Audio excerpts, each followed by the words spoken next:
Down the rabbit hole we tumble once again, to a place you remember, but have never truly been, where dim moonlight shines on an age long gone by, where stranger things are happening, and you very well may die. A wonderland unlike any you've ever seen before, captured by a darkness that will shake you to the core. Time is running out.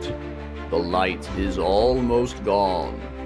Will you become a queen or perish as a pawn? Welcome to Building Wonderland, Nightmares and Dreamscapes. Good afternoon, everyone. Welcome to another episode of Building Wonderland, Nightmares and Dreamscapes. I'm your host, co-founder, and head creative at Catastrophe Games, Kyle Shaw, aka the Design Merc. Here to pull back the curtain and show you how we're creating this brand new TTRPG world coming to Kickstarter later this year. We're building the cover design for Module 4 of our 14-module campaign. We are halfway through. We should be able to finish this bad boy up today. Let's get into it. All right. What do we got? Let's open up our Photoshop.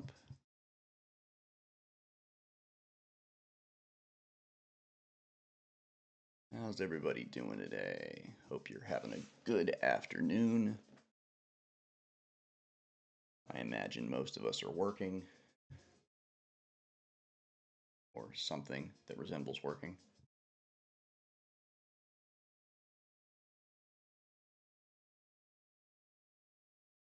Right. Here we go. And here we are. For those of you joining us for the first time, or at least those of you that missed the last episode, we are in the middle of the Module 4 cover build.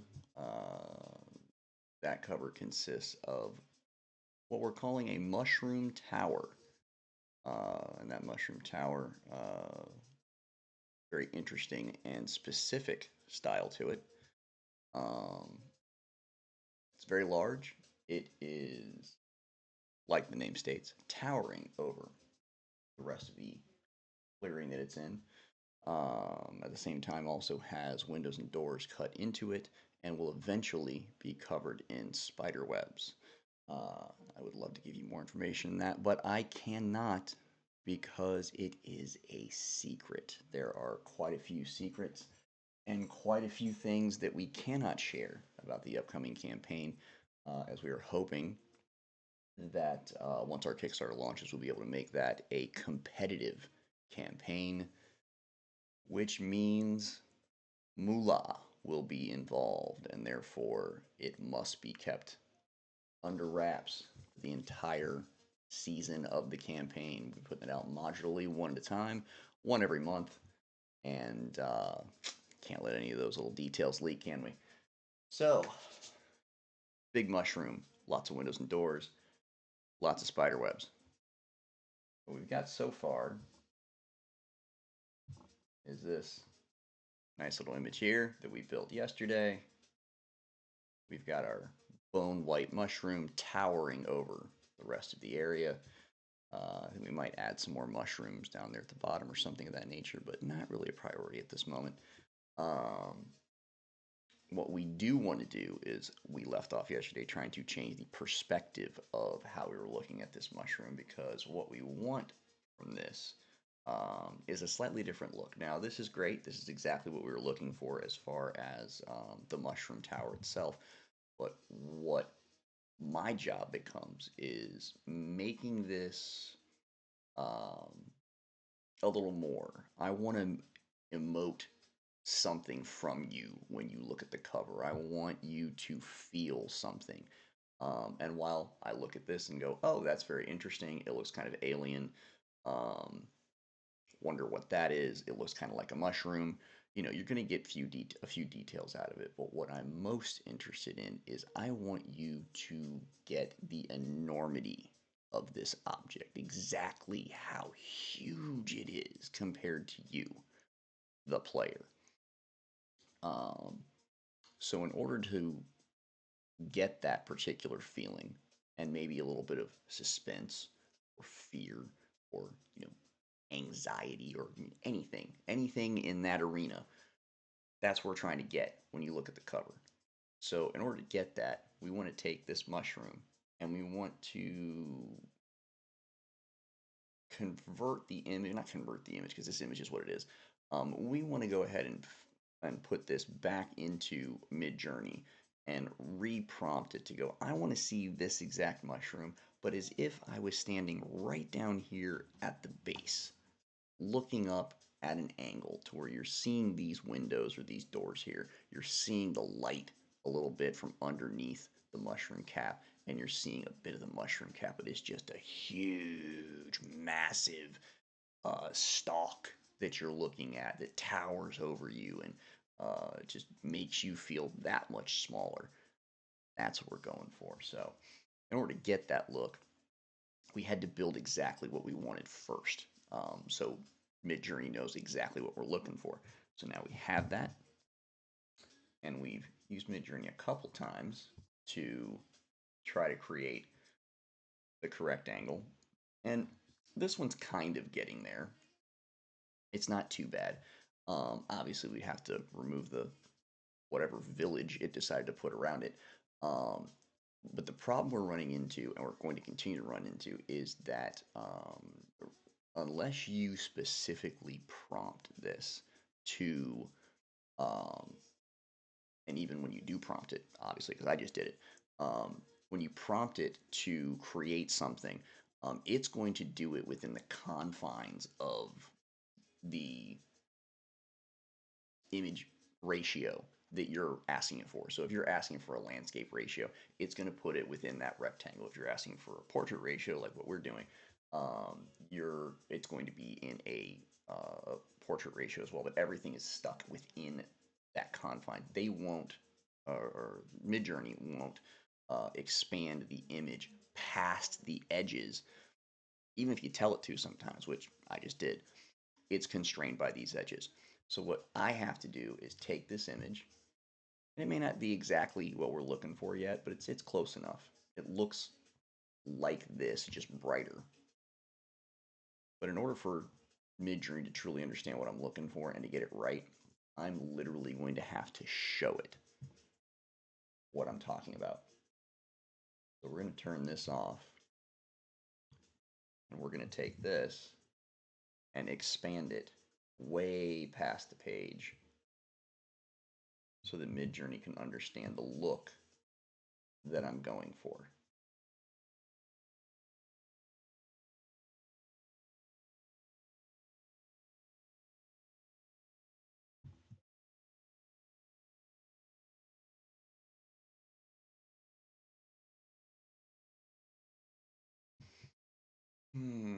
That's not exactly it, but it'll work for right now. What we do want to do is we want to get rid of all this cityness it has going on here, because if I leave it in there, trust me, it will use it. And we don't need that. And we'll remove that right there.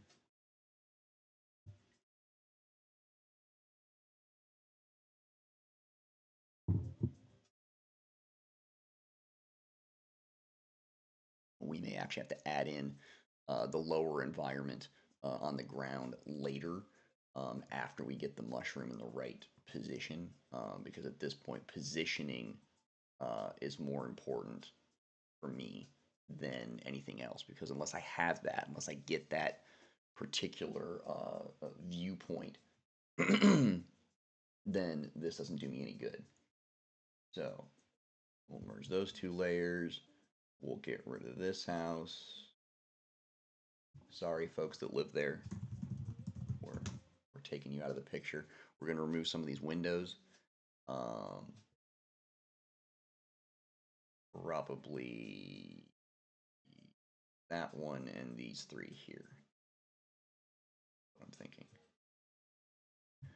Good, it's all gone.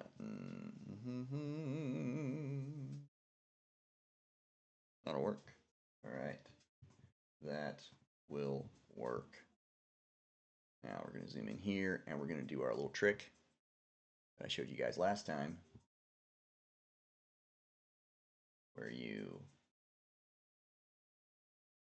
grab multiple, wrong key there, multiple objects, remove them, get rid of this door up here, kind of weird looking. That is, and I don't know what that is, but need to go. All right, now we'll remove all of those together.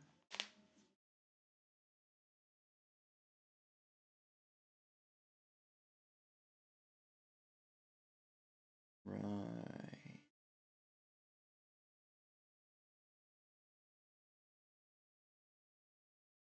And boom. Very nice.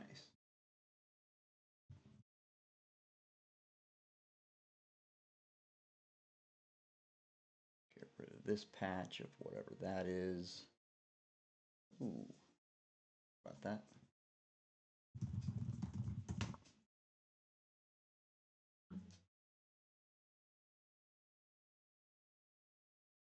An issue with our guidelines.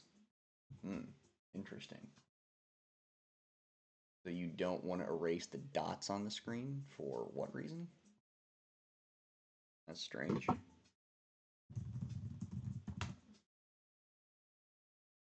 see if it does it again.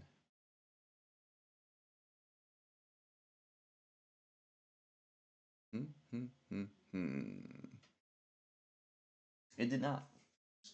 Got a little messy there for some reason. Not sure what was going on. Okay.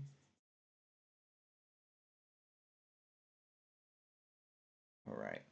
That's relatively what we were looking for. So we now take this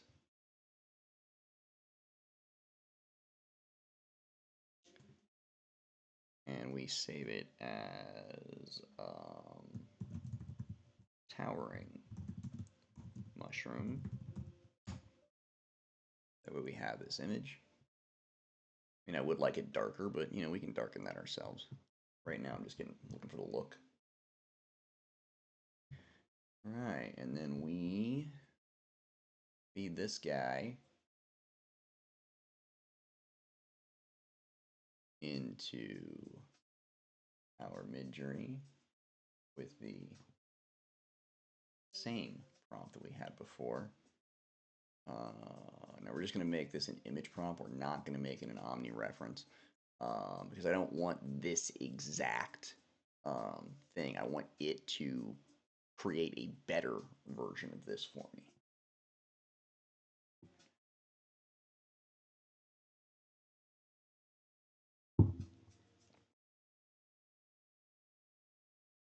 We'll do a couple rounds of those. Get that started.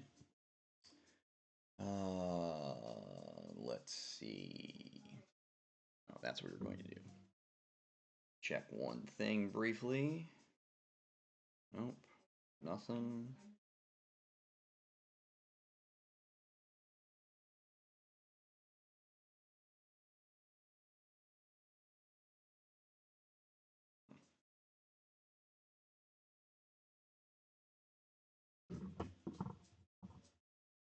All right.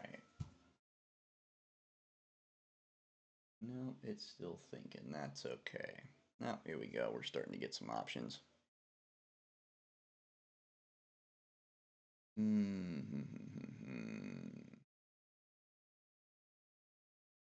Oh, it's starting to get the idea.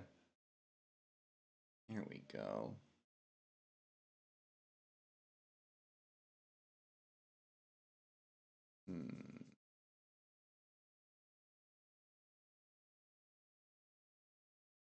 Yeah, it's entirely possible that what we may have to do is choose a particular mushroom that we like at the right angle, and we may have to blow it up and manipulate it a bit to get it uh, in the right space. This isn't too bad, but your painting's a bit weird. I do like that there are like other mushroom caps growing out of it. That's pretty cool.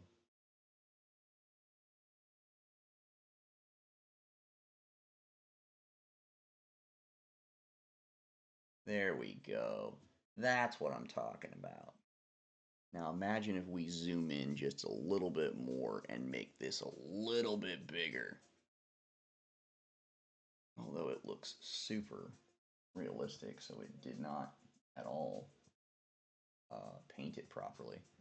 And see, that's the problem you're going to run into is when you're nowadays when you're dealing with generative AI and you're asking it to create things, it's not always going to give you the particular style that you're looking for or the particular quality that you're looking for, especially if you're chopping images up and putting them together. Um, that problem hasn't changed any because pre AI that was also an issue because you're looking around instead of going to AI and having it create clip art for you or create stock images you can use or base images you can use. You were running around the web searching for stock images and searching for clip art and content that you can grab to chop up and do surgery and make the thing that you wanted to make out of it. Um, hasn't changed much. It's just you can go to one place now, or a couple places, rather than going to 5 or 10.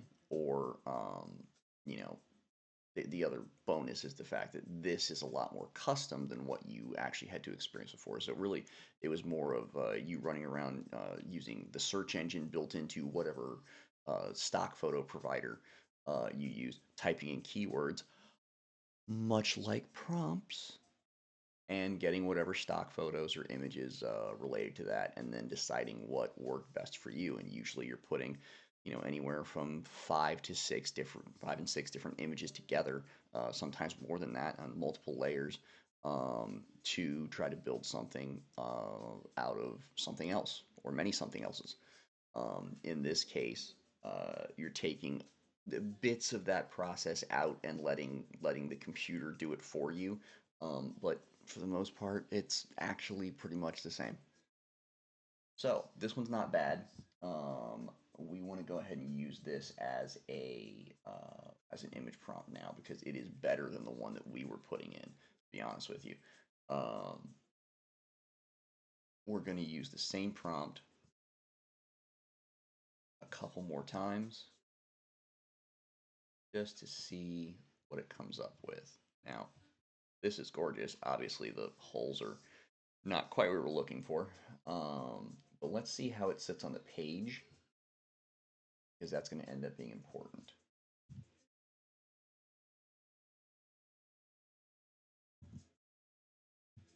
Here we go.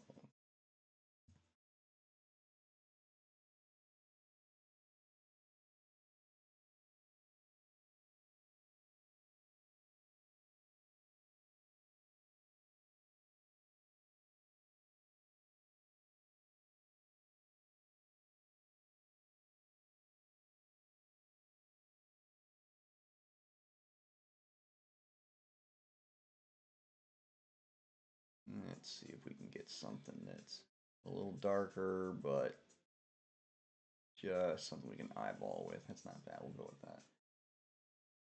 All right. Hmm.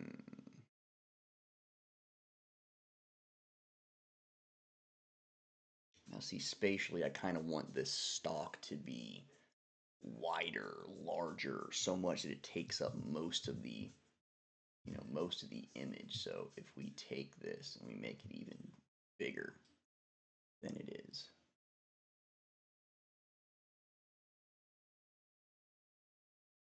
how do we want to position it? Do we want it off to one side?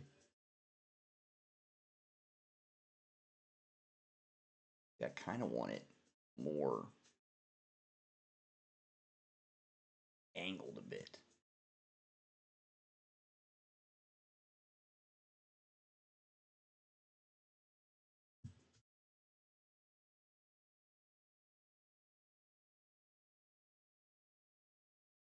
Hmm.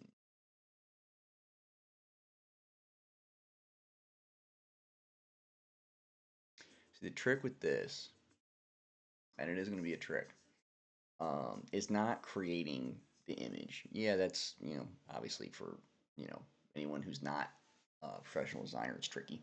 Um, but that part isn't the tricky part for me. The tricky part for me is trying to figure out the right perspective, the right angle, um, and what we need to see and what we don't need to see for this cover.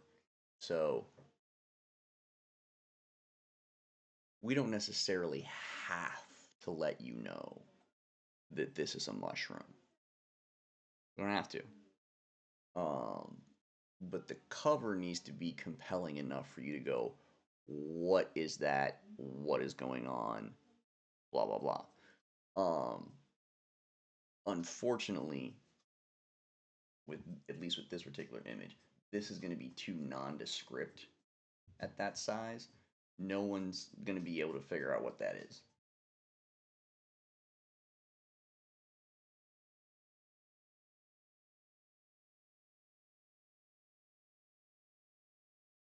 So what we may end up doing,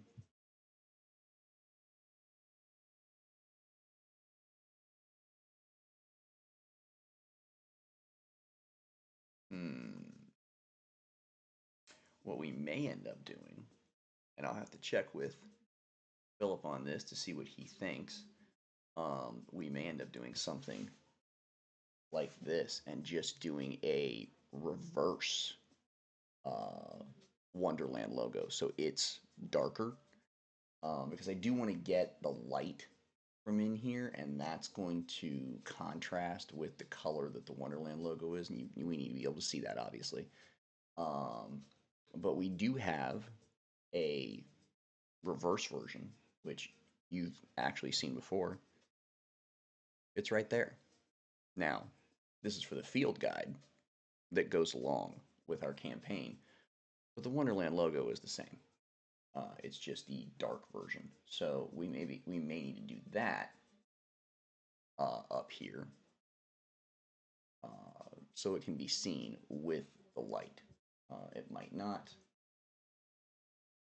So before we get too deep into it, let's see what this looks like shaded the way that we would normally shade it.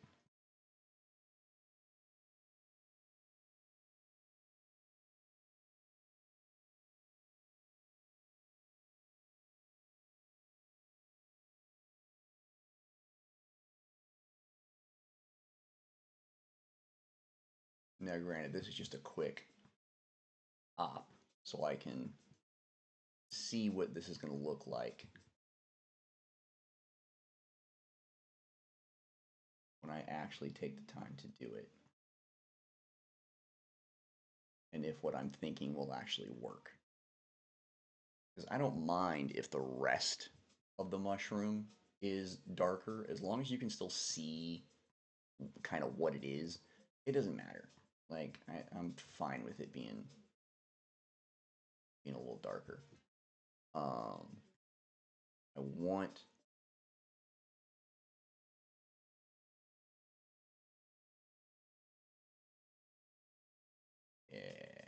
see, I want the brightness of the light coming out of the mushroom there. And again, this probably won't be the one we use, but see, that's a little better. I can see that a little better. Granted, this is in the center, so if we were to angle it a bit, so it's going a little more up and to the right or up and to the left. If we were able to do, something where this is kind of going this way and the mushroom cap is here, I don't know, something a little more dramatic. That might be the way to go.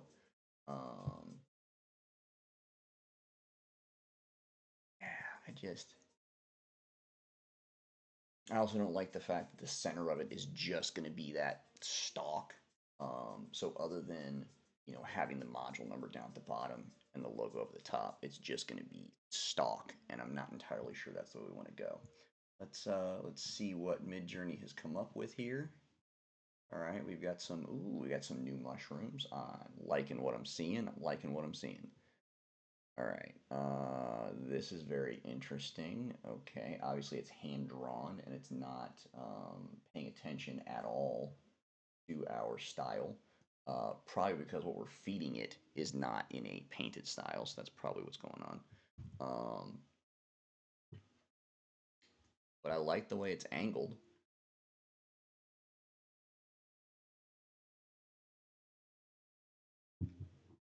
Stalk's not really wide enough, but it's not too bad.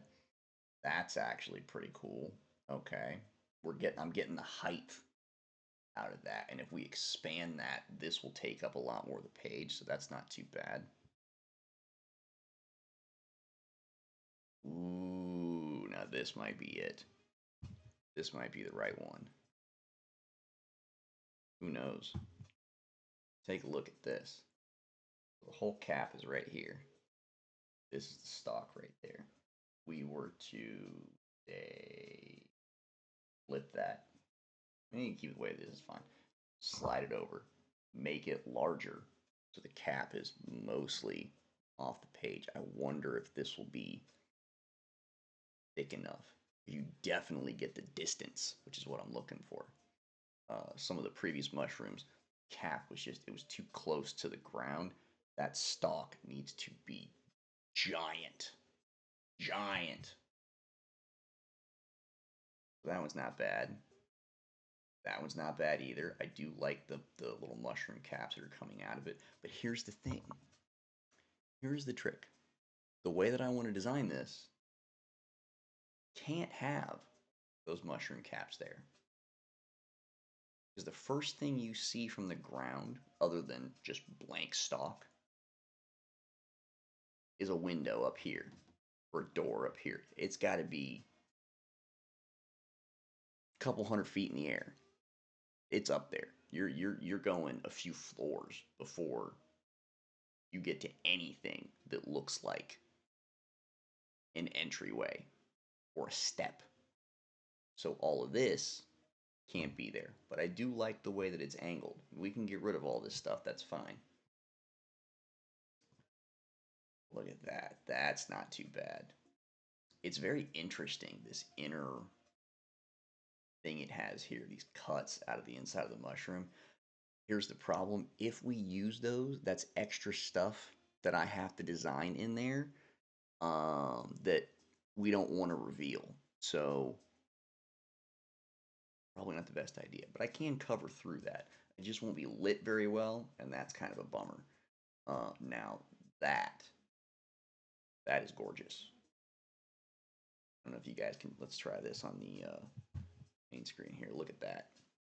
That is very pretty.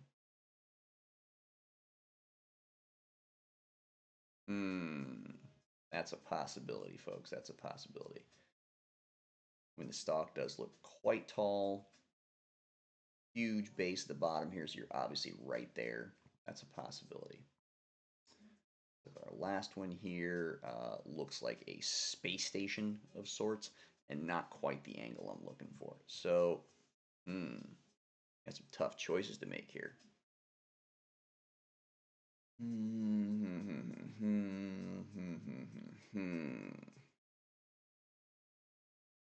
What do we think? What do we think?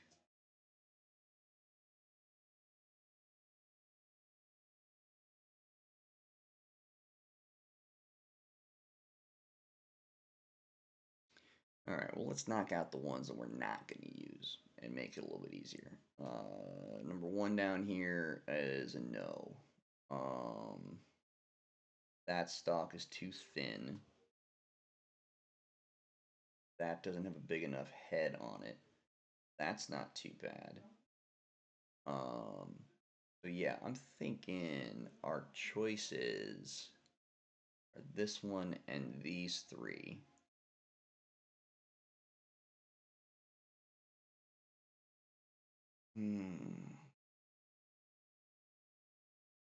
I feel like this is the right angle and the right like size mushroom cap, but it's just not pretty in here. I'm gonna have to get rid of all of this, or at least make it, kind of nondescript, because we're not gonna show any of that. Um, but this one over here is a lot prettier, and so is that. Hmm. Well, then maybe what we do is we take this one. I really like that. Use it as the reference. Dump that in there. And we run it again. Try 2 more sets and see what we get. All right. Hang tight 1 second. Let's wait for these sets to show up. I will be right back.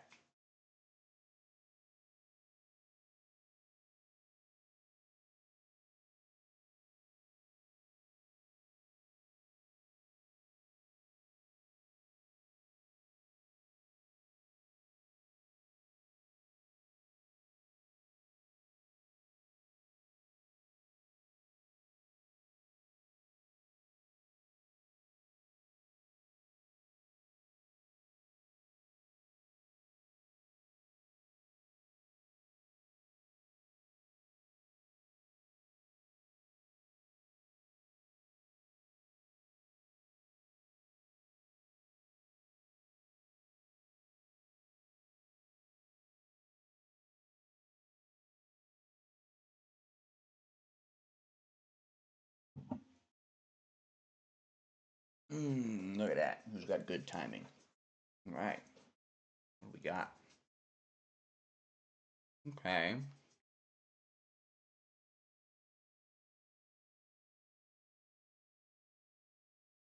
Well,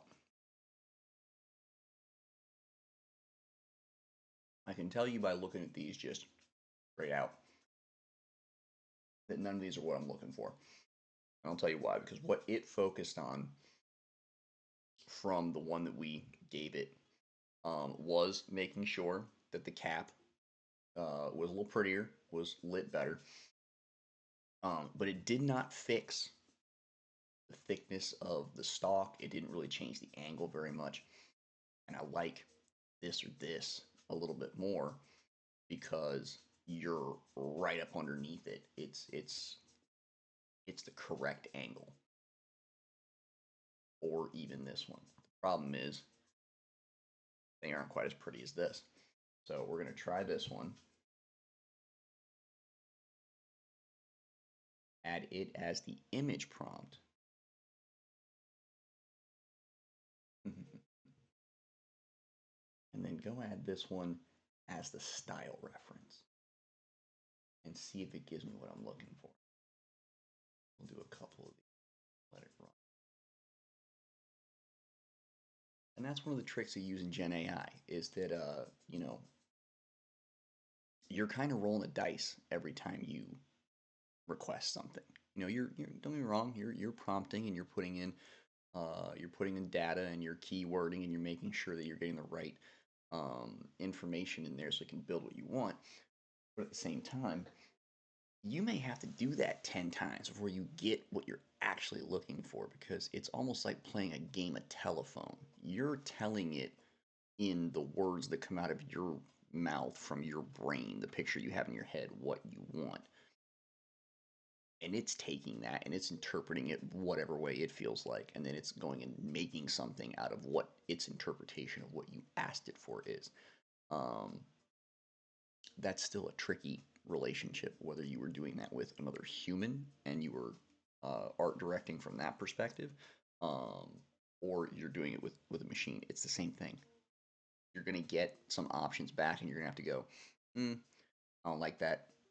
I'm not into that one. Fix that, change that. All right. So these are kind of wild.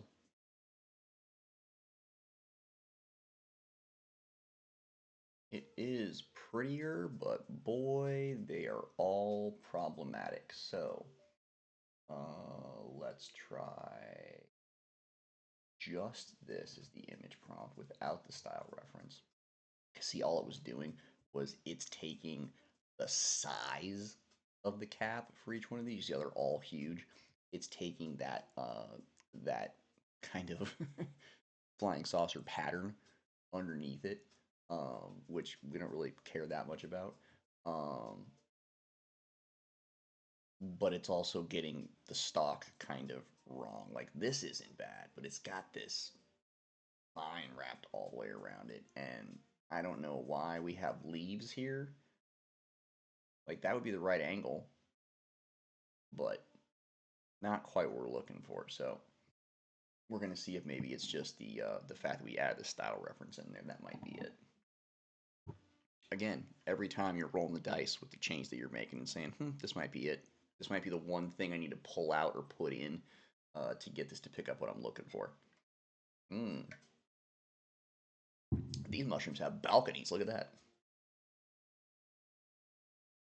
See, this is what I'm talking about. I'm talking about an angle like this, where the stalk is right there. Better, just not pretty. So that's the tough part, is how do you get it exactly the way you want it with the style that you want at the same time. We may have to chop that cap off and put a new cap on it.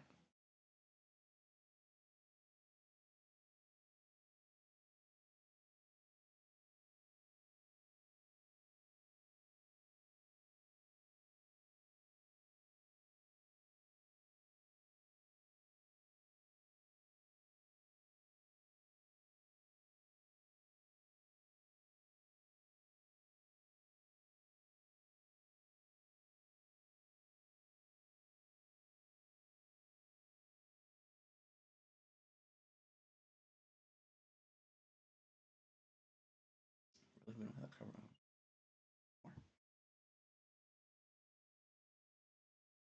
Now it may completely ruin this, but I'm giving it a shot. While I take a look at these, this one is definitely kind of the direction I'm looking. This obviously needs to be bigger, but the stock is the right look. Minus, of course, this outdoor walkway.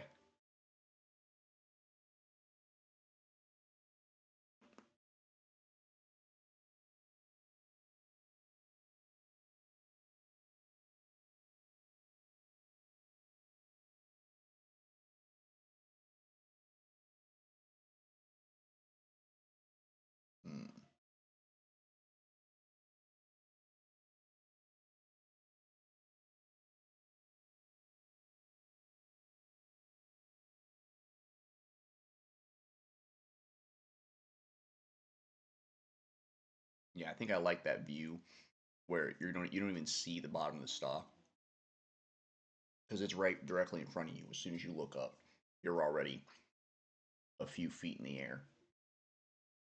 Yeah. So this didn't quite go as planned. Gorgeous.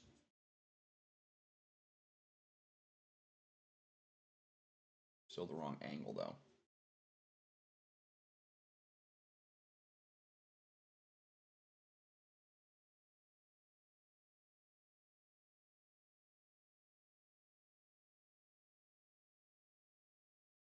I'll give it one more shot.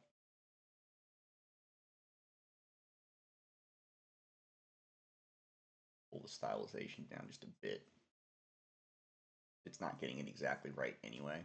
I'm just trying to get it a little darker, a little, creepier.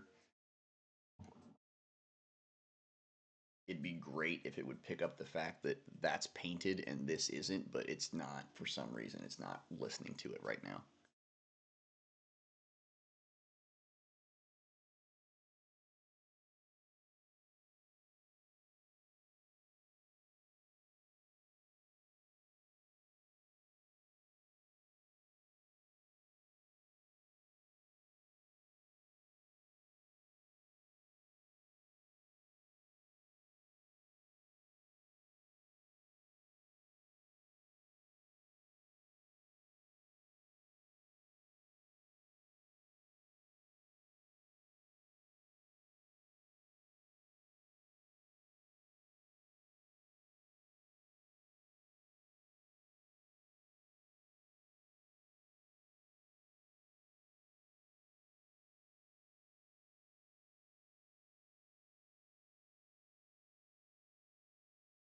right. It looks like we're kind of sneaking up on it.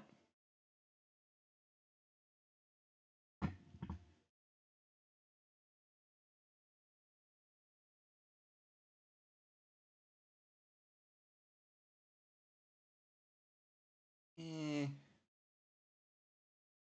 kind of. It's still making it too small. Just not like off the page, and I don't understand. Like this one isn't bad. It's off the page, but what is this nonsense?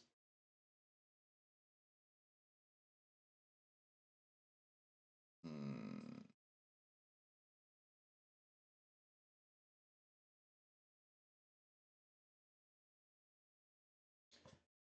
Try it with some stronger stylization.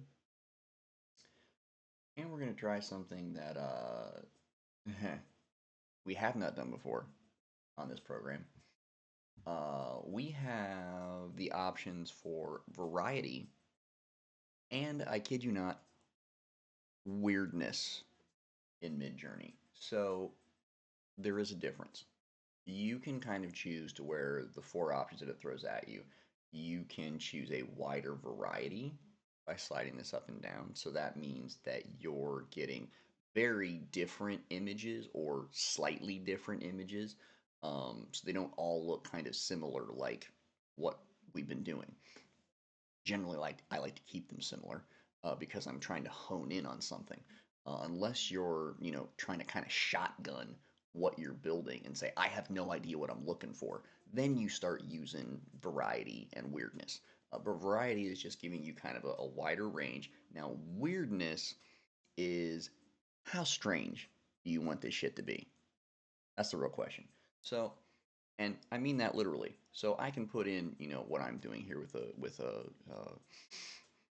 very tall mushroom with windows and doors in it, and this thing could, if you put, a higher weirdness on it, you're gonna get all kinds of strange stuff you didn't ask for. Maybe the mushroom like twists and turns as it gets taller.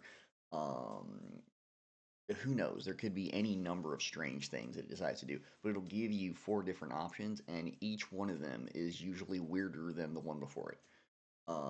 Just to give you different directions. If you're not sure what you're looking for, or you just need something out of the box, and that's not what Midjourney's giving you, weirdness meter. So we're gonna try to stylize this a little bit, and we're gonna give it a little bit of variety because I want to see if Midjourney will kind of get there on its own. Um, so far, it has not been able to do that, so we may have to do it for it, just like we did with the previous image. Um, it's hilarious how, in order to get exactly what we need, I may have to not only have built the flat mushroom so we know what it looks like, but I may have to then build the angled tower version of the mushroom just to get the right angle and direction because it's not going to do it. This is the thing they don't tell you about generative AI is that, yeah, you can go with whatever it gives you, but if you have a very specific thing that you're looking for, good luck. Good luck. Good luck. You're going to have to make some of that. You're either that or you're going to end up having to having to give up some of the things that you truly want in the image in order to get something that's mostly there. It's going to end up being like a 70-30 split of crap you don't need versus, or I'm sorry, the stuff that you asked for versus the crap you don't need that it just made up or just didn't provide it the way that you were thinking. Um, so unless you're able to manually edit these things, you're not gonna get exactly what you're looking for. Maybe you do in the $20,000 a month model. I don't know because I don't have that kind of cash. Um, but for the regular everyday generative AI, there's quite a lot that you have to do as a designer, as a creator, to make it work for you the way that you'd like it to. So we may have to do that. We may have to actually tear this up and do it in two pieces where we get a separate stock and a separate cap. Um, well, what is going on here? Is that like inside a mountain? That's interesting. There's so much weird stuff going on in that image, I'm not even sure what to pay attention to. So this is getting further and further away from what we're looking for. That is a problem.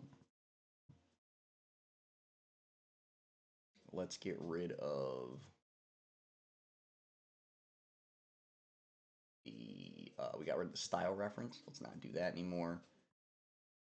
We're going to drop the style back to where it was. Drop the variety back to where it was. And we're going to edit our prompt a little bit using the mushroom tower image. No.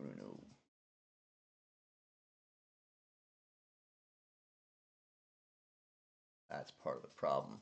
We need to update our prompt. So let's dump this. Let's dump this. And while that runs, we are going to, wrong window. We are going to go back in here.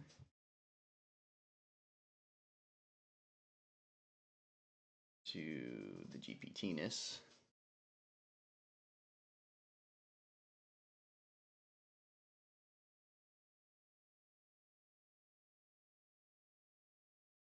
Right, well, it does not like me today. Oh, hey, look at that. That's a little bit better. That's pretty wicked. Although it's all in one color, so it's very difficult to, like, separate things out. There's a person down here. Give you some scale. All right. I mean, it's definitely kind of the angle I'm looking for, but not exactly. Not exactly. So we are going to take, where'd it go? Where is the one we have? This one here. We're going to take this.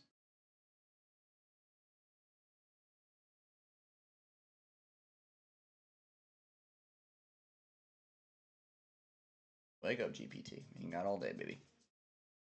All right. Hi, assistant.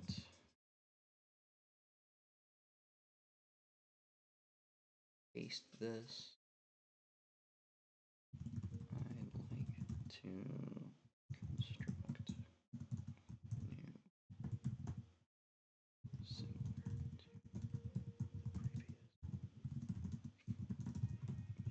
attached. What I'm looking for is the same POV size, but the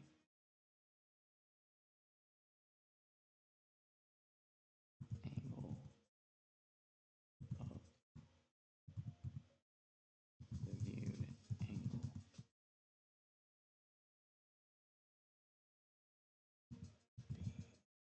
another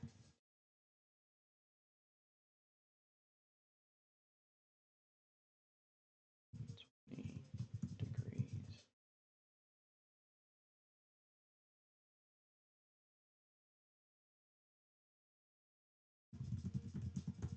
Right. So the cap, so the mushroom cap is off the page.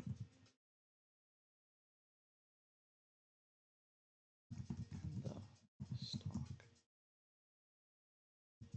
runs from bottom to top, center of the page to right. Now let's see if it can figure this out. Those instructions were pretty tricky. I wasn't even sure exactly what I was talking about. So sometimes that happens. You gotta be very specific about what you're looking for.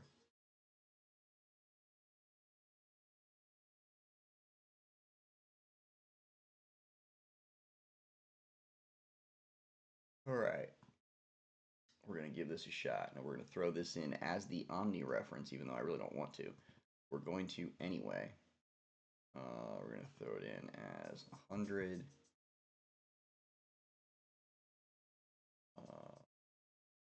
Go. and see what we can pick up from there. Like I said earlier, this is the process that replaces me going to, iStock Photo or Adobe Stock or, any of these other ones like, Envato Elements and Free Pick, and there's a bunch of them out there that have, stock photos and clip art images and different things that you can use, assets basically, that you can use for a variety of different things. This just replaces that. Just one step in like a 20, 30 step process. Um, is it still useful to use stock photo and use assets and sources on the web? Sometimes it depends on what you're working with. For this particular project, I prefer to have Midjourney create the pieces that I need, because I can be very specific about what I'm looking for and not always have to spend hours and hours looking for things. I mean, it's inevitable you are going to, have some projects like this or some parts of the project like this where you are going to spend a ton of time looking for just the right things to, fit what you're doing. Um, but in the end, I think it still takes overall less time to do it this way than if you were searching around for stock photography. Hmm,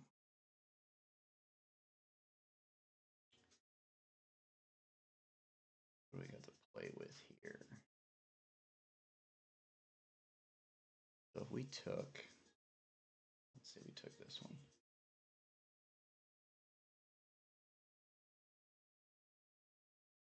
Big fan. Let's use the one we had. This.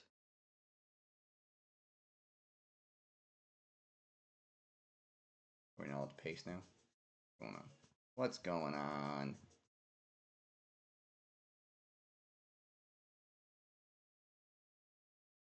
Copy that guy. Paste him there. All right. Eyeball this. Again, I kind of want it to be more this way.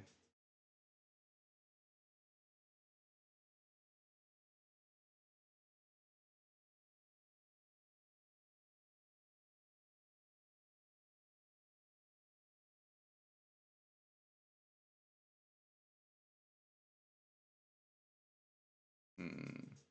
And see, that's very hard to tell what that is.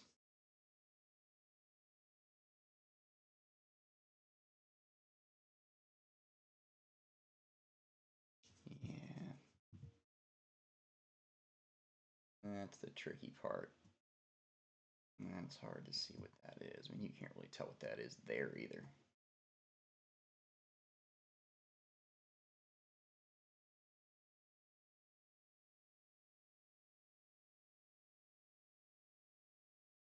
It would be kind of cool if we could set it up to where, 'cause this is kind of what I'm looking for, and I think this is kind of generally what we're going to end up with. Um, it's not exactly what I've been trying to get to, but then again, a lot of times can't quite make it happen. Um, so we pivot, we zig and zag. So I'm gonna, zig this way and say I don't mind the way this looks, as far as the positioning. But what we would need to do, I think, to really give it the overall heft that I'm looking for is, whatever pattern is inside here. It will not be this, but whatever pattern is inside here where you can actually see the lights, will light that up. We'll darken all of this underneath here so you can see that light, and then we'll put the Dark Wonderland logo there instead. Um, and obviously just kind of fade this up a bit, but try to keep the bone white, viewable in there. I think that might work. Um, this is obviously not exactly what we're looking for, but we'll get something close. And this thing's still thinking, huh? All right, well, let's try this then. Let's walk the walk since we've been talking the talk. So what I would do with this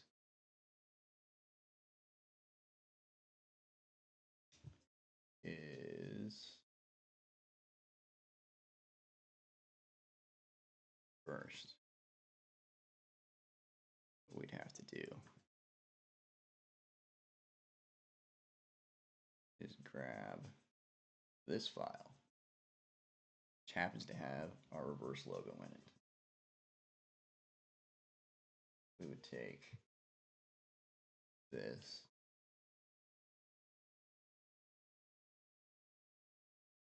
put that over here. It may work, it may not, but we're going to give it a shot.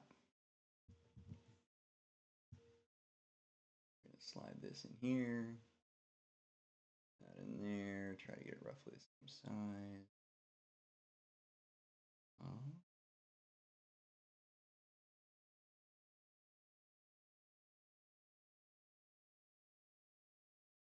Right about there is where it needs to be. Okay, that's not helping me. Right there. Okay.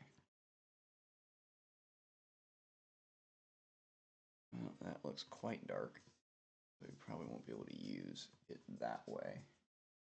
But there are layers to this. So let's see what we got.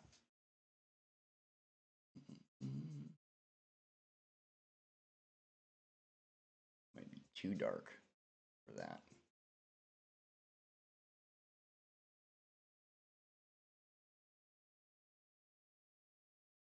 Yeah, that may not have been the way to go. We're going to yank that back out. Keep our regular Wonderland logo. Start shading this just to see what that would look like.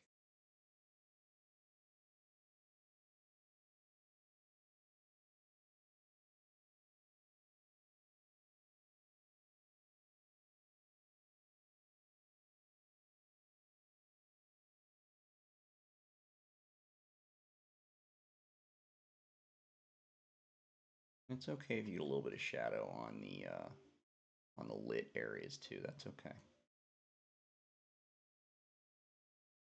You just want to give it the feeling that a little more nighttime-ish.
Not exactly what I'm looking for, but very alien, right? It may be something where we have to like move it over here, and then this area is actually like lighter, or we move this shadow back so you get more of the cap. We'll see. We'll see what it comes up with here. Well then, this one looks like it goes to space. I don't understand what it's doing here.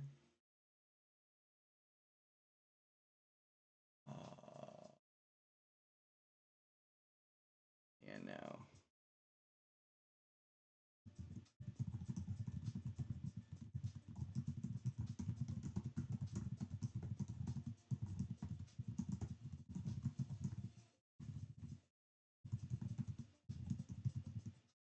You know what? I'm not even sure why I'm telling it that.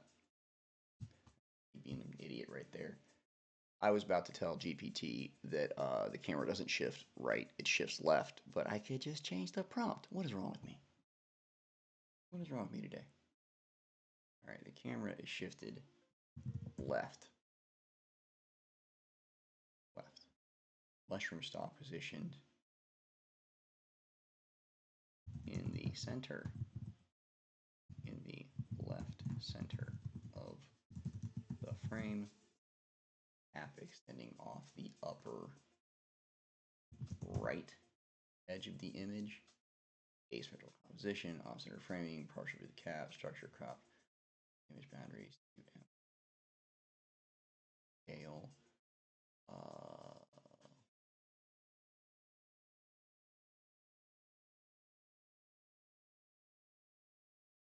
is thicker and thicker, as well as. Okay, let's try that. Boom. Yeah, this stock is insane.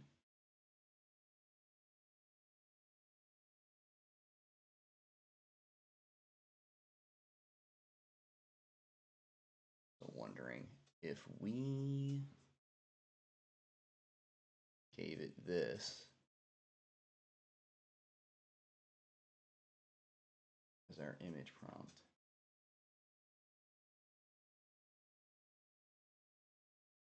And we that instead, I wonder if it would be able to do it. Let's see, let's find out.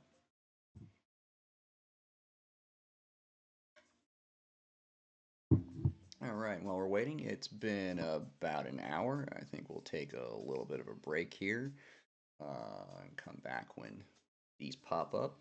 Give me, we'll say 15 minutes, and I'll see you guys then. And we're back. Oh, look what I found while we were on break. We found some more mushrooms. That is a little more what I was looking for. Not so much with the pattern on the inside, but more what I was looking for. So now we're starting to get so the right combination, it seems, and I could be wrong, but the right combination right now seems to be the omni-reference of our original mushroom that we built, right? The image prompt of the mushroom that Midjourney showed us with the right angle and the right POV as the image prompt. And then our current camera angle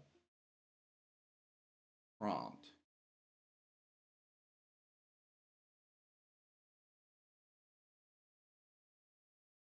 And we're going to man couple these out because it seems like that's hitting the right. This is a little more what we were looking for. Obviously, it's not in the right design style, but you know, for right now, we'll take it. Looks very similar to that, but not quite.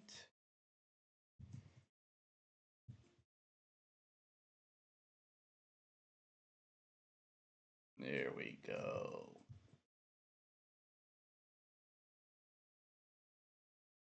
That's a little more what I was looking for. We think that look. Now, obviously, we would. So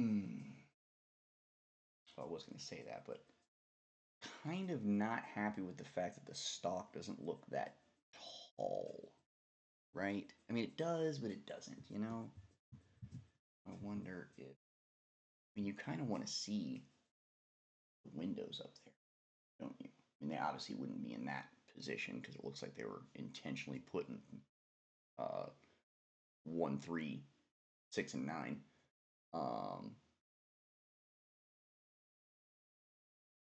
It would look like with just a little bit more size on it. Like if we were framing Wonderland that way, like the logo that way.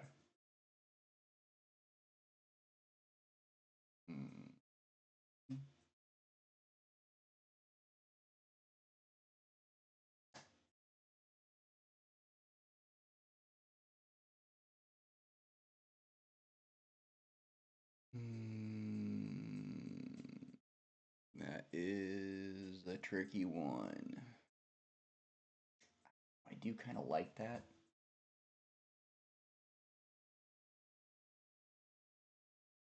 At the same time, it's not exactly what I'm looking for.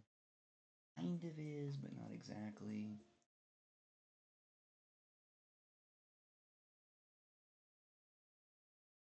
Darkened this. White. So bright.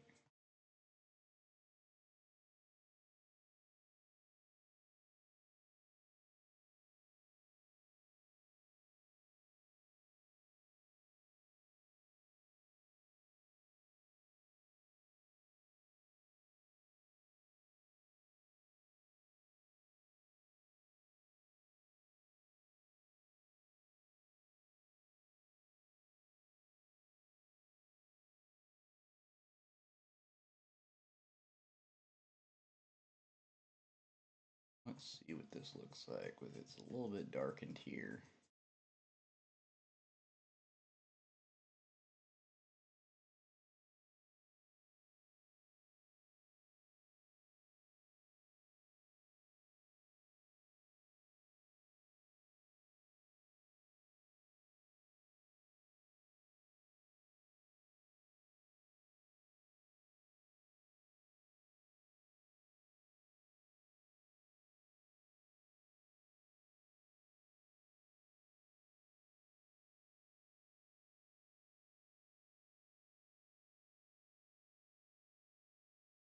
There we go. I'm going to be a little more ominous than it actually currently is. I think we could probably pull that off without damaging the image behind it.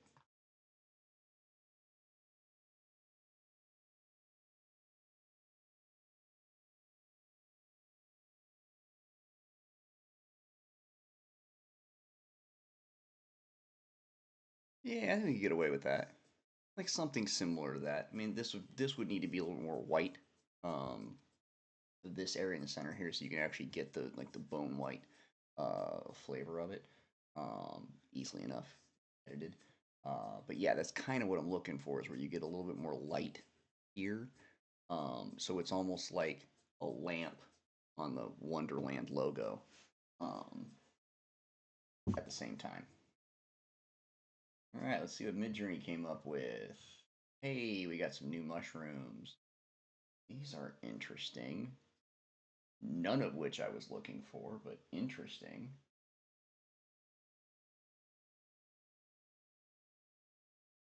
This is very interesting. Check that out. This as well. Love how it has steps. Great.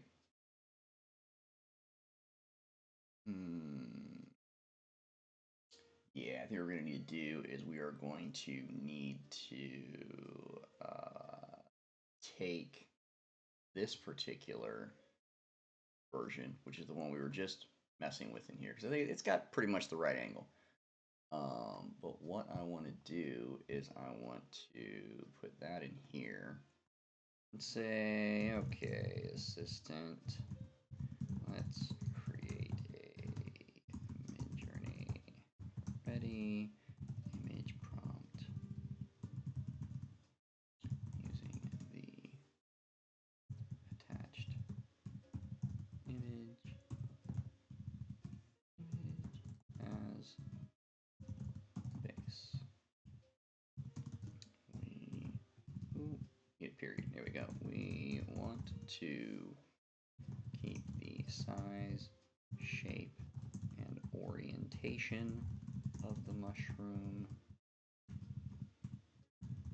exactly the same, but we would like to see some variations, some pattern variations where the light is shining underneath the cat.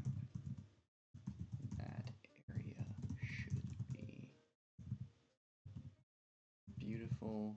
Should be should be eerie and elegant. Beautiful, but also,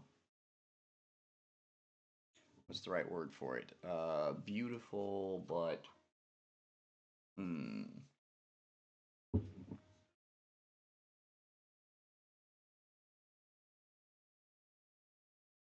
Beautiful, but also, um, we'll just say cursed for right now.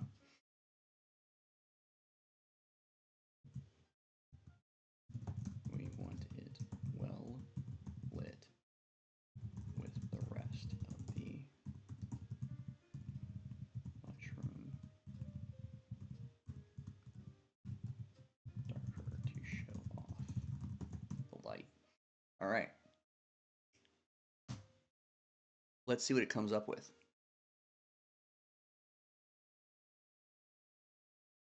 All right. Most important instruction is preserve the silhouette, perspective, scale, and composition exactly as it's shown, which is what I asked for. Thank you very much. We want to make the underside feel like a cathedral, a bioluminescent organism, and a cursed royal court. You know what? It's not too bad on that one. Let's see. Cathedral stained glass geometry. Okay, let's see what it's got. It's got some good ideas here. So we're going to take this bad boy, make it our Omni reference. Elevation is fine. Let's do that. Painting.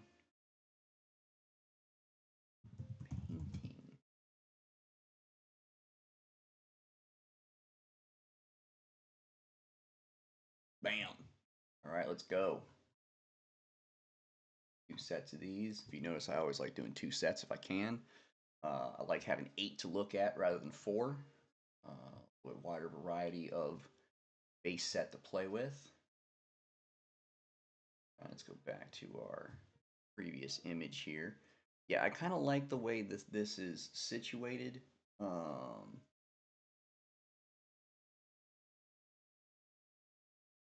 I'd be okay with that, I think. It's going to be about that size. Like that's the actual like, well, not on your screen. On my screen, it's that size. On your screen, the actual book would be like this. And I think if we make this more of a bone white, we keep this darkened around here. This might be the way to go.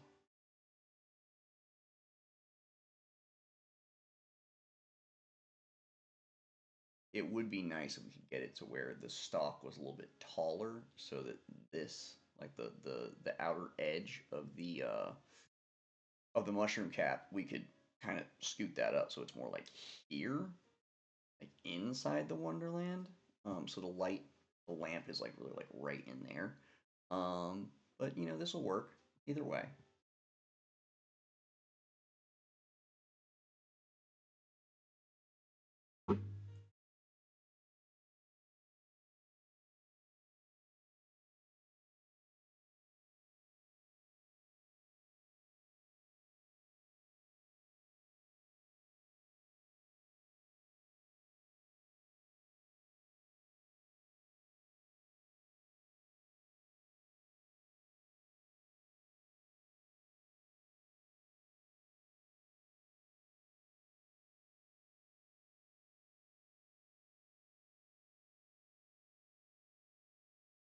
All right.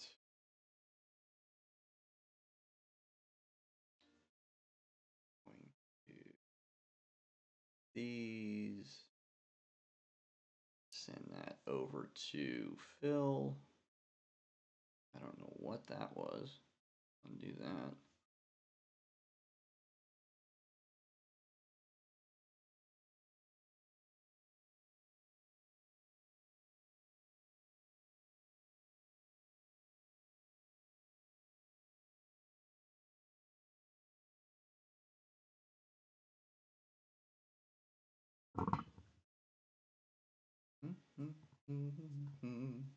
All right, we're starting to get some shrooms.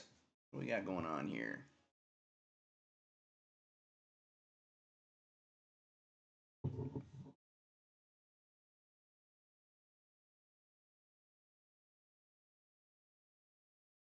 Okay. Okay. Well, I can't wait to see the detail. I can already see it in these ones up here in the corner.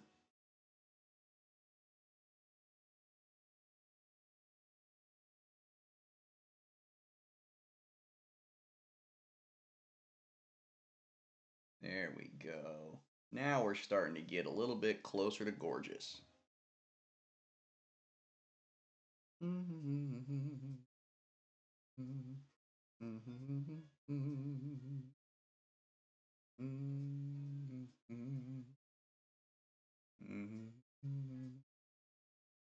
Yeah, there we go.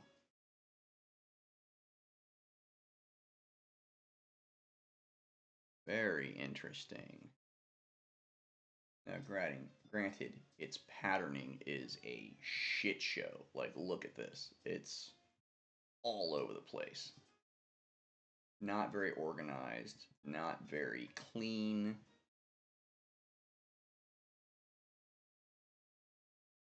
But it's getting the right idea.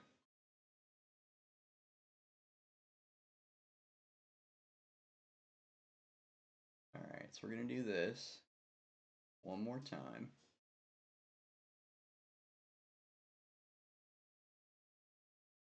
We're going to throw in our friendly neighborhood style reference of where is it? I am blind today. I just used it a minute ago. There we go. We're going to throw that in as the style reference and give it another go. These aren't bad, but they're messy. Like I like where it's going. The angles are all over the board. You know, that angle's pretty good, but this is all sloppy in here. We'll have to see just how detailed that gets. The whole thing is I don't need it to be super detailed, but I mean, I like the idea of the whole stained glass window, architecture, very ornate, I guess is the right phrase for it. So we may have to edit the prompts a little bit in order for it to pick up exactly how we want that displayed, but you know, we'll see. Let's let it run first. We sent our temporary image over to Phil to see what he thought. And his response was epic.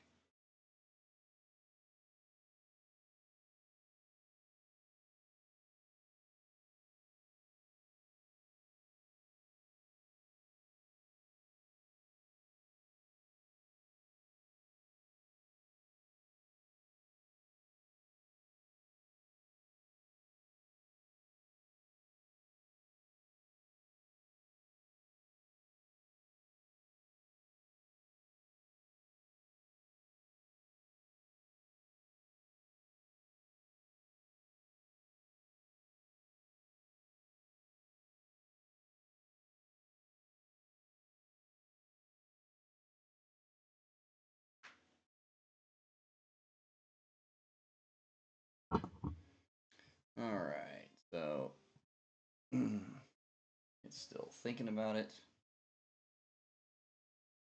It was definitely the right color. We definitely got the bone white going. Look at this prompt real quick. Reference composition.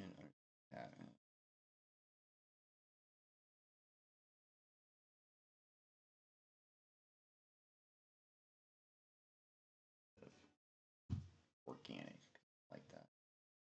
No, not resembling giant. No resembling.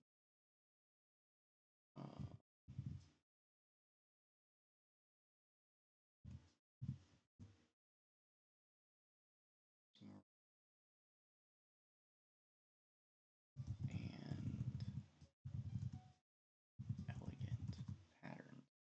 luminous on lacework, delicate.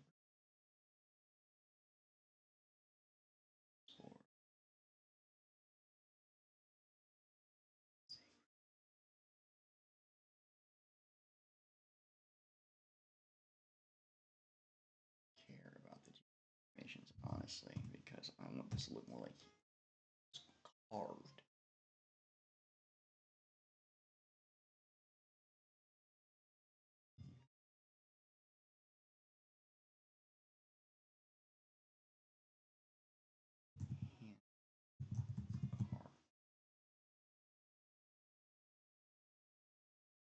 Hand carved.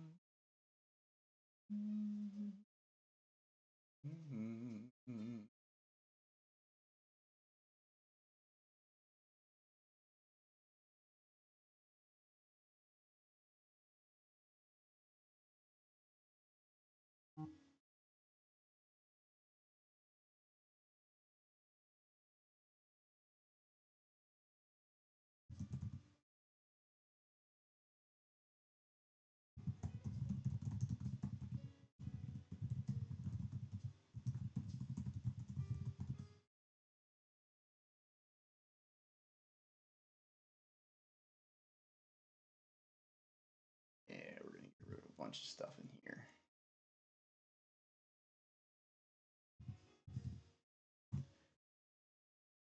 and do it again.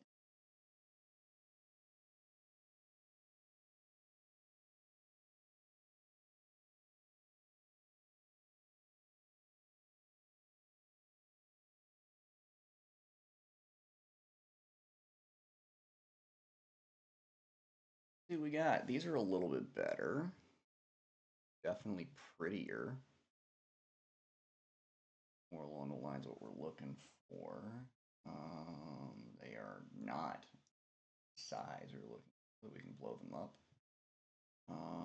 Yeah, see that's why I edited the prompt, because the previous prompt when we used for these, for all these right here, that actually specifically said that it wanted the images that you see here to have, organic or organically cut sections out. They need to be symmetrical. They needed to go all the way around the mushroom. They needed to be elegant and glow and like a stained glass window. Way too much. Way too much for Midjourney to figure out. I don't need it symmetrical. I don't care what shape it looks, what shape it's in. What I care about is that it's well lit. It is elegant and styled. It does not have to be symmetrical. It should look like it was hand carved, like it was done by something or someone, rather than this is the way the mushroom grew. I mean, obviously this is the way the mushroom grew, but this part in here, the part where the center of the cap is, we want that to be almost handmade. Did it really just dump my quest? It absolutely did. Well, that was rude. I go through and do that again? Not fair. Midjourney just completely killed my last request where I edited the prompts, and I got to go through and edit it all over again because it just erased it. Oh, okay. Let's try this one more time.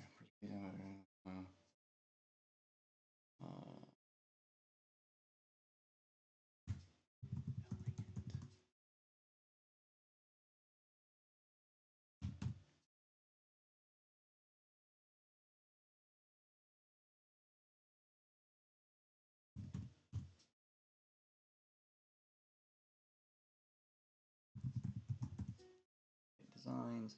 They feel both divine and hand carved.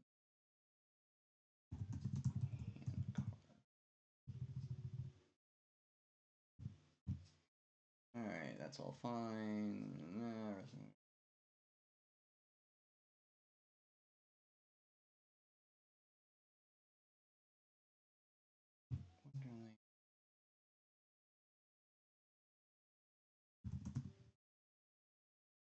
Express.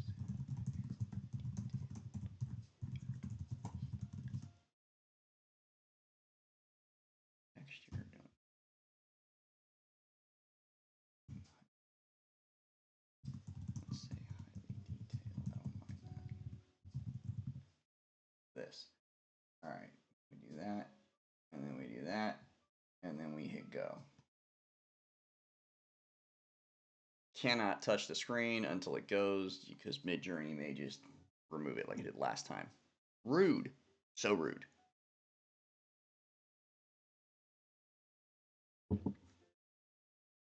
True form. We will do dos runs just to see. Now, if we were to take this one right here, which obviously it's wildly not what we're looking for,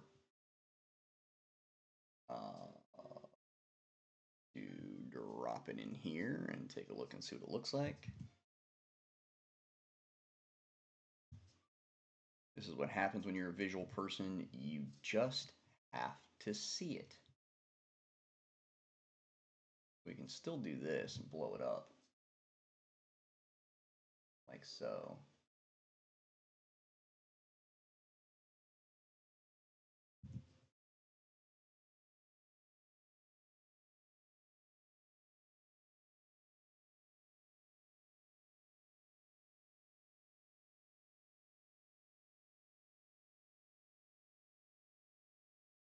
Like that.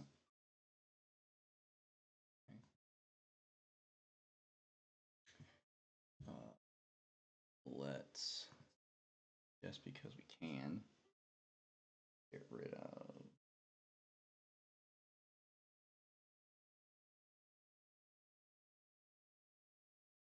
that because the shadow is kind of in my way. This looking for player folks.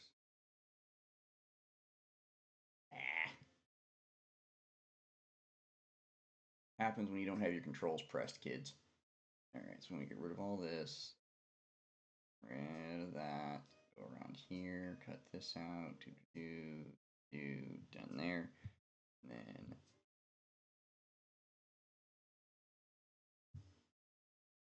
this one. Oh, this one. Remove those.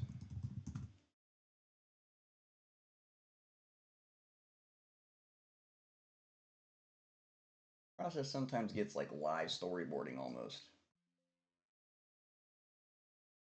Like you're building the idea as you go along.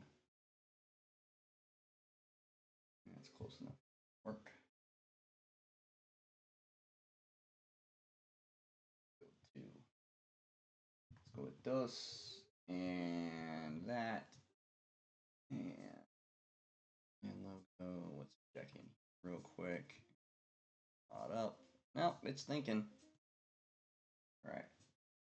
So what we want to do is take this.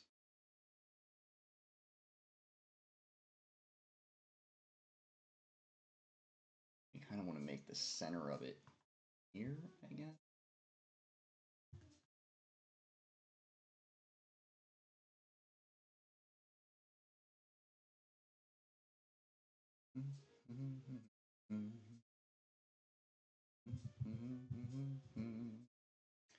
All right. No, it's not what I wanted. First, it's right here to be darker.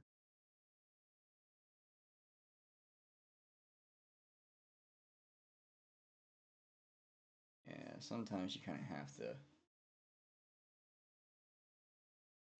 decide on your own how you're going to shade something when Midjourney pops it out. May not be your cup of tea.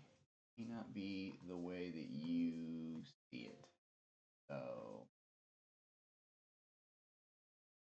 it was imperative to do it on your own. Not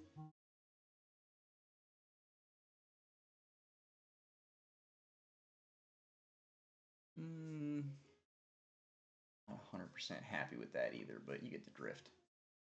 Hey, now we're getting somewhere. I mean, this essentially looks like what we already have. It's still doing the same thing with the pattern in there. I'm not the biggest fan of that particular pattern. I feel like there should be something a little more elegant in there. All right, one memento. Let's go.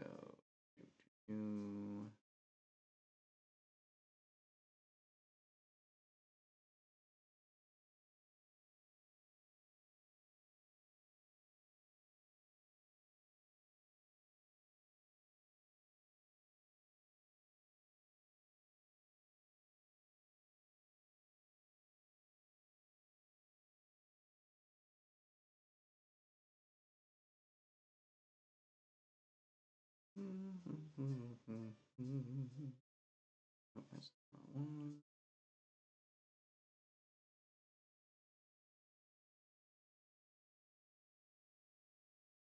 One moment, guys. Enter in a question.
All right, check that in a moment.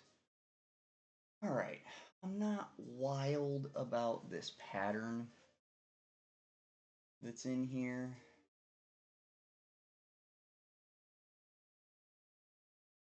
So we're gonna try going a little variety. Let's go with 40 just to kick it up a notch. We'll see if it gives me the variety I'm looking for. Not the wildest fan of this particular style in here.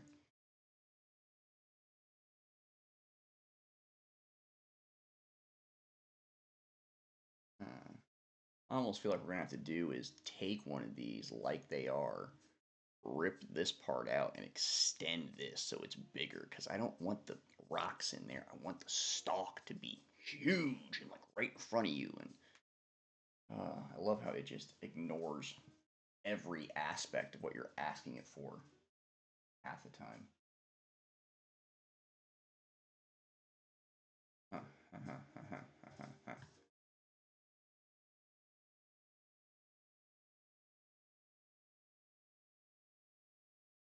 It's getting there though.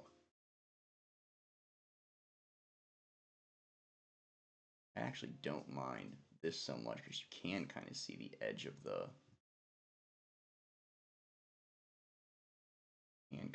edge of it. Edge of the cap, excuse me. There, try this one. This is definitely more of the shading that I'm looking for.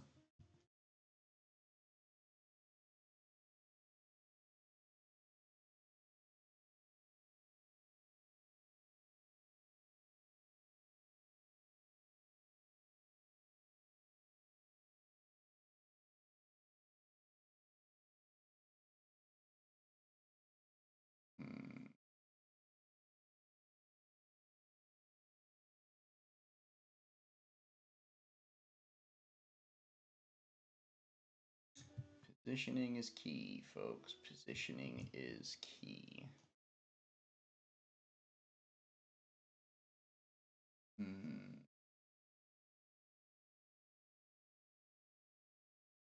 So what we got here.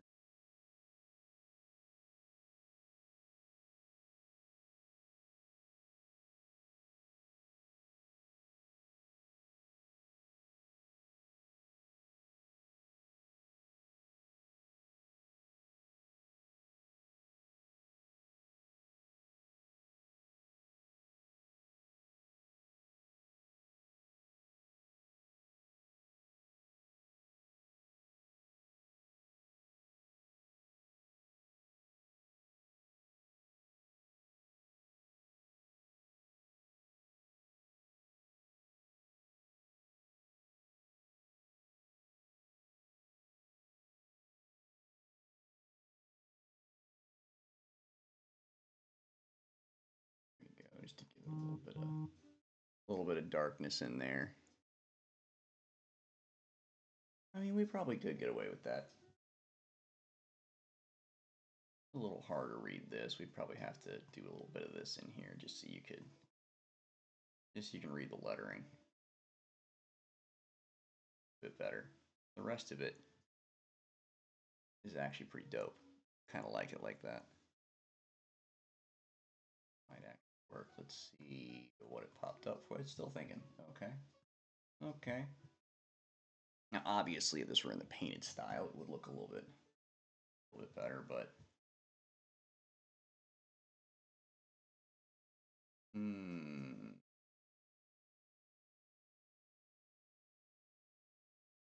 don't get me wrong, we still have steps to do. We still have to put the spider webs on this. We still have to put the spider webs. Still got to figure out whether do we want to put Lorena in this one? Do we want to put her down at the bottom, or do we just want the POV of her looking up? I kind of like the POV. I don't necessarily think she needs to be in there. I do think this would need to be, the stalk needs to be extended. I think all of this down here kind of has to go because I want to see more. I want to see this as like almost bright white, like it's not shining. You don't want it shining, but like it's bright enough to where you can tell that this is white. It's not as bright as this because you want this to look like it's lit. And you definitely want some dark down here around the bottom rim. But I feel like there should be more of this in the screen. Still nothing, huh? Just take your time. Fair enough. So, if we were to go with this kind of image, let's see. We got a question from the gallery here. Philip is asking this to be the first cover without Lorena in it. Technically, yes. If we don't put her in there, this would be the first cover without her. So, that's a good point.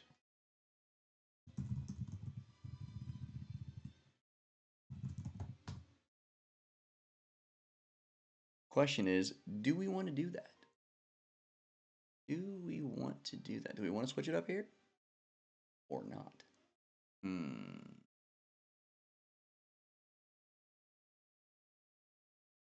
I mean, I guess. See, my only problem with that is if I were going to put her in, if I were going to put her in, more than likely,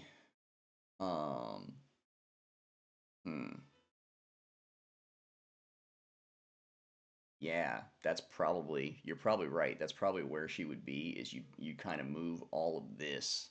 Let's zoom in a little bit so everybody can see. You'd probably move all of this down quite a bit. So let's say like this mushroom cap would probably be like down here, be a little bit shorter. We want more stalk, but down here towards the bottom, I guess you could see, maybe we could just do a figure. Maybe we do it because it's all dark down here, so it may just be like the shadow of Lorena huddling underneath the mushroom cap that's at the base. That might be the way to go. And see, I was thinking that the problem with the face in the corner in the left, because you have the module info here, I was actually thinking having it like over here on the right, like she's walking up to the mushroom from like the right angle, and you would see like her face right here. The problem with that is that starts to get away from Hitchcock and starts looking like Hardy Boys and Nancy Drew. Um, because they did that. They would create an entire like scene, and because they wanted you to know that the boys or Nancy was actually there looking at the scene, they would just slap their face or slap them standing there in the bottom corner, additional as a reference. And that always bothered me when I saw that because I'm like, guys, people, really? We went and did that. We just had to show that they were present. Yeah, we get it. It's their books. We get it. They're seeing all the things. We get it. I like to obfuscate that a little bit. I like to make it a little more subtle. Um, I do like the idea of maybe putting her very tiny underneath one of the mushrooms, because not just because it adds her to the image, and keeps that kind of thoroughfare of Lorena being present somehow, which I guess is what we're doing now, is making sure that she's present somehow in every cover. Um, I don't mind doing that with this because it also serves other purposes. Because we'll put her underneath the mushroom and she's tiny, it will serve to scale this whole thing, because you'll be able to see that she is she's a human person, and that she's the size that she is under the mushrooms that she's in, and then you have this massive mushroom up here, um, which is where she's trying to head to. Um, Good suggestion, sir. Good suggestion. I think we might actually do that. Here we go. This is what we were looking for. That's a little prettier. Angle's a little off, but that's okay.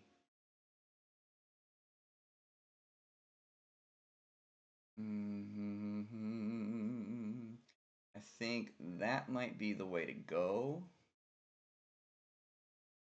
I really was expecting something a little more, you know, creative in here than that, but,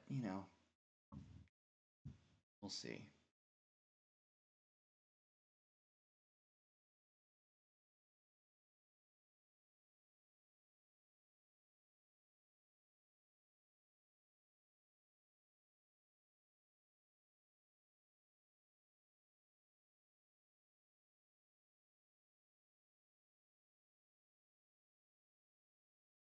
Don't know what happened here. My music just went haywire, so let's fix it. Fix it. Go. All right. Well, that's a lot better. That's a little closer to what we're looking for. I think what we'll do is we will now use this as our reference. That up.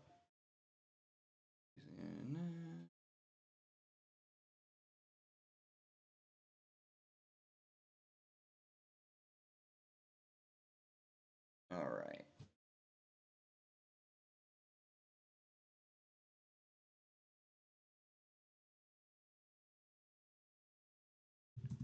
Not the pattern shown in the reference. Let's see if that picks that up. It might not. Sometimes when you tell Midjourney no, it just goes, what? And just skips right over it and just goes to the next thing.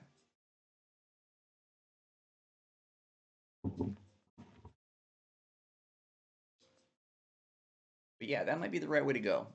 Putting a little Lorena down here. So let's take a look at how that would look using our latest visual here. You like how we've already gone through 3? This is the process, folks. It is not as glamorous as it sounds. You do have to go through the bad apples to find the right one. It is just part of the process. All right, so this isn't quite as big as we wanted. We do want it Increase in size here. Yeah, we want it to right about there. Also, angle. I would like it just a little more like out of the side of the page. We want this to be a little bit further down. Oh no, actually we don't. We just move that. Okay.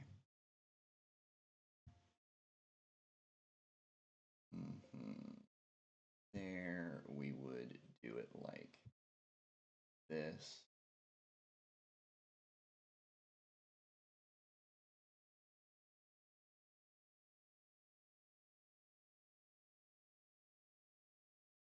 Something similar to that.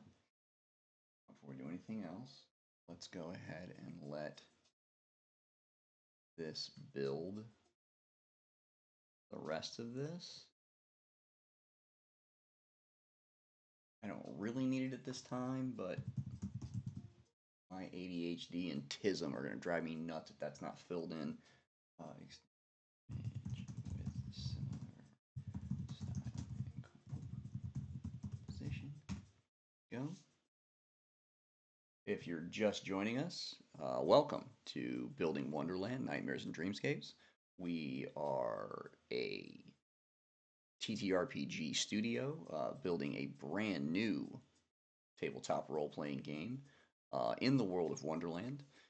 And you're watching us do it live. Right now, we are building a cover for one of our campaign modules. This is module 4. What you're seeing is you're seeing me walk through the process of building and constructing what the image on that cover will be. We have 14 modules in our campaign, and we are currently working on module 4.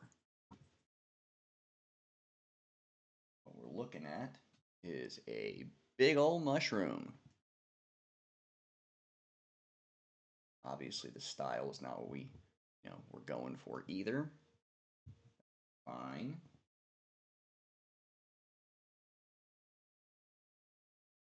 There. Not there. All right. Let's check on Midjourney here real quick. Not moving. See if it's updated. It has. And while these are beautiful and elegant, I have no idea where it's getting any of that from, because that's not at all like the Omni reference.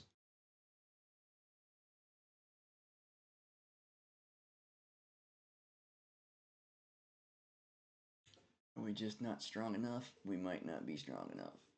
Let's try doing it this way. Even though these are very pretty, I can't use that. It's gorgeous. It'd be a great lamp, but I can't use that. Very pretty, very fantastical. Love it. Quite possibly in the non-Nightmare and Dreamscapes Wonderland, but our version, not so much. So we're going to give that another shot, and we're going to go back to our image here and see if we can make that work for us. Now, that's going to require, like we said, taking, and we can get rid of these extra layers now. Well, no, we'll leave them there. Why not? We'll put them back here underneath the background. We don't need those, but just a reminder of where we've been. We'll take this, which is our big mushroom layer. We are going to cut around everything you see at the base.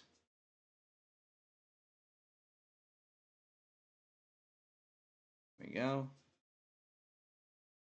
We're going to copy that. We're going to paste it in place. We are going to move it down here a bit. May have to.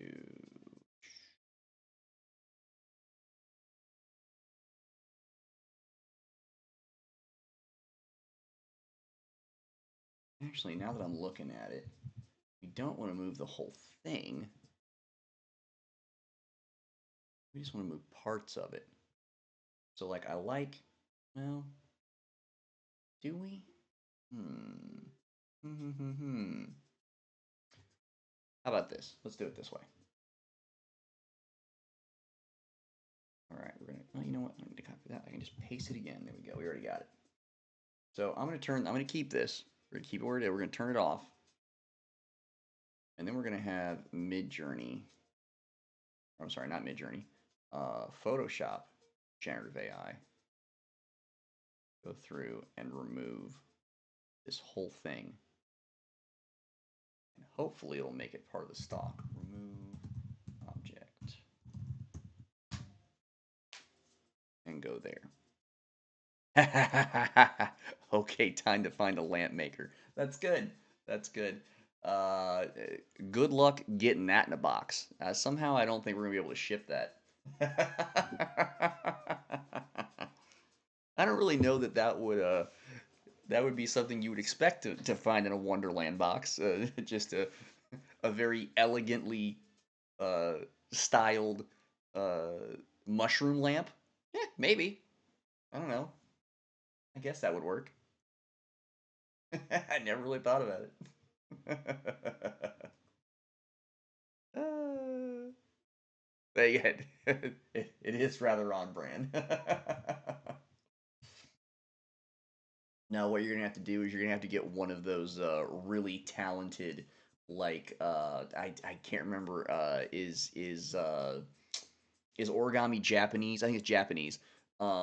Get one of those really like top end Japanese origami people to like snowflake cut that thing out so it can be flattened in the box, and then when you open the box, you can just pull it open, and there's your lamp. Like one of those paper lamps that they have over in China where they float them up in the air with the light in them. It's yeah, like a pop up book, but it's a lamp, and I don't know how you get the light in it, but you have to flatten it to get in the box. Ah. Sorry, folks. The crazy stuff that we talk about while we're trying to figure out what to do with this thing. Exactly a pop-up paper lantern mushroom. Stretch goals, baby. Stretch goals. Ah. That's a stretch goal. It's not even on a map. That's stretch goal number 365.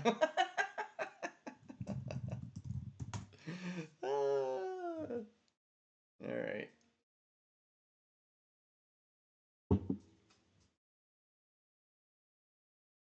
Oh, there we go. More stretch goals. I mean, these are gorgeous, but where is it getting this? This is not what I'm asking for at all.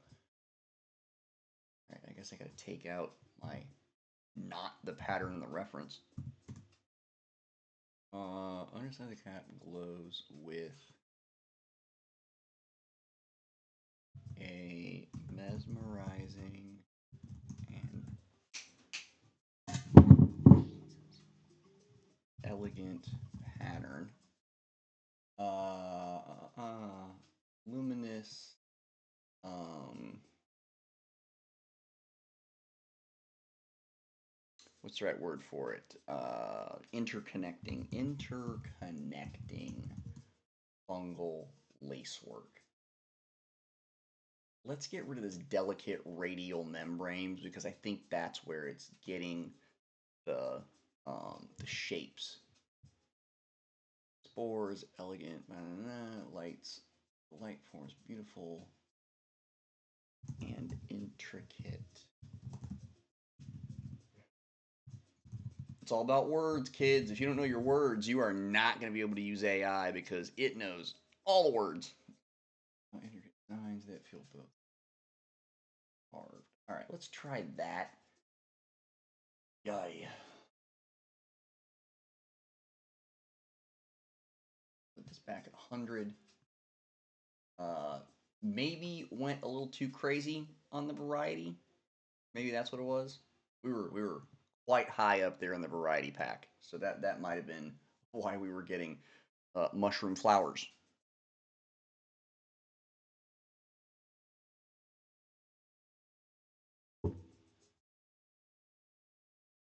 That is legit a lampstand.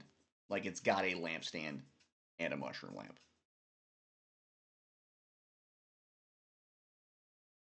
All right, back to our monster over here. Our monster that is not a monster, it is an actual location.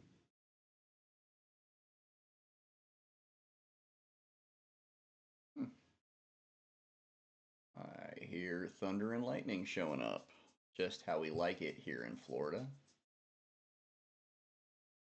If you're watching us from anywhere else in the world, we have rainstorms all the time. They come and go. It could be raining on one side of the street and completely clear on the other side of the street. It is that wild here. Um, we also have gators.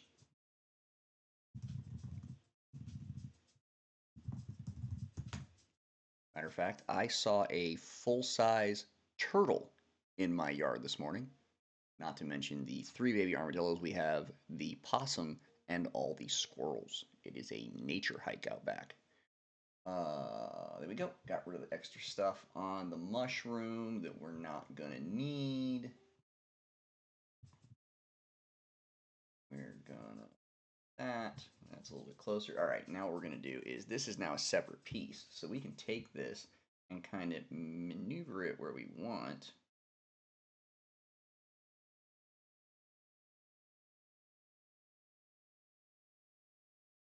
I'm not sure yet. I do like this area down here in the corner, so it looks like you had to climb a mountain or something just to get to this thing. But at the same time, this mushroom is just way too tall. It needs to be much shorter. And we're going to make that happen right now. We're going to take that right there. Doing a little bit more of that. We are going to copy merge, paste in place, and slide, slippity slide right down to like here, I think. Yeah. Say, since we're moving that down to there, we can just straight up chop this sucker off. We don't need it no more. Get rid of this guy. Now the next concern is going to be okay. We move this mushroom down, but because of the shadow on the mushroom based on the light, everything is really dark down here. So we're going to have to kind of make a lighter section or lighten this up a bit so we can get like a shadow of Lorena down there in the bottom. Still being able to see that it's her. All right, so we can still erase all of this. It's not necessary.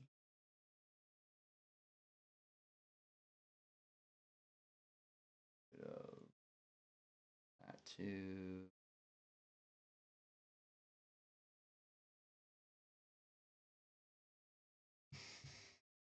Now we want to take this. We want to blend it a little bit so this isn't so stark in contrast.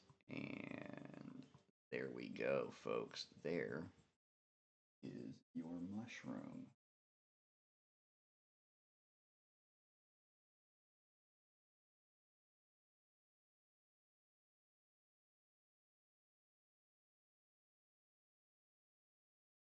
All right. Want to do a little bit of cleanup on the mushroom because when we cut it, Photoshop just does not auto cut very well. You just saw I put an edit brush. What is this thing called? Quick selection tool. I always get that wrong. Put the quick selection tool around this, and what it does is it automatically finds the edges of the image that you're trying to cut, copy, whatever you're trying to do with it, edit. It drives me nuts because I know tons of designers that use that and will just chop something up and move it right along, place it right where they want it, and just keep on going. And every single time that you cut something, using one of these automatic brushes, whether it's the wand or the quick selection tool or whatever, and it has to automatically find the edges, man, does it never do that right. There's always like a little white line or a little edge that you have to go around and clean. And I don't care what other designers tell you. Yes, I'm aware that you can change the uh, how detailed it gets when those tools are cutting and finding edges. It doesn't matter. That does not fix it. Again, 20 years experience. Been doing this a long time. I've tried all the tricks. That is literally a broken tool in Photoshop that they have never fixed. Anyway, back to real life. That means you got to do it manually. So I go around and hand erase the pieces that I don't need. Here we go. Clean this up a little bit so we're not getting those crazy white spaces between our mushroom and the rocks or whatever that's behind it. Want that to blend together as best as possible.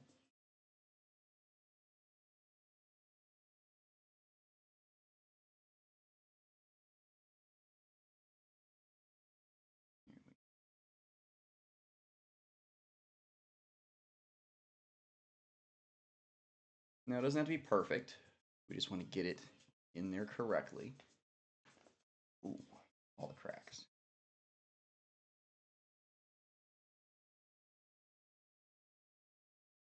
Now we're going to merge these two things together. Got it basically where we want it. I want to lighten it. So we are going to jump the brightness. You see I'm starting to lighten up there. Now here's the thing. When you're working with an image like this, where you have a lot of shadow, you're working in a dark world, you're working in some place that is going to have some darker lines and darker context around it. Anytime you go to brighten something, it's brightening the whole thing that you've selected. It's not taking into effect your shadowing. It doesn't care about your style. It's taking the whole thing you've selected and amping up the light on it.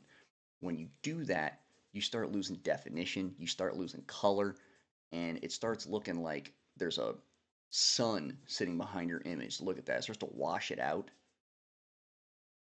You don't want that. You want it lighter so you can see the colors, but you don't want to wash out the quality and the shadow that you're getting out of it. So the way you fix that with this tool is you crank the brightness up so you can see the color to like 30. But then you mess with the contrast because the contrast will allow you to touch just the dark and dirty bits. And that's that right there. So if you amp that contrast up to say 20, see the difference?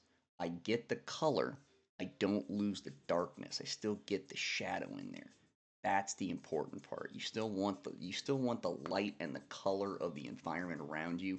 We like keeping everything very colorful with our imaging, but at the same time, you have to have the nightmares and dreamscapes. What are you going to do without it? So, that is all better lit now. Yeah. We're going to take a pause and back out real quick. We are going to save because we haven't done that in a bit. Then we're going to check out what Midjourney popped out for us. What is that? We're right back to the same thing. The chaos meter is too much for this particular object. So we're going to go big on the stylization. We're going to keep the omni reference where it is, but we're going to completely pull the variety and weird out. These are all beautiful. I think this is gorgeous. It just doesn't have anything to do with what we're doing. Maybe later. Ooh, maybe in the next episode of Odds and Ends. In case you are not aware, Creative Catastrophe Games has several social media accounts across the ecosystem. If you'd like to check us out on Instagram, Facebook, Patreon, what else we have? We already set up YouTube, and our website itself. You will see quite a lot of content for Wonderland. Um, the reason I bring that up is because, more importantly, you will see if you go to our Patreon that there is quite a lot posted there from behind the scenes and what is going on with Creative Catastrophe Games as we build Wonderland. And one of those things is the existence of Wonderland Odds and Ends, a little, mm, just a little offshoot, a little graphic dalliance, as we like to say. It is a three-part series. Each of the PDF books in the Odds and Ends series include samples of the artwork that we built, ran across, and decided not to use while building Wonderland, Nightmares, and Dreamscapes. A lot of great, fantastical, wild, and weird Wonderland related images. All have been manually edited by the guy you're looking at. I put those in a book every so often. Again, we're doing three of them. One has already been released and is available on our Patreon currently. And some of the stuff that you see us work with here might end up in the next version. So if you're interested to see some of the characters and some of the incredibly interesting but creatively misshapen uh, designs from building this campaign, check out our Patreon, and you will have access to not only the first release of Wonderland Odds and Ends, but you will also see on there that we are releasing a prequel novella written by also yours truly, edited by my partner Philip, and that particular prequel is an 11 chapter novella that spans the time between Lewis Carroll's original Wonderland novels and Wonderland Nightmares and Dreamscapes. How did we get here? Wonderland Tales of a Queen tells the entire story. First 5 chapters available on our Patreon right now. The rest will be coming soon as we lead up to, that's right, we lead up to our Kickstarter coming a little bit later this year. And as we lead up to that, we will release more chapters of Wonderland Tales of a Queen and more behind the scenes of Wonderland Nightmares and Dreamscapes. So definitely stay tuned for all of that. All right, still cleaning up a little bit of this ground area here. Again, doesn't have to be perfect, but we do want to separate out that this is the ground and that is the mushroom stalk. So we're going to clean all of this here. Get rid of some excess garbanzo beans.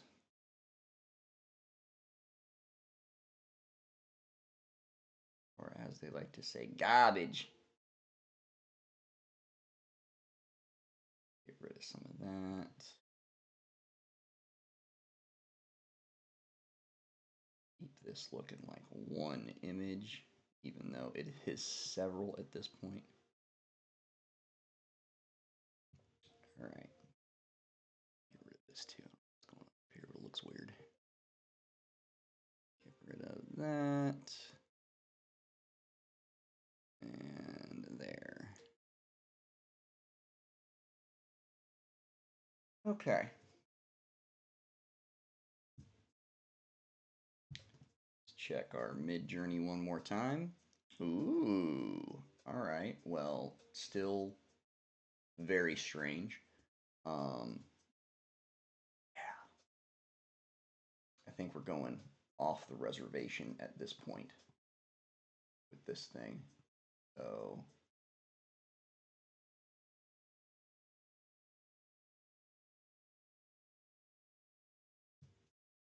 Now we're just messing around. Until then, we are still going to work on what we've got going on here. Let's take this background here, and I realize that this is getting a little too muddy. We want it to be more white than it is.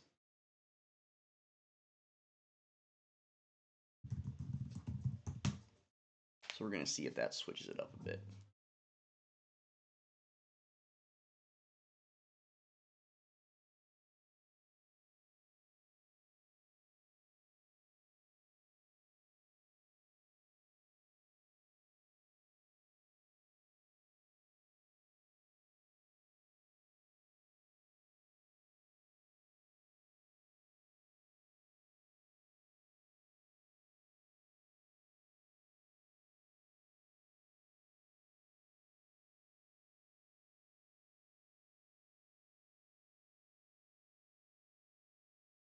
All right.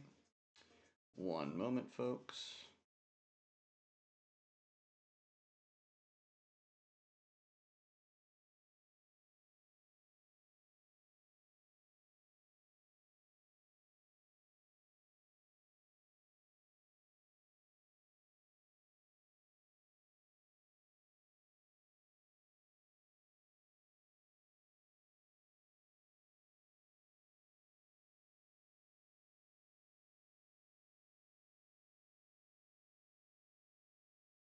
There it is. Okay.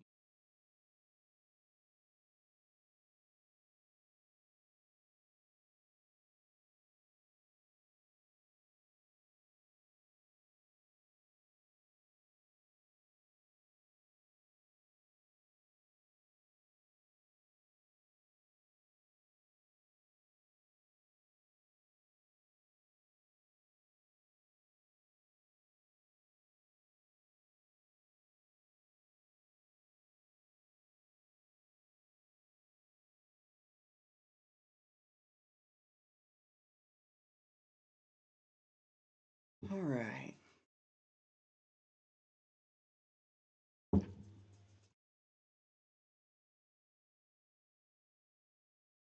Ooh, Midjourney's thinking. Are we going to get another lamp? That is the question at this particular point in time.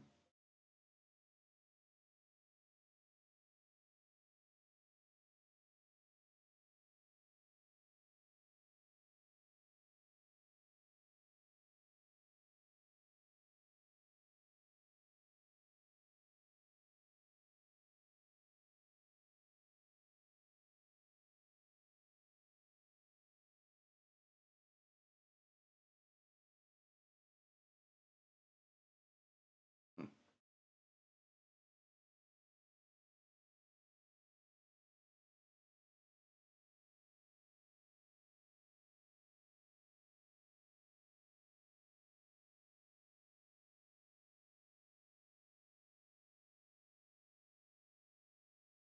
All right.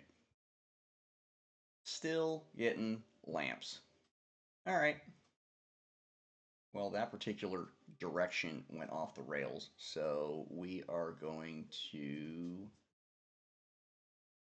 go in a different direction. We're going to take this, which is the image that we're working with currently, and we're going to do variances of that. Also, I'm going to use this as an image prompt.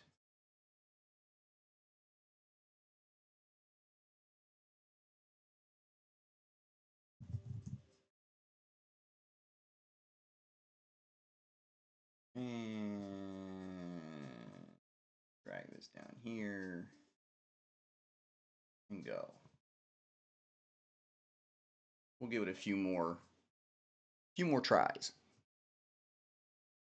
while we see if we can build it better. So there we go. That made a little more white there, although it also kind of crushed our stock a bit. That's all right.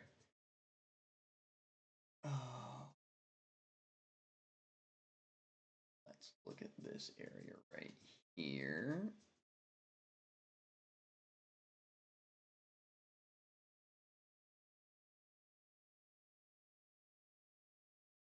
and see if we can get it to rebuild that so it is also more bone white.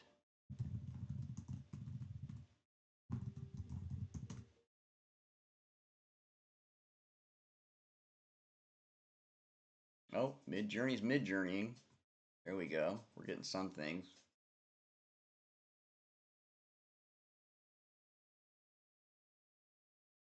Well, this is looking promising. Okay.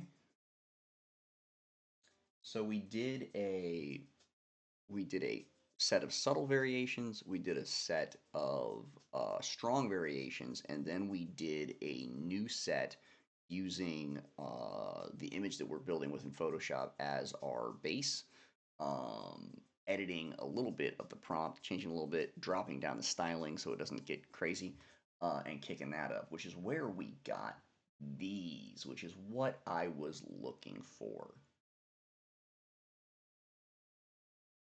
Look at that. That's what I'm talking about.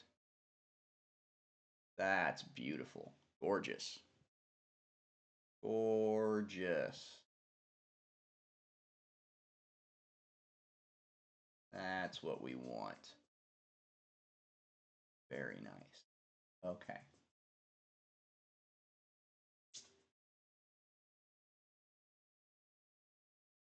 So we're getting there.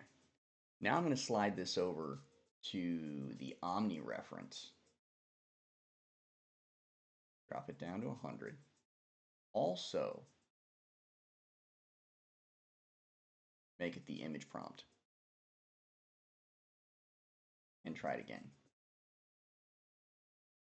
These are great though. This is gorgeous. This is gorgeous. This is gorgeous.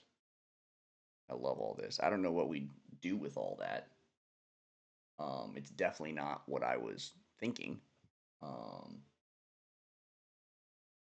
it might work. Yeah, see, unfortunately, these look like they were all organically made. They look like the mushroom grew that way, which is great, but it's not what I'm trying to get out of it. I'm trying to make it look like it was carved out of the base or out of the bottom of the cap. Maybe we don't go that way. We'll see. We may change our minds on that. We'll see how this goes. Yo, what we got going on here? That looks like quite a mess. Trying to finish the rest of our stock.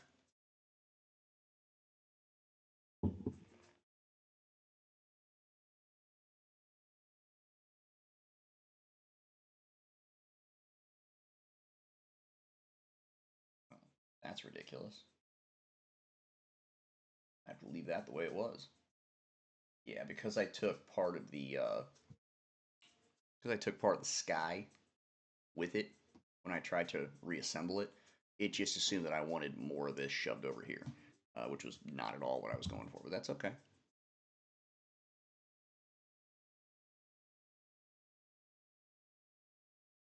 Back out. It does kind of look like there was a massive chunk taken out of it, doesn't it? It really does. I wonder if what we can do is...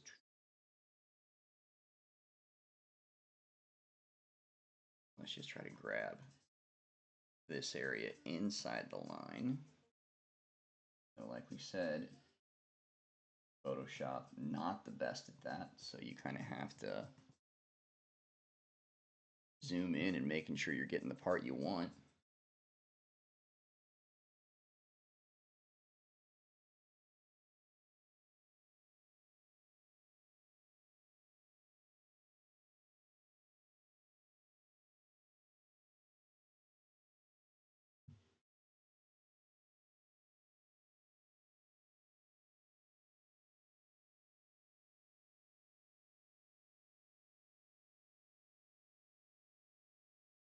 You want to make sure in this particular instance that we get just outside of what we're trying to cut, because if you don't, it's going to leave remnants of this that's already here. We want to get rid of that.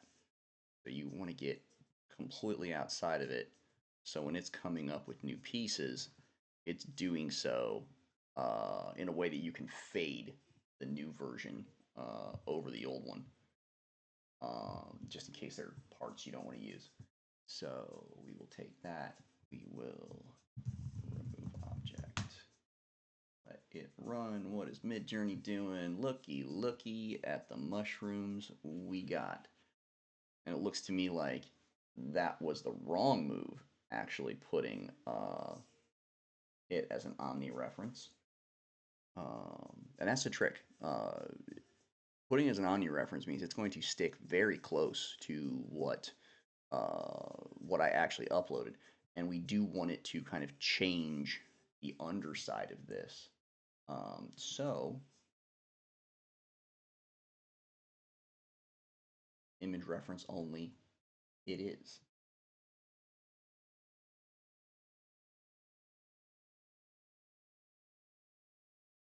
Just want to get a couple more sets of options that are similar to these. That'd be great. If we have to, superimpose one of these on the bottom of the cap of what we're working on, then that's what we do. Well, you really don't want to keep that straight line there, do you? It really wants to get rid of this section right here. Really wants to blend that with the air. Not what we're looking for.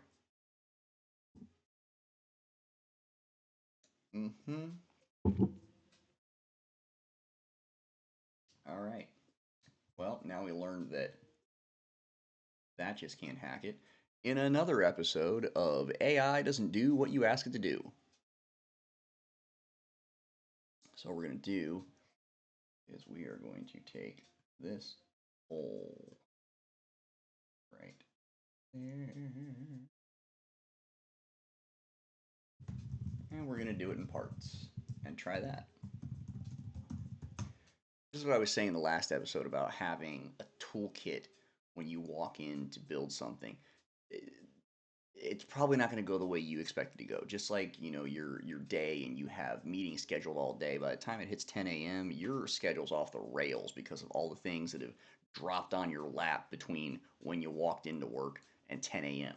So it's kind of like that. You walk in with an idea with how you want it to look, where you want it to go, and as you go along, you're having to kind of use the different tools that you have in your toolkit and zig and zag to get to the actual eventual end goal. It's not a matter of saying, oh, every time I do this and every time I do this. There are some things that you do every time in a process, depending on what you're doing. But there's also quite a bit where you have to be ready to wing it, pivot, change direction. So that's a little bit better. There we go. We got more white in it. I just want more white in there. That's all it is. I'm just trying to get a little bit more of the bone color in the description because we do want that to stand out.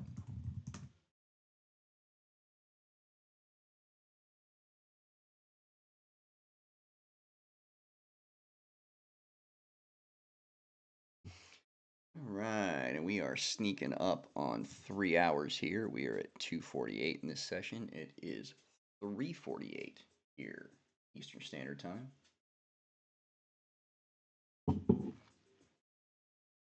We'll probably do another 15 minutes and then take a little break.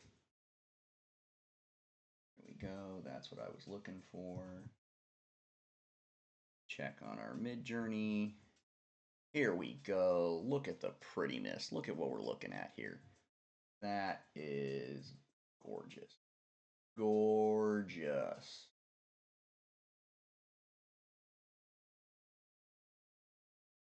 Also very interesting. Very interesting. Ooh, like that.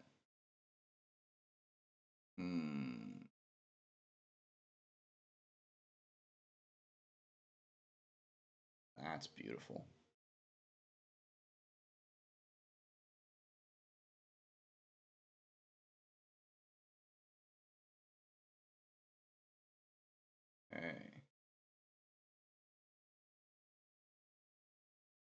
Very pretty.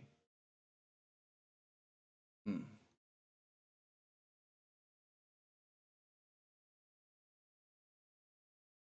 I'm gonna be honest, I really like that one, and I'll tell you why. Because it no longer looks like they were cut out, but it does look like there are spider webs covering the underside of this mushroom cap, which is going to be kind of key to our image. So let's take a shot of this, send it over to Phil.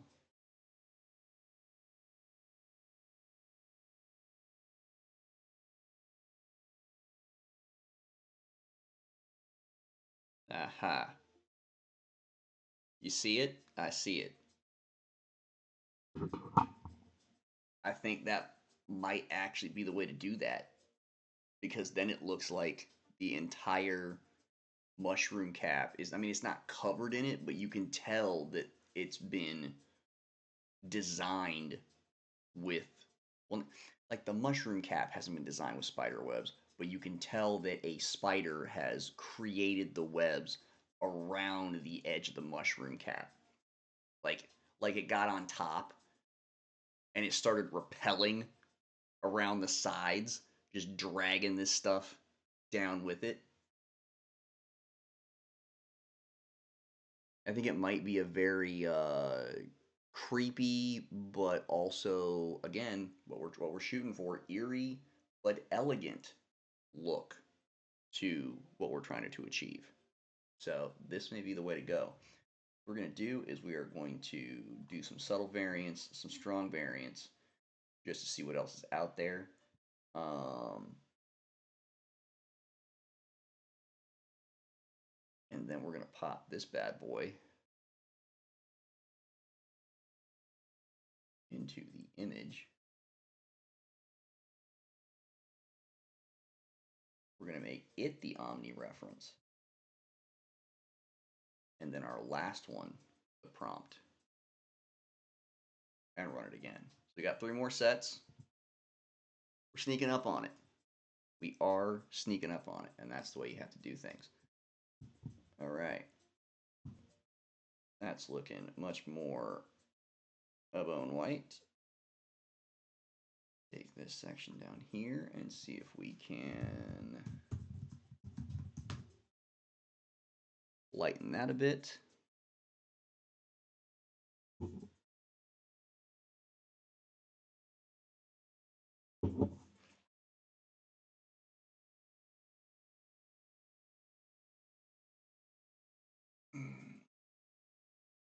Very nice. So, put those two together. Put that down at the bottom. Much more of the white in there.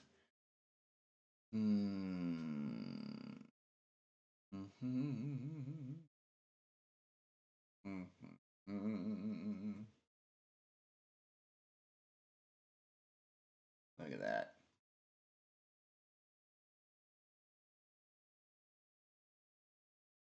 All right, so this is, oh, that's not it.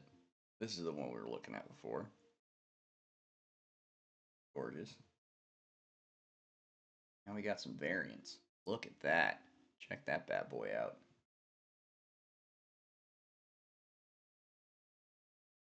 All of these do kind of say spider web, don't they? That's a little wild. Very interesting. Now this is getting very jellyfish. Still interesting, but very jellyfish.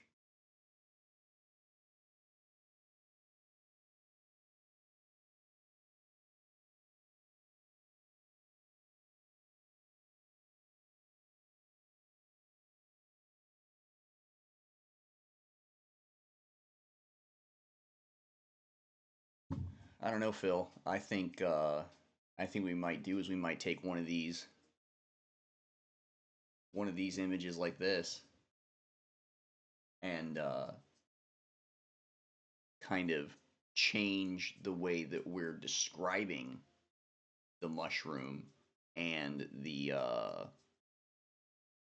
spider webs in the actual module to fit more of this kind of image. Because if I just stick Lorena real tiny standing on top of one of these mushrooms like she's, climbing it to get up there,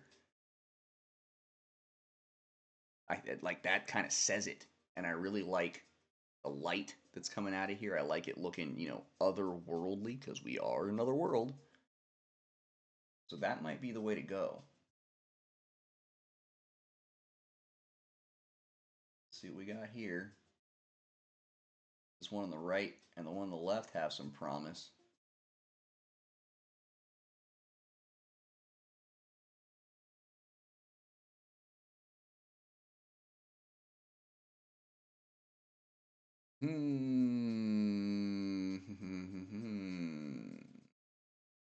Those are looking very promising.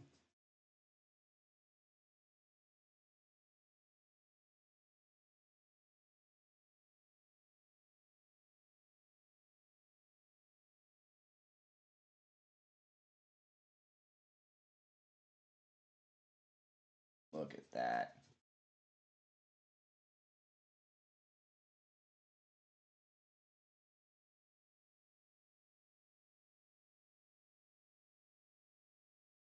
Those are looking good.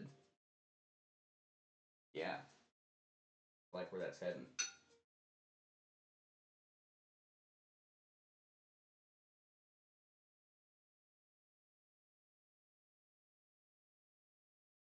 All right. That's not bad. Incredibly messy, but not bad. Here we go.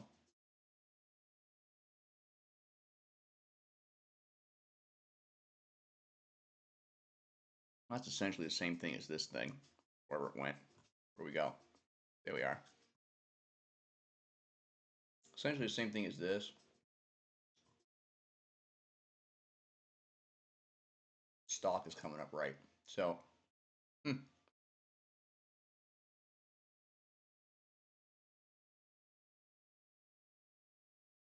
we need to do is merge this image up here because we want that stock and that direction, and merge that with this uh, undercap, and that might be the way to go. All right, we're gonna take this little project we had going on here. We may still use. We'll never know. We'll see. Leave that where it is, and we will add these two bad boys on here. This one.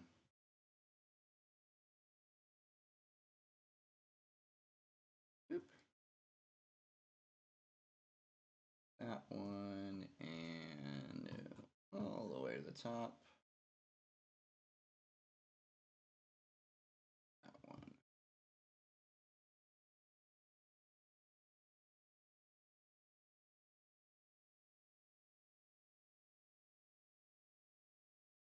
All right, so what we're gonna end up doing is taking this cap and putting it on this stalk. Be a little tricky, but we can pull it off. Shouldn't be too much of a problem. However, we have been going for about 3 hours now, so we are going to take a little bit of a break. This kid could use a stretch and quite possibly a snack and a bathroom break. So when we come back, we'll be merging these two objects together, or these images together, hopefully getting much closer to our finished product. Adding a couple more smaller mushrooms on there, adding our heroine Lorena in there as well, and getting closer to that module 4 cover. So let's take a breather, give it 15-20 minutes, and we'll be back with a little more Building Wonderland Nightmares and Dreamscapes. And we're back. Building Wonderland Nightmares and Dreamscapes. Sorry about that, I had my sound off. I am your host, the Design Merc. We are working on mushrooms. That's right. We are going to merge these two lovely little mushrooms. We're going to take the cap from the one on the left and attach it to the stalk on the one on the right. So we're going to pop this off right here. We are going to pasty paste.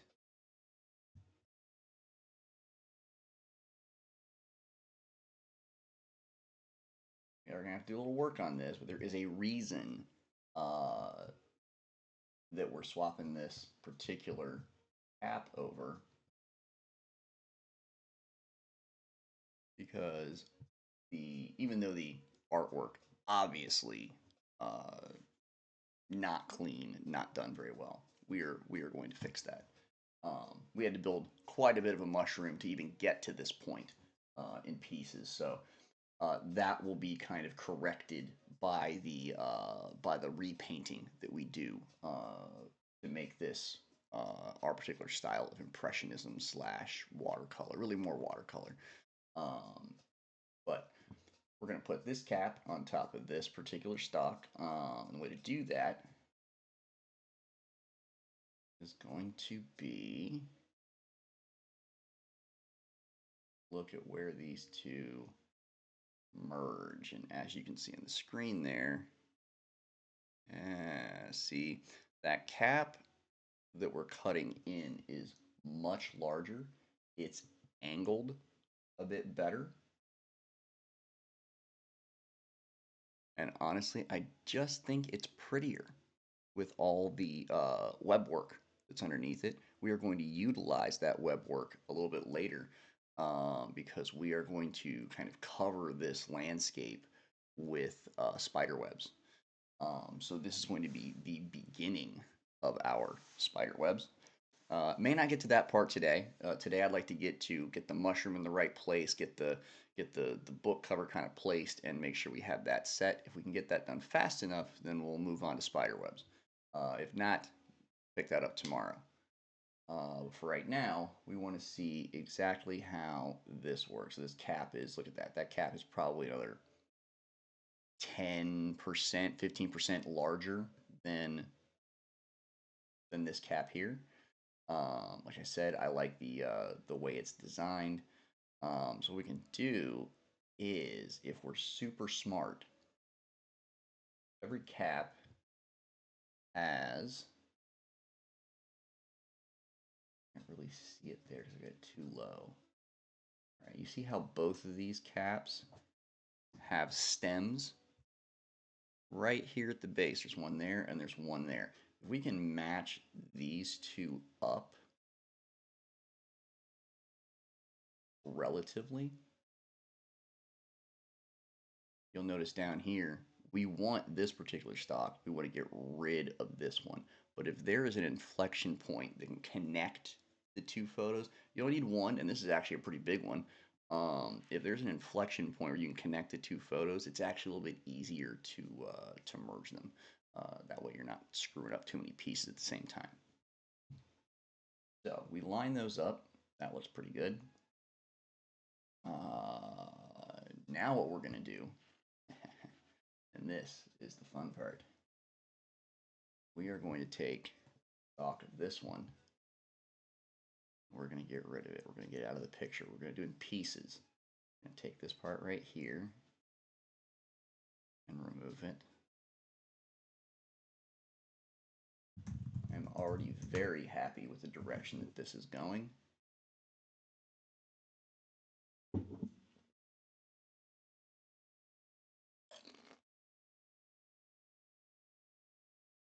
Whoa. Not what I asked for, buddy.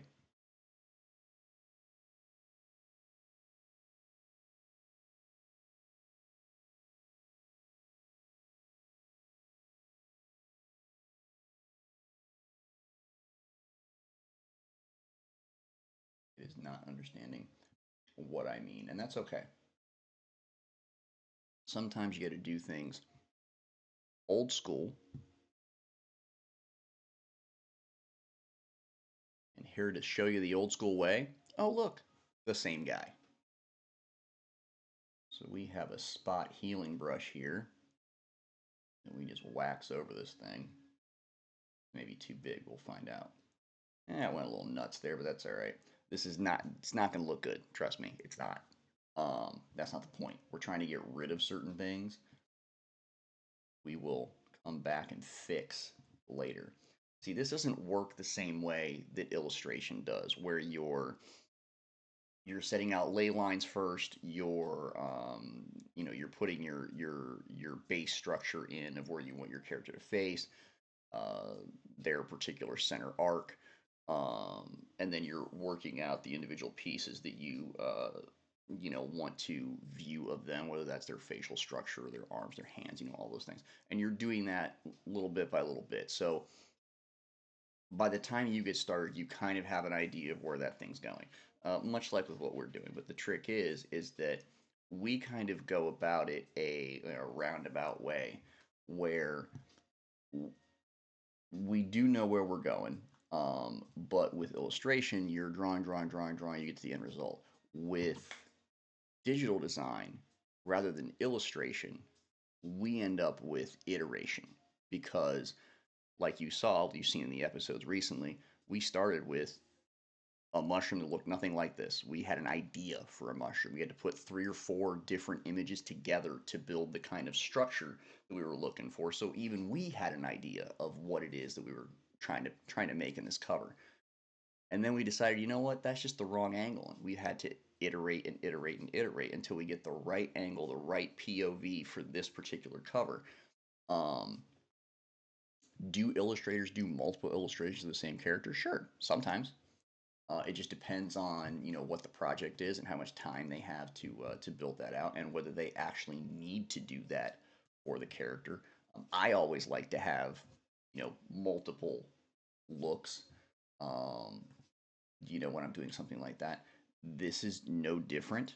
Um, but at the same time, we have the undo button, and Illustrator does not. You have an eraser, but it's not quite the same because I can do activities and actions that illustrators just can't, um, with something like Photoshop.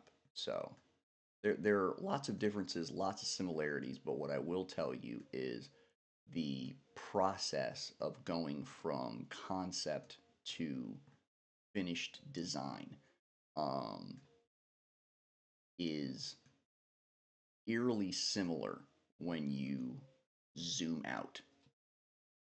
And we're not talking about the particular manner in which you design or your particular medium. And it's more about the process itself and how you take the steps through that process. Um, it can be very similar in those regards. So back to this, we're spot healing this trunk, this stalk out of the way. We just kind of want the point of contact. This is probably all going to be covered anyway, so it doesn't matter how nasty, repetitive, whatever it is.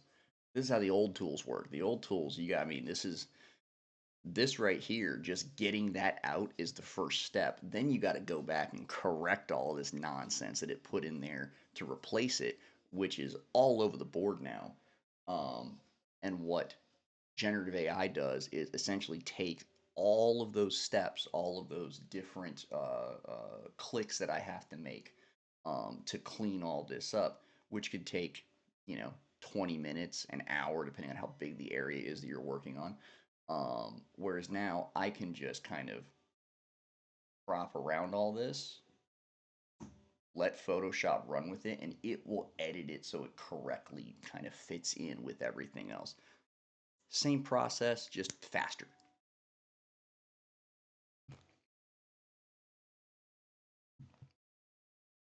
So we'll grab this right here, this area that's not the greatest. Or yeah, we'll make it a little bit bigger.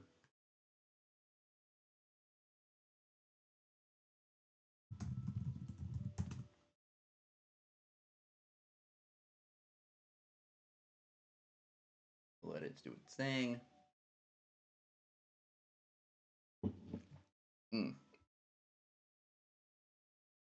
Great. Much better. Now we can stick with that one. That's fine. All right. Now we zoom back out. We've got just the top of our stock there.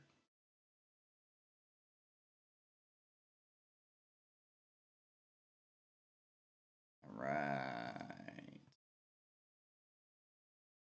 Might still be too much stock. Let's trim it just a little bit more.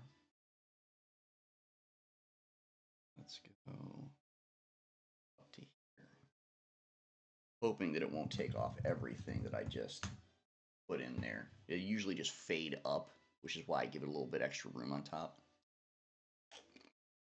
There you go.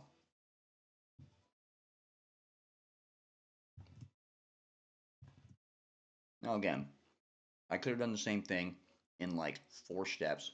I would have just copied that stock, pasted it on top of itself, so I had a separate layer of the same exact thing.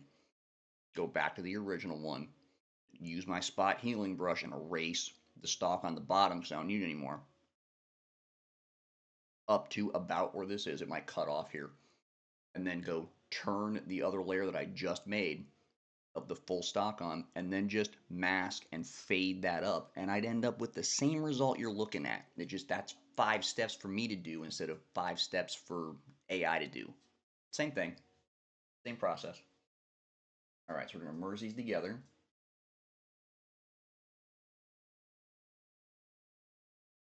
It's still a little much, but you know what?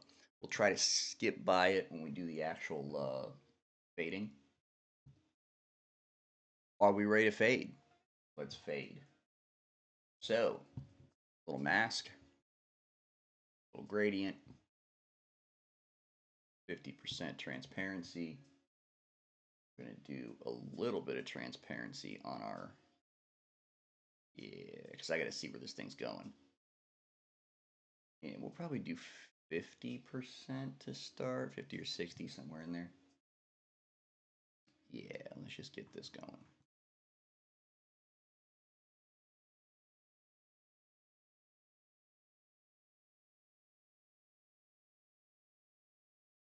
Okay. Good. That's the direction. Now, we're going to be super careful.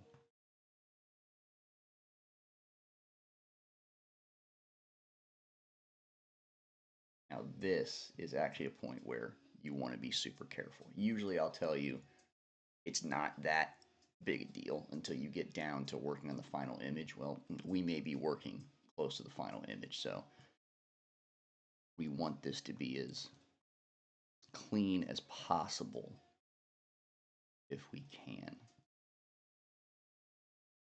Now, some of that coloring is going to be off. That's okay.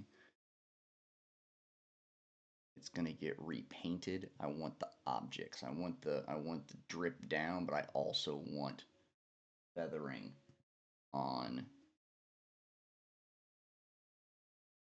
the stalk.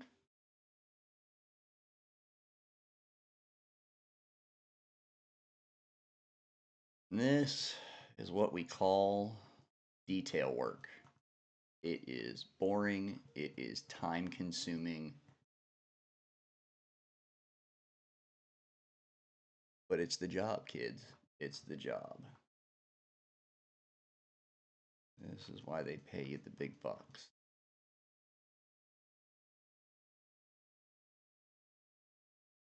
I'm gonna sit here, fade up this stalk. And the stalk itself is probably going to change eventually, but what I want to do is I want to merge these two together.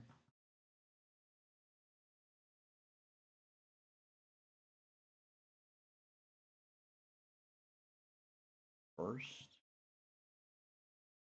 and then we'll worry about styling, shading, all of those things.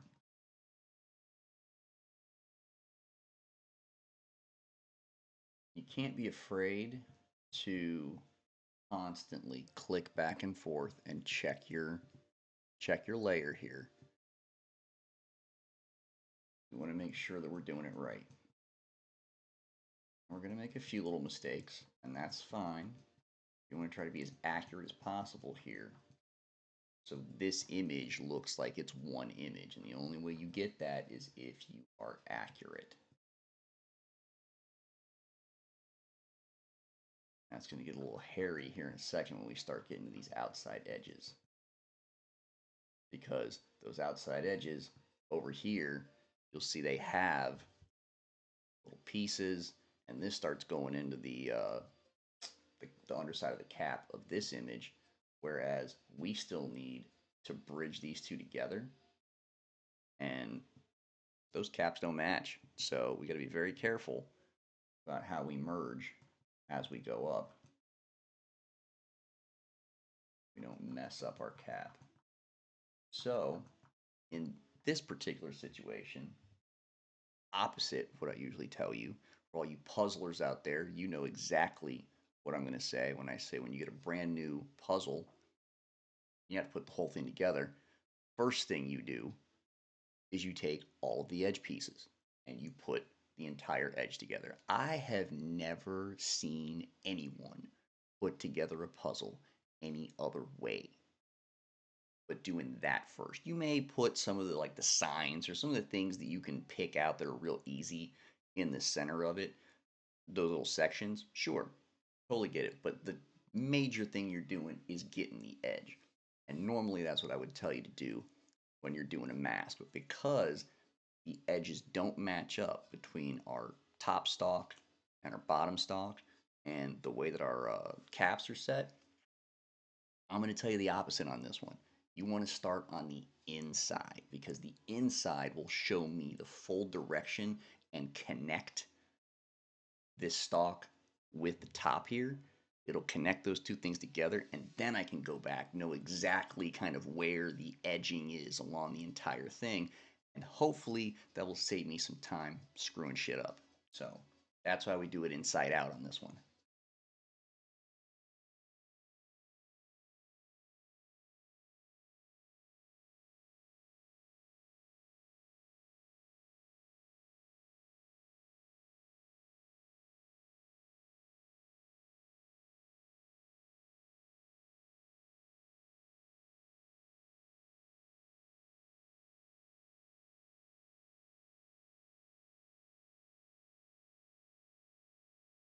Now, you don't want to get too close to the edge without knowing exactly where the edge is. Like we've got a little bit of room here we can work with.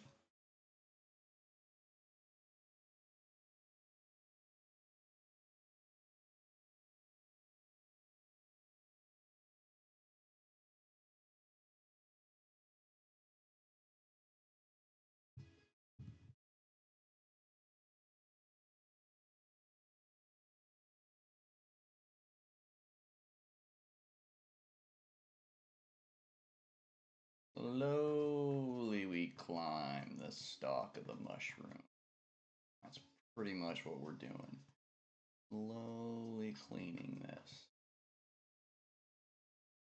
Connecting these two things together.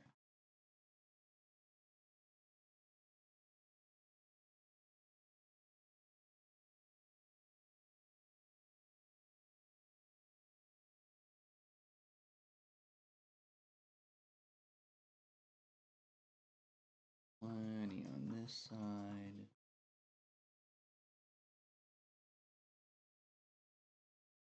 This way.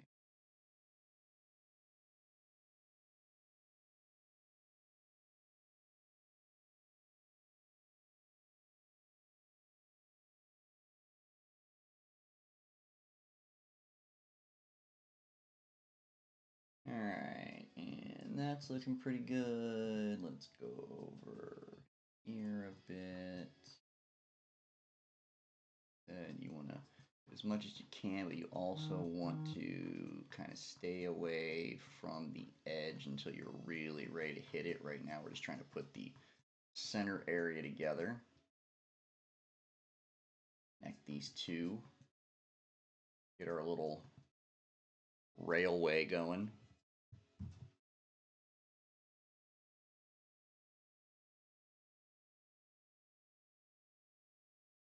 Getting there, it's getting there. And you see how the colors start to blend together. That's exactly what we want because that'll make it easier, hopefully, to blend it together and make it look like one thing. The stock is very, bone white, and then a little bit of blue, and then you're getting into this orange up here, and we may have to work on that color change a bit once we get it all connected. But you want to get it all connected kind of as is before you start going crazy with fixing color. You have to have the thing to fix the color of the thing.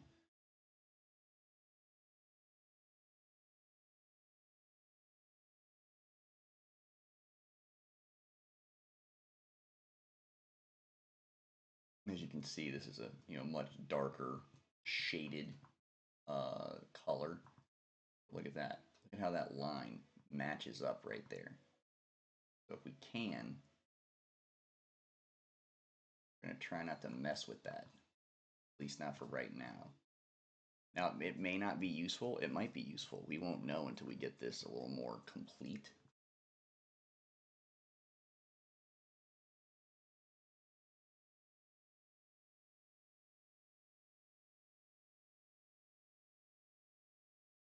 Let's zoom out quick here and look at what we're working with.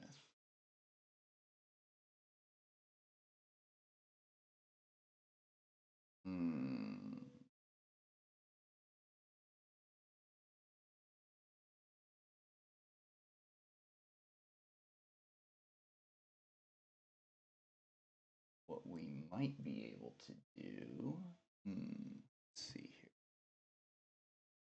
We're gonna have to eyeball this one for a second.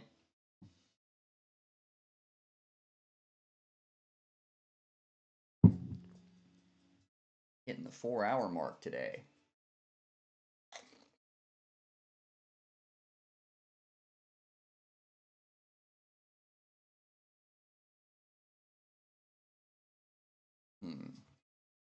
I think, ladies and gentlemen, we can actually move this up a bit.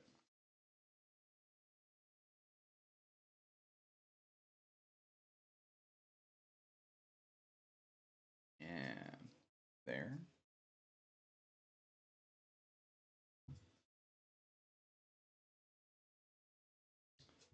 Now, because I'm not entirely sure, well, no, I guess we can stay with that for right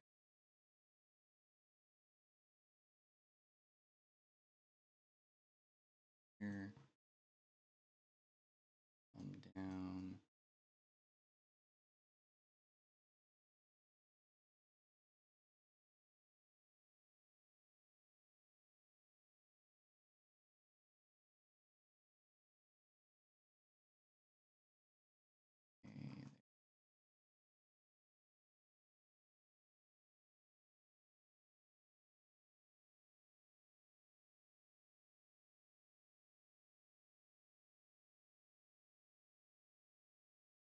We might do, because as we're getting in close, might just be better to tilt this bit.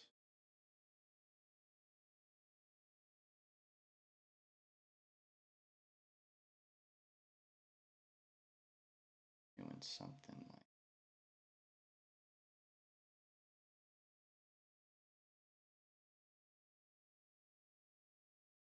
like this.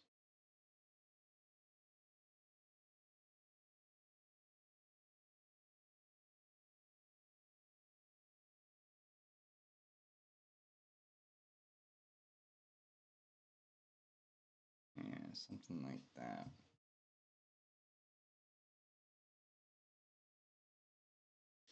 Actually, what we may do a little bit more.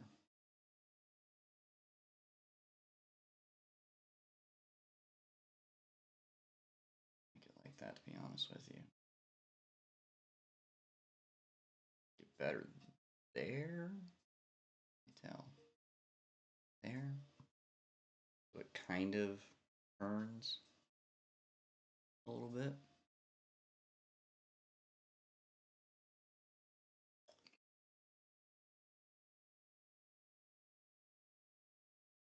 We may just have to repair this section here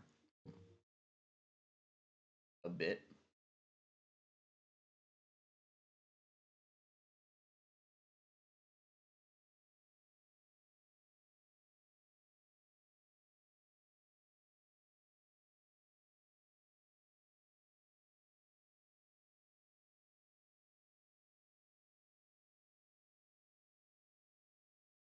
Right.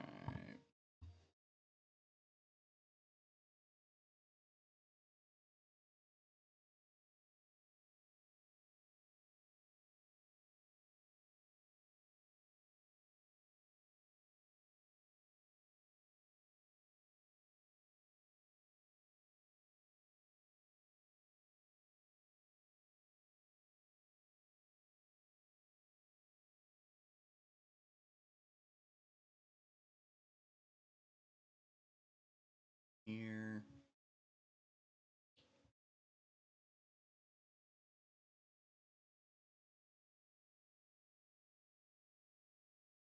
Get the rest of it. Now you may not have noticed when I rotated this a little bit, the section that we had already kind of faded out over here changed, and you'll see if you look close enough, right around here. Keep an eye on that. Part of that, there especially, part of that is bottom stalk.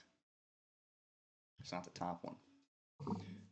We faded a little bit too far. Well, we faded exactly what we needed to for what we were doing. Then we decided to change the particular angle that the cap was at so it could match where the end of the stalk is. And in doing that, our edgeway that we kind of created there moves over to the left, leaving that gap because we rotated the whole thing. That's just part of the game.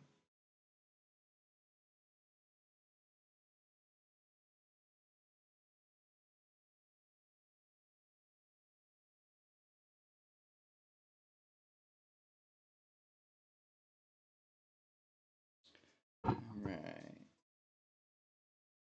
So now because of that, we have to go back over here and kind of edge our other side more because that moved along with it. Should be able right here just to go straight off canvas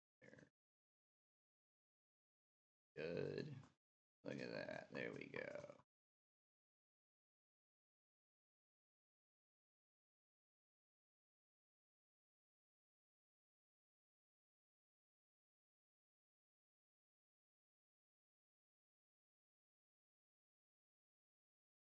What you do is you just keep over here and keep edging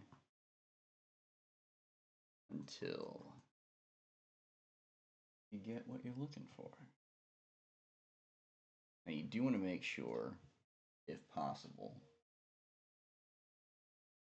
it does help when you're working with illustrations as opposed to photographs.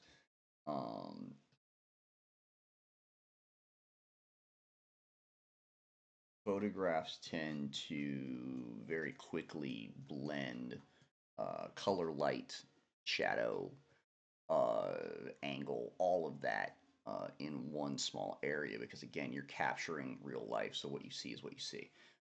When you're doing illustrations or you're dealing with digital images like this that are more of an illustrated style, a lot of things as you see here, well, see it here when I zoom in. A lot of things, if you zoom in deep enough, actually have outlines, slim black outlines around them. Um, that is one of the big differences when you start working on um, actual photos versus illustrations or digital images.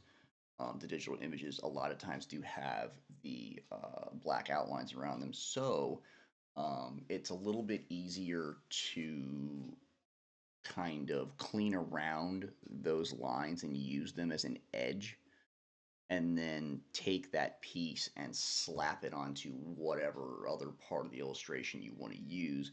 And for the most part, you're still going to have to do some edits, but for the most part, it will kind of just fit there as long as they're the same illustrative style, the same like color composition, things like that, like this. Um, what I'm doing is I'm going around this edge and I'm trying to make sure that there is a black line outline of something on that edge. That way I don't have to erase it. I can just keep edging along the side here, and it will hopefully take care of that for me and still look clean is the whole purpose of doing it that way.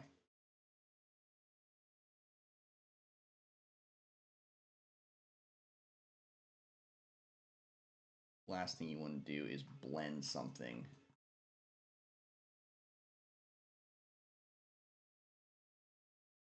and then have someone look at it and go, well, that's a bit messy over there, isn't it?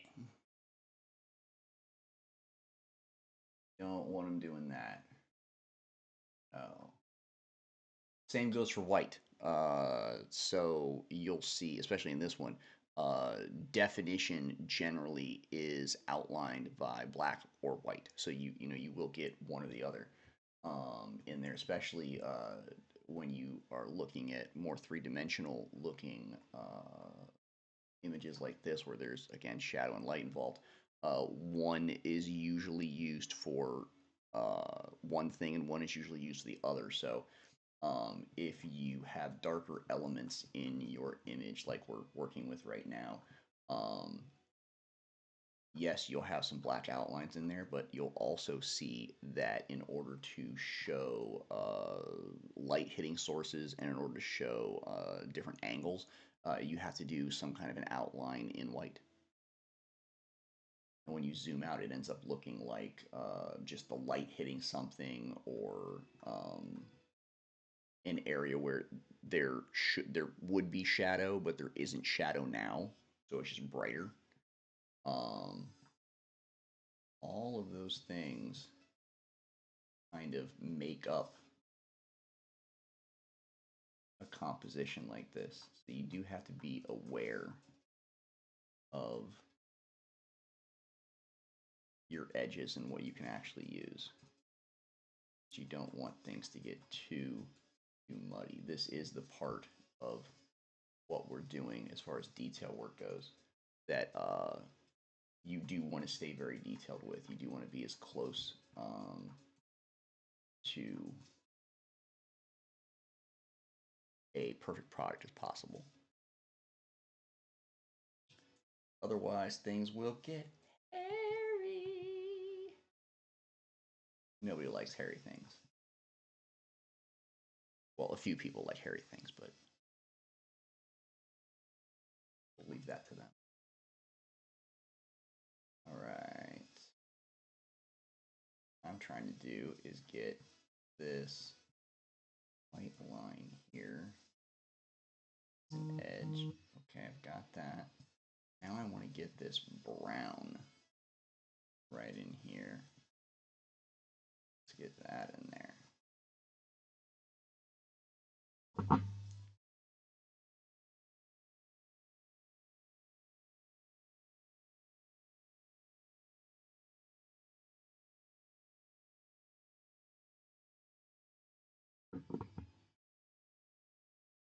I know it probably doesn't look like much, but let me tell you, detail work is where it's at. Devil is in the details.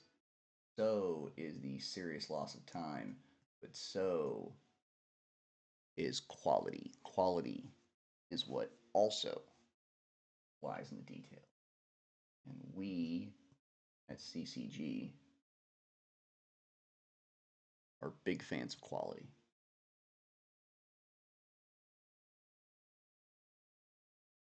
We are doing our best, using all of the skills at our disposal.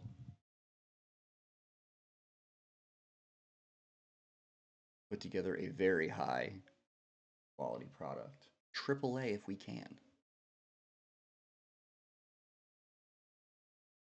So anyone out there in the professional D&D world, if you take a look at this, please feel free to let us know your thoughts on where we stand in that area.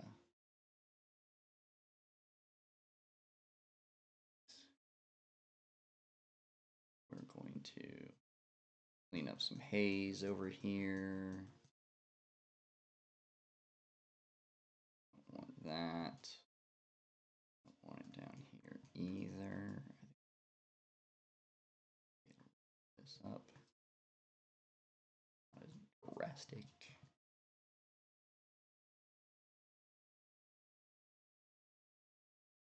Right there.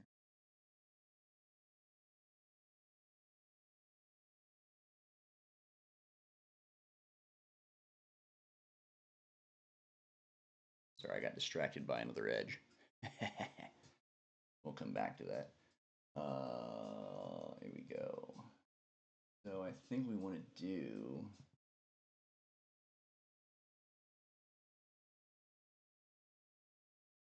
go ahead and listen.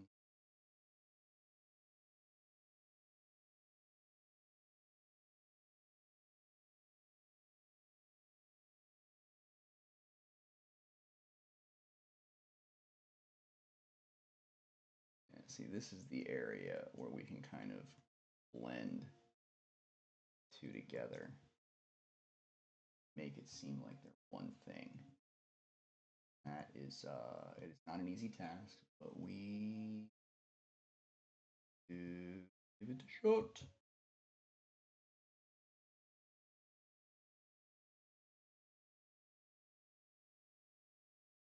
Yeah, we're going to use that white line right there and the black one around it as our edge. We don't want to mess with that. All right, let's go back a little bit right there. Zoom in just a little bit more. It's still smaller on your screen. Trust me, it is huge on mine. I can see the actual pixels that I'm working on. Sometimes that is very beneficial. Because really, when you come down to it, anything you're working on digitally is just a newer, distant cousin to Windows Paint from the original, like, 386, 486 Windows 3.1 computers. I know most of you have no idea what I'm talking about, but back in the day when there were no computers, some of us still existed.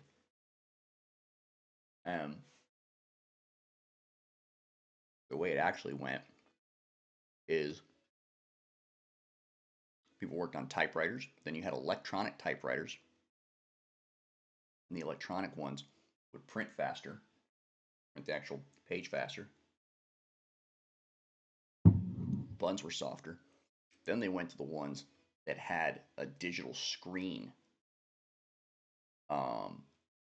on them, and they also had a whiteout option, so you could go back over the letters you typed and it would, instead of printing on a black ribbon the letter, it would go back and put a white ribbon up and hit that, and it would cover over the typewriter letter.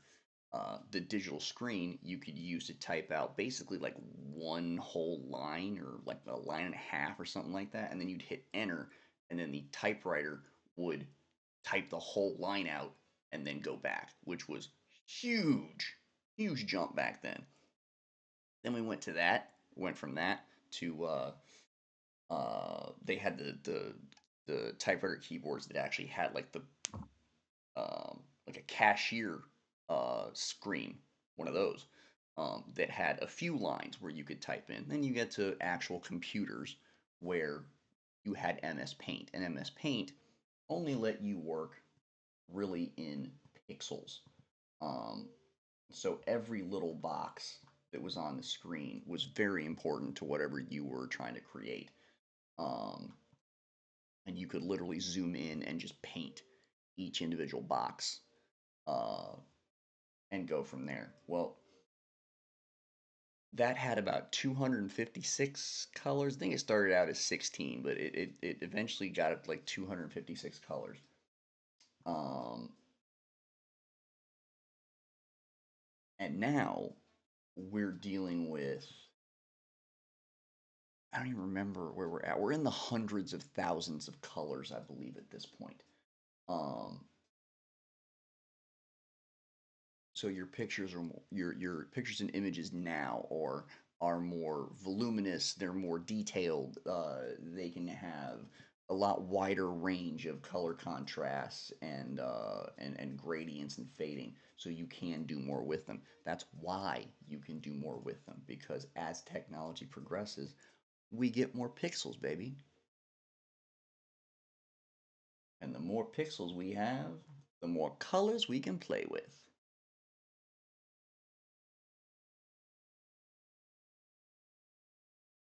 Sure, you Fortnite kids would agree with me. I'm kidding. I know nothing about Fortnite except for what it's actually called. Okay, we're going to use this black edge here. Ah, good.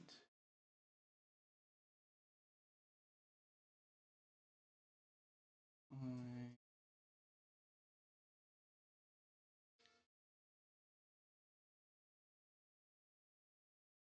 think we can make this look a little cooler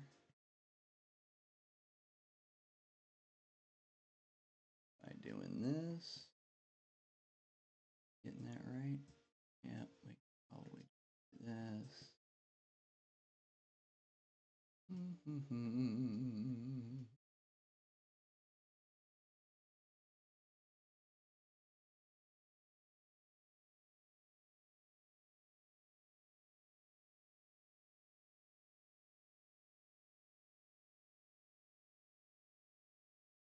Here we go. You just gotta slowly clear out the areas that you don't want.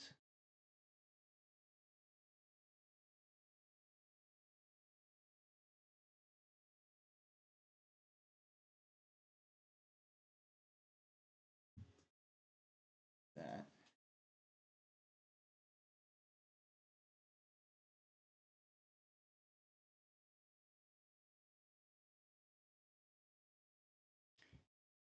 Probably line these up a bit.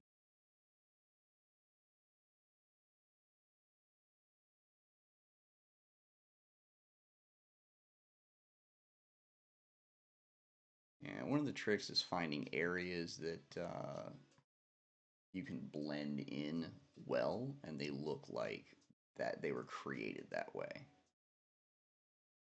Just trying to find a few of those in here.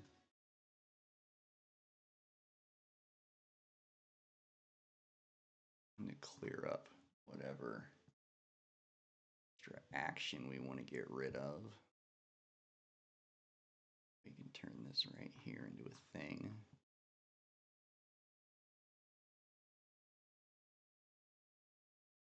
And make it not look messy.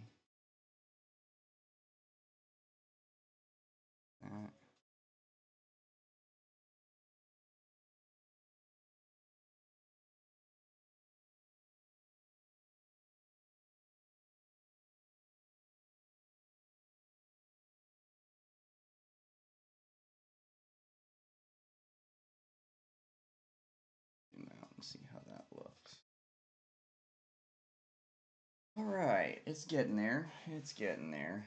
It does look like that stalk, as it gets up to the top here, is a little shrinky.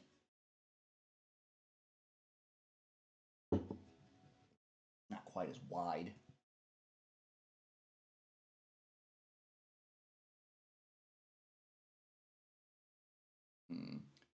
Maybe this right here. We have to create some section.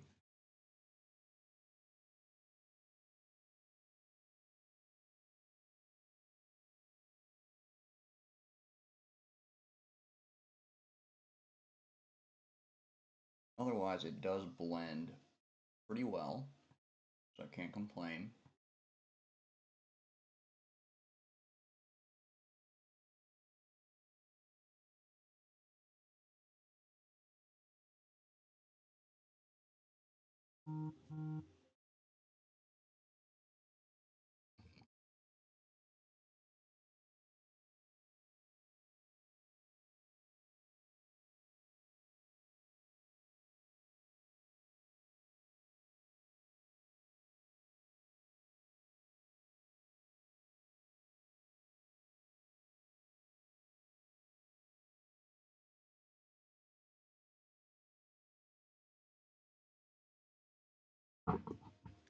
Right.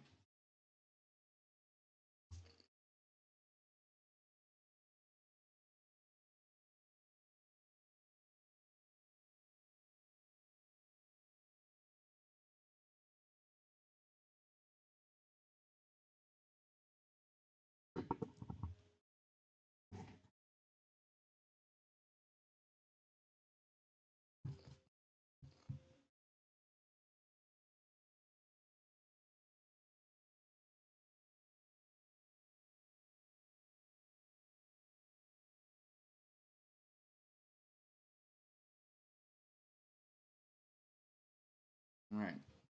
Yeah, I think we're okay with the connector for right now. We're going to do some more fixes on it in a moment. But I want to clean this up first down here.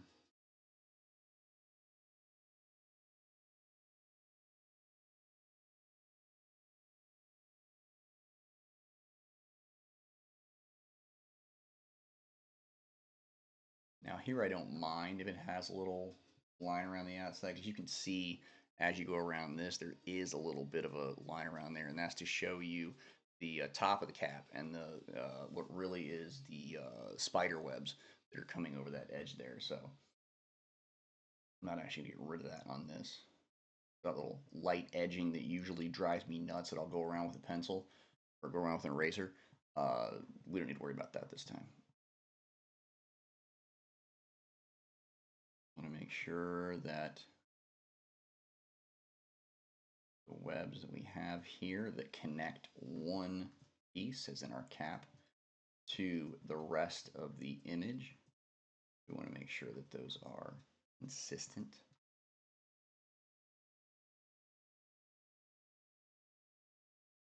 So we connect them where they fit.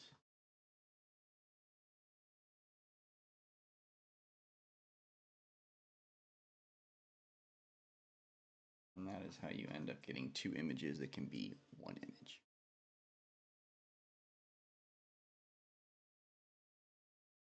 A lot of blending. That's how it's done. A lot of blending.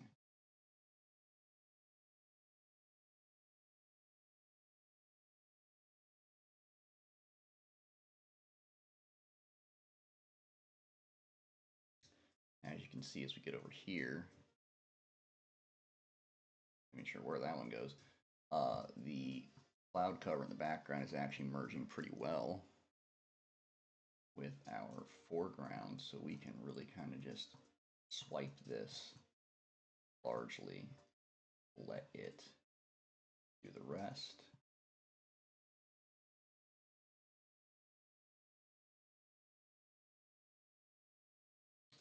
We do have to go around the entire thing because, as you can see, there is edging there. You can actually see line and the edging of that image. Blend seamlessly. Get rid of all the excess.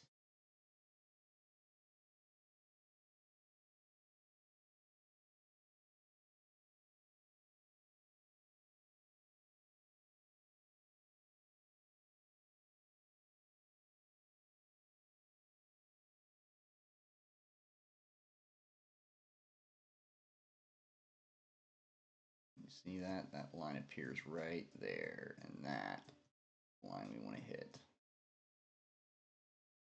There's a much easier way to do it. Instead of blending all of that and wasting a bunch of time, you can go right in here, put your brush, your eraser brush on it, and just line it right up.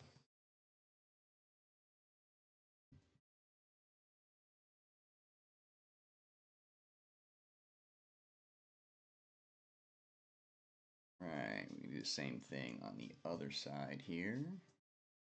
Right there. More. There we go. See how they overlap up here. We don't really want that either. So what we do is we actually outside here. Starting at this corner.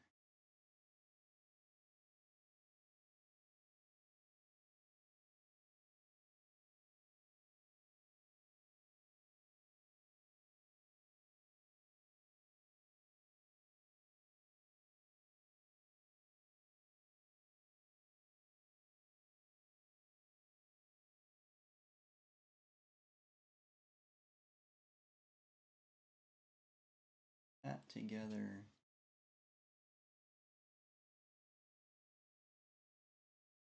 Blend this together.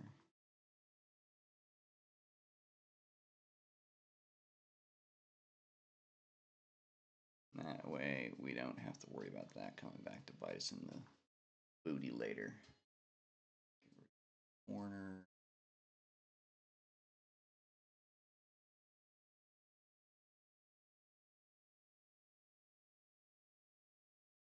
Good.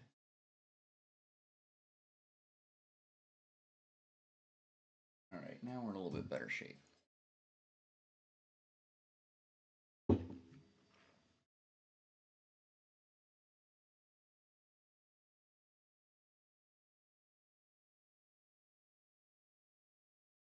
think it's about time to check this real quick and make sure we need to be. Actually, get rid of this up here as well. And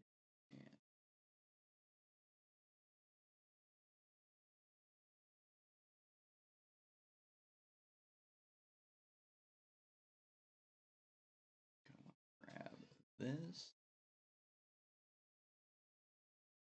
extra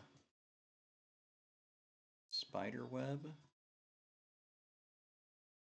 that might come in handy. Oh, did that?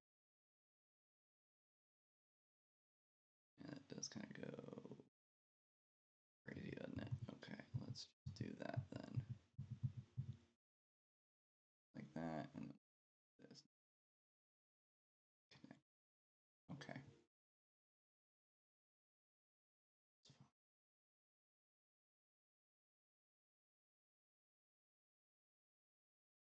Get in here. Got a connector that goes up there. Again, detail work, folks. Sometimes you got to sneak in close.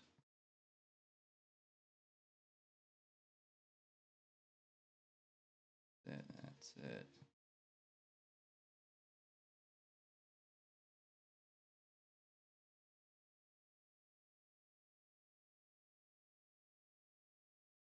All right.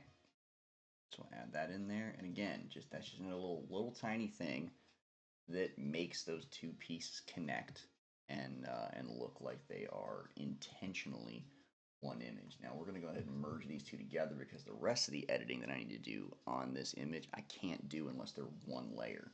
It becomes too much of a pain in the ass to try to edit things.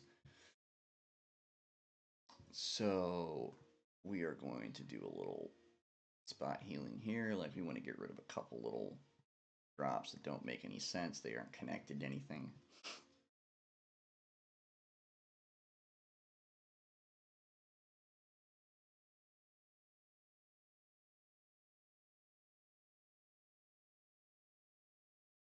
Yeah, unfortunately, AI is still, the aunties, as we like to call them, are still in the age of leaving what are called artifacts behind.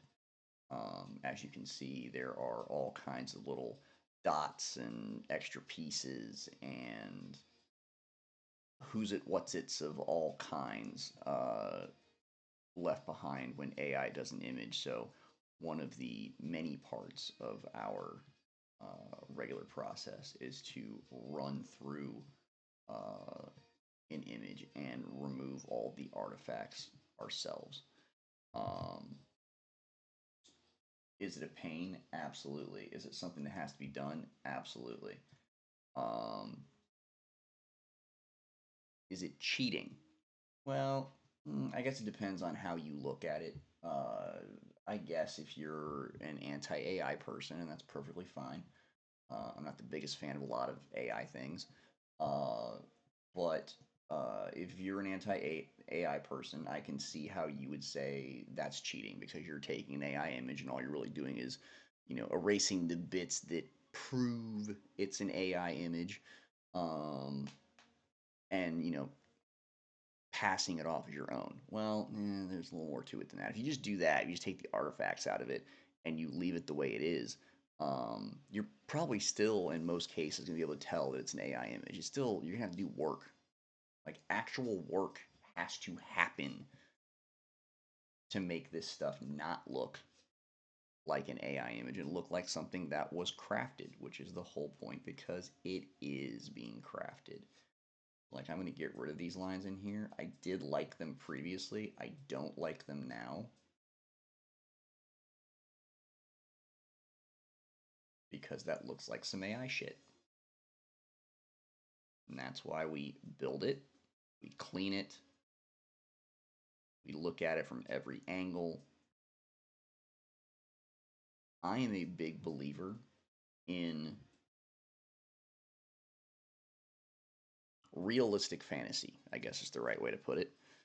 If you're going to be designing something like this, there are certain things that we're all just going to assume make things real.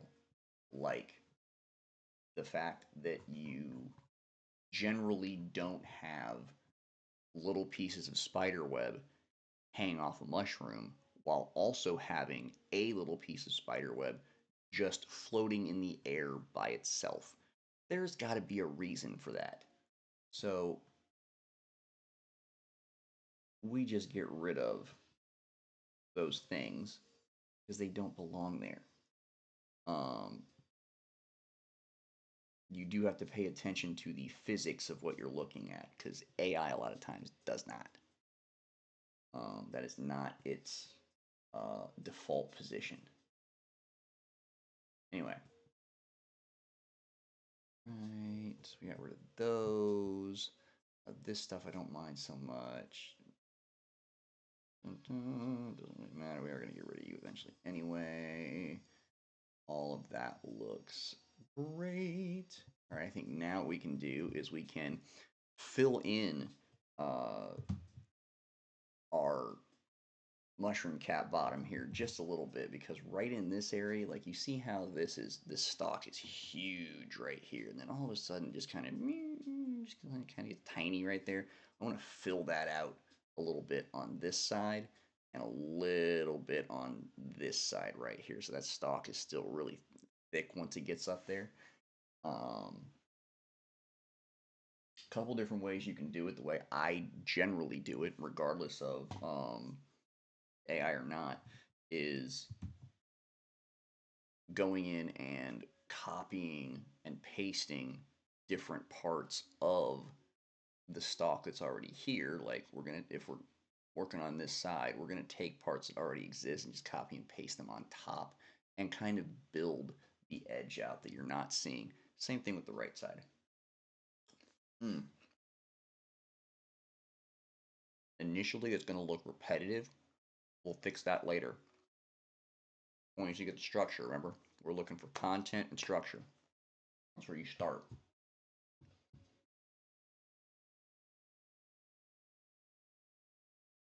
Once you get your content structure right, then you can start playing around with style and extra little fancy bits and filters and whatever else you want to do. But the thing has to be there. Got to get the thing. All right, so we're going to take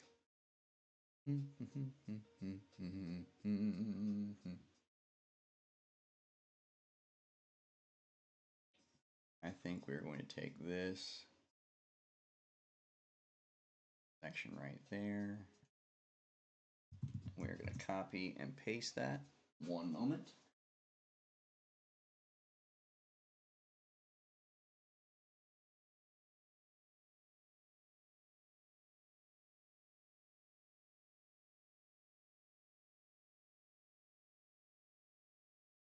Oh, sorry about that. Had to handle some cat business. Those of you that have pets know exactly what I mean.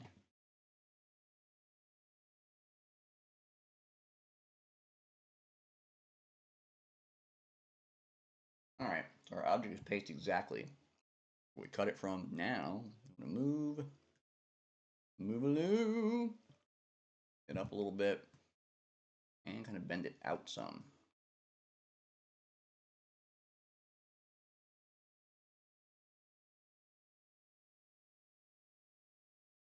So I want to put it like right there. Looks about right. Now, this fade is going to be so harsh.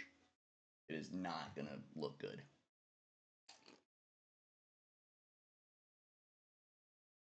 But it'll get the job done.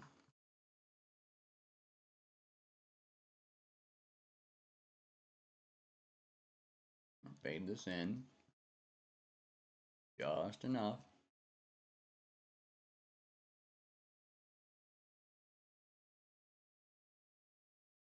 Right on the left edge. Okay.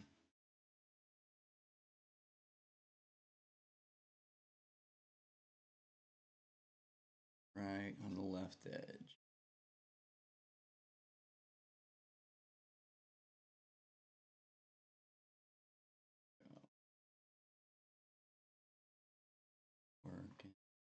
Working.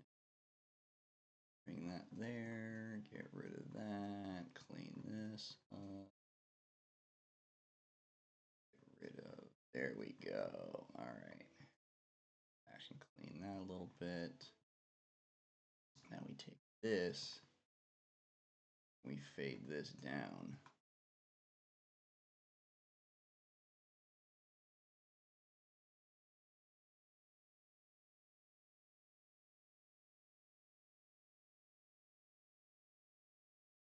And then we work on this line here, which is where the messiness starts, because I don't know how that's gonna line up. We're gonna try. Sometimes you just line things up by slowly going through and doing your fading and kind of letting the road lead you. We had this conversation, I want to say it was one of the very earliest episodes, about you hear artists and actors and people in the creative arts talk sometimes about the muse and where the muse comes from and what the muse is and how you use the muse, I guess is the right way to do it. And this is one of those scenarios where I like to stick with my definition of the muse, and there are several other people that have this definition as well. I didn't just come up with it on my own. And that definition is that the muse is not a thing. It is not a person. It's not a vision of something.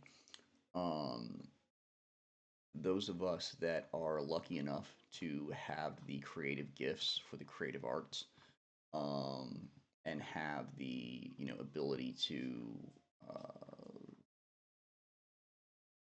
do something with those, um, and utilize those, uh,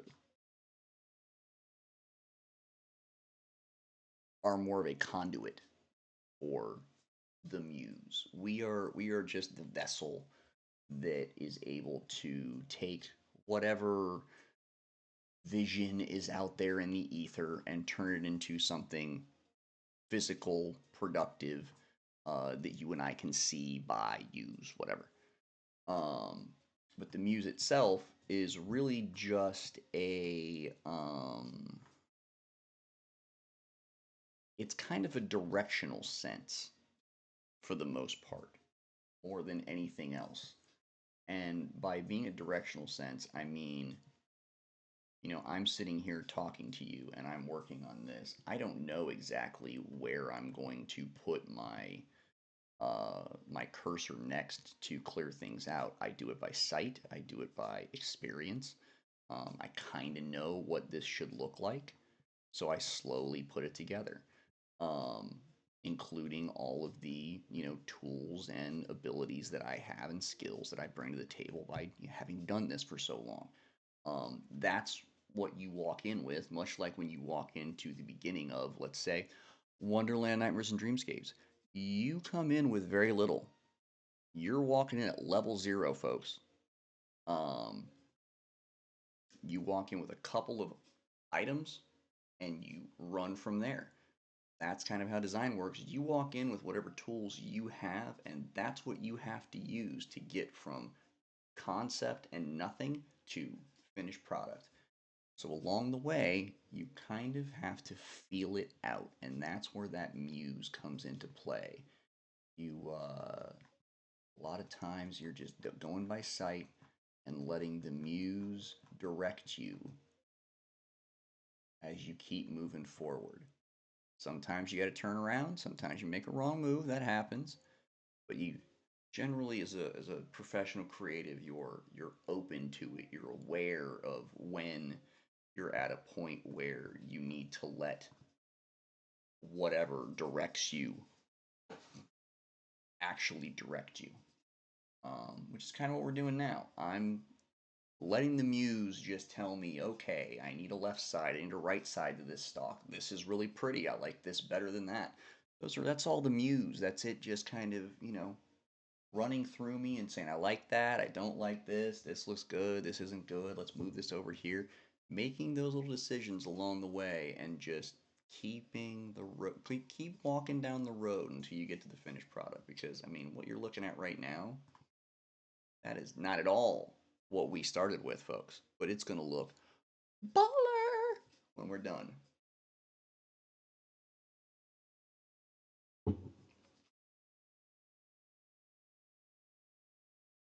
All right. Looks like we got a left side here. Mm-hmm. Mm-hmm. Mm-hmm. Gonna merge that in. Now we are going to, oops, too quick. Now we are going to grab our right side. Copy, merge, twist and shout a little bit this way.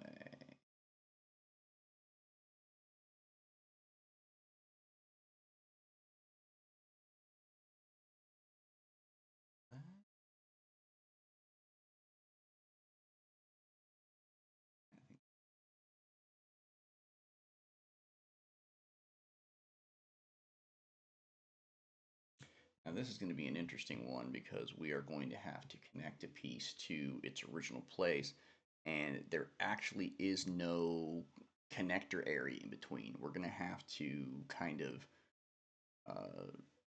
for lack of a better way of putting it, we're going to have to kind of fade around this so it fits into the top. We're going to have to fade around this so it blends in as well, but there's going to be a gap between where this edge is and where this edge is, and we're going to have to kind of build that so it goes straight up instead of like curving in and then curving in again and looking like there are two pieces to it.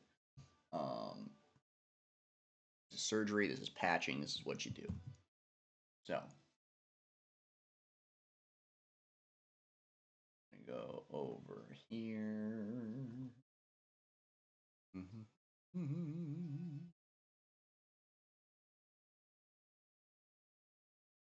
right. I want to keep there.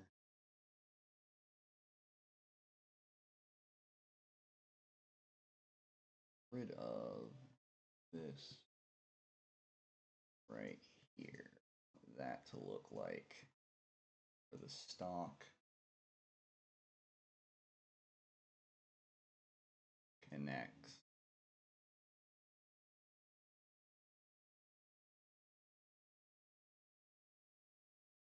With the top here. That's pretty close. We'll stick with that for right now. Now I just want to clean this up a little bit.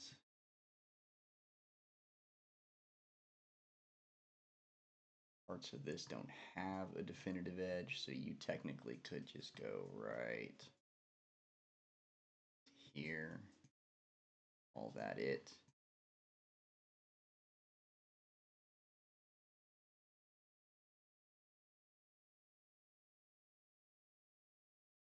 We're going to fix that because that doesn't connect. So get this all done first, see what connects, see what doesn't, and we may have to go back and do a little lining in there.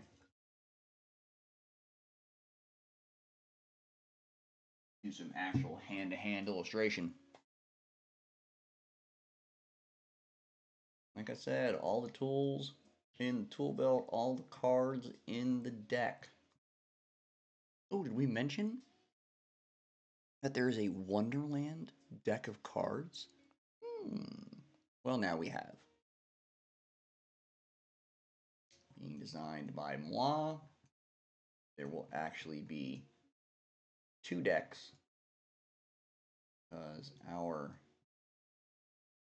DM Wizard and Master Game Player, Mr. Philip Bishop, has designed this game where you will be utilizing your playing cards within the game. So that's going to be an interesting little step, isn't it? You guys like playing with that. All right. This is the area we were talking about. It doesn't really connect. That's okay. We're just going to kind of blend this in as best we can. It's going to look nasty. It's going to look naughty. It's fine. Just going to skip right through this, connect it as best we can.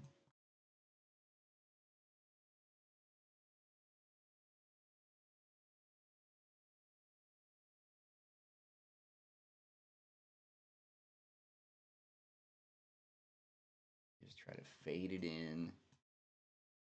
So, looks like it belongs there. Because guess what? Now it does belong there. That's what you're going for. You're going for the does it belong there look. Well, we want it to look like it does, so that's where cleaning up close, making sure you're intentional and deliberate about what you're erasing and what you're showing and what you're fading and what you're not showing. These are very, very important things. Especially with what we're doing, we are trying to create a sense of mystery, a sense of suspense, which is very difficult to do when you're also trying to show off your work. Very tricky line to cross, or line to walk, excuse me. And we do quite a bit of line walking in Wonderland, Nightmares, and Dreamscapes in a variety of different ways. We will be discussing all of that in the future.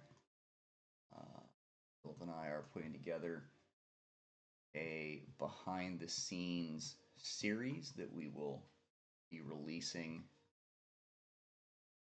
upcoming here, called Beyond the Looking Glass, where you'll see both of us discussing various aspects of Wonderland, Nightmares, and Dreamscapes, from the mechanics to the story to the interesting art to the additives that we have come up with to make this particular adventure quite a bit different than anything else out there right now.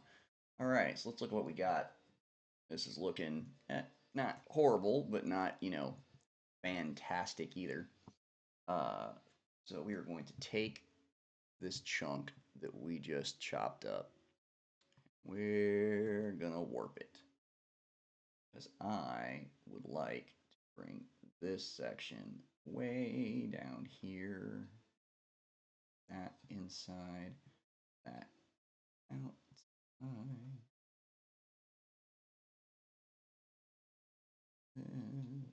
Look at that. Look at that bend.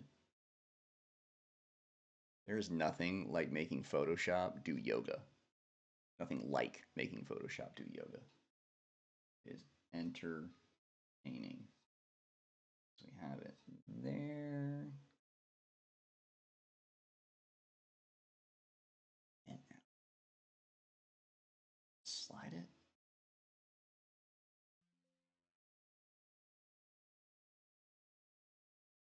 Oh, there we go. That, and then do that. Swell it down. Out.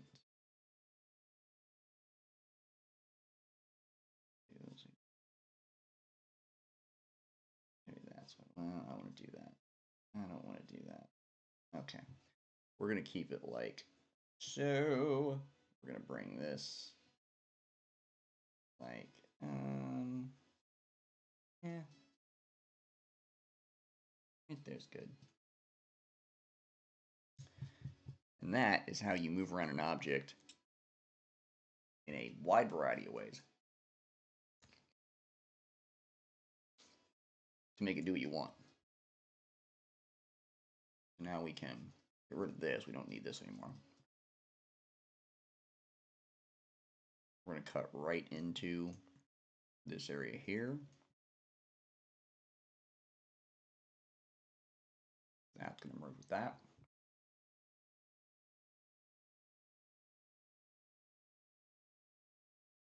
Up some of this connective tissue here. Make sure our outside and inside art match up.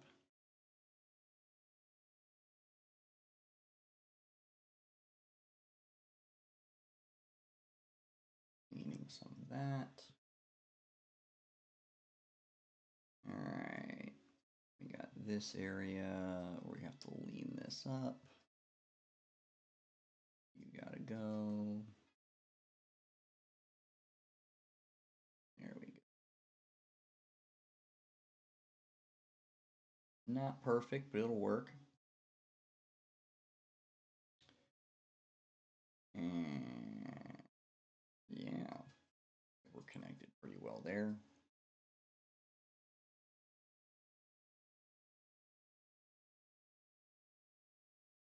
Already looks better. We merge these two pieces together. And then what we get to do, because this just looks like our, mushroom has humps now, we're going to go in and have generative fix this. Fix this little area here and hopefully have that connect.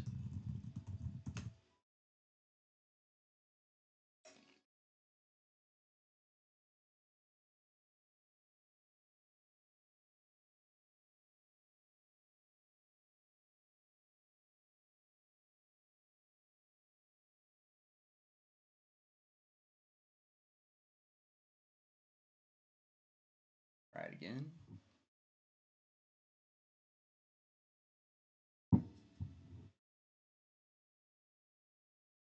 We are right at the 5-hour mark today, folks. Hitting 6 p.m. here on the East Coast. And still trying to connect our mushroom.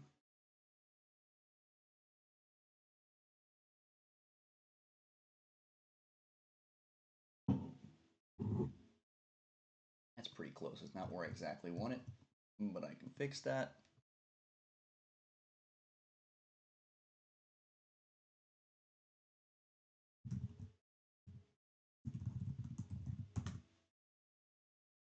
Doesn't want to fix it, I'll fix it myself in a moment. Either way, make it work.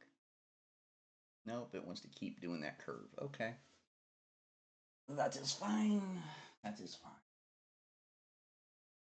We will do it the hard way. Take this little section here. Copy paste. A little bit of warp. Actually, let's zoom in before we start warping. I can see what I'm warping. All right, I feel like you should be coming this way. You should also be coming this way. That piece goes there. This goes up, down, out. Ooh, that's way too far.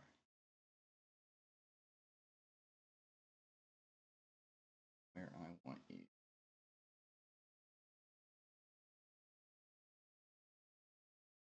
Oh, there we go. That's pretty close. We should be able just to fade that in. Now, before we fade it in, you do want to sharpen that a bit because we just dragged that around and gave it all kinds of mess. As you can see, it's not quite as sharp as everything else. Just because we did that, that's a little too much.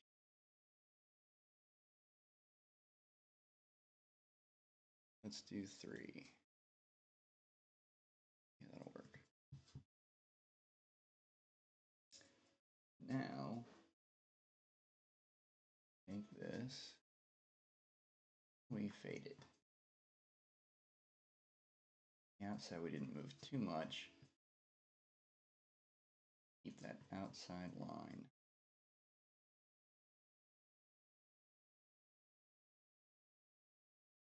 And that looks much better. Look at that.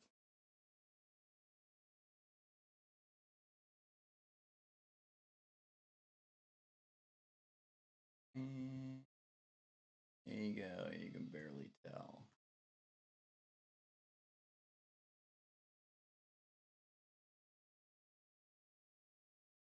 A little bit of magician at work. There we go. And it looks like we've got a mushroom. Right. Merge these together. Guess what's next? We are going to blow this bad boy up. Size of the screen.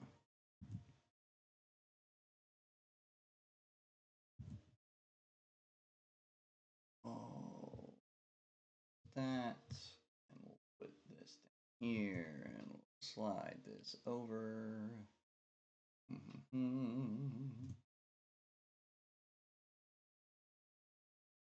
And look what we've got.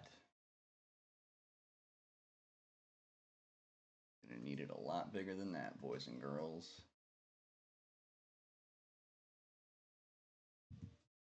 Make it even larger. Like right, what do you say, right there?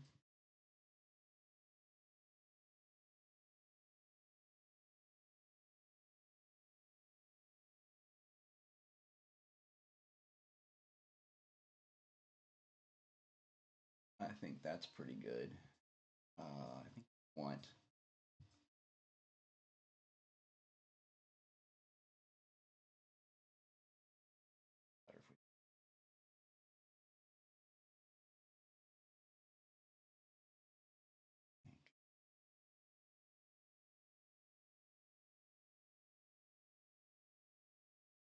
Yep, that looks about right for the moment. All right.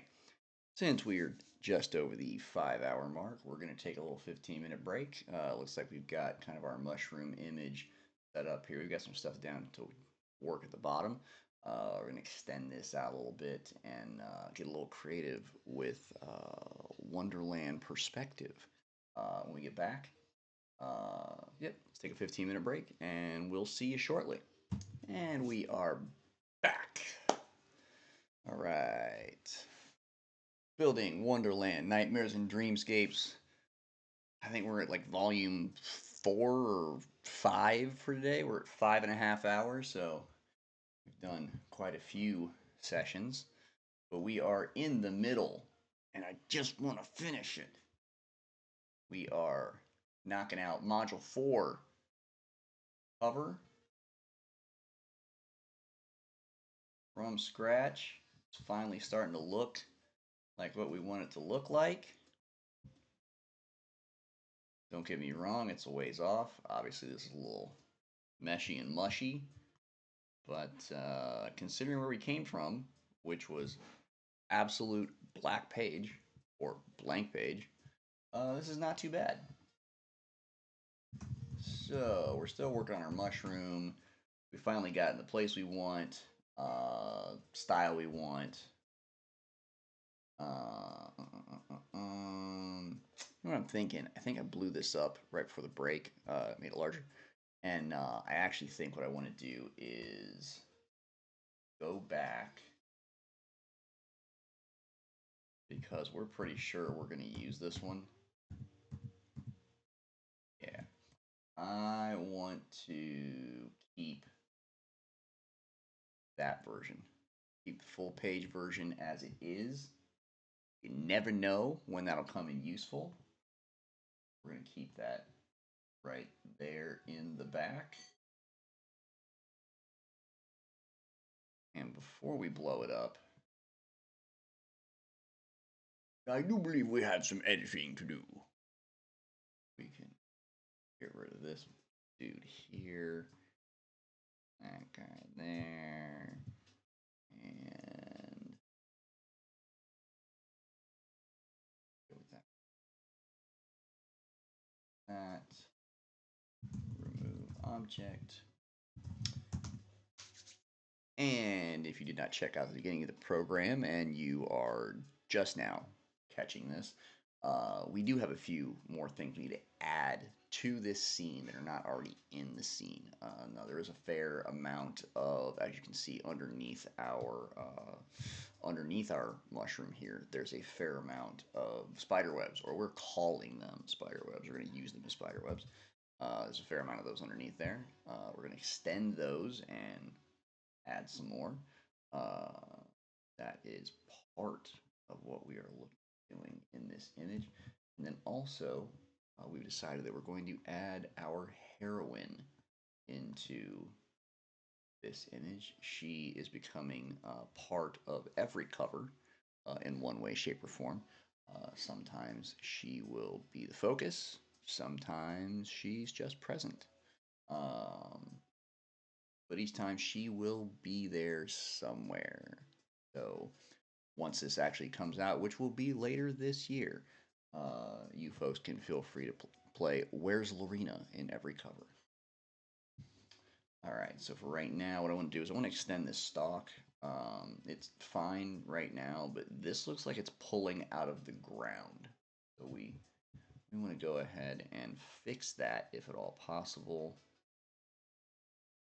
And right around it. Now, while we could go in with our spot healing brush and manually take this entire area and start patching it, we can take chunks out of other sections and actually move some of the pieces here down to here, start merging them together, kind of using those tools over and over again to kind of cover this area, cover this one here, cover this here. And we could do that all in pieces.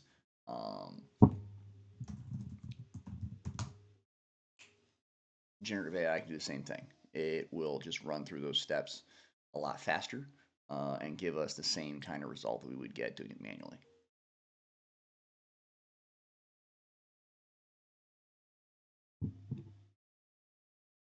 There we go. Already got more stock. Okay.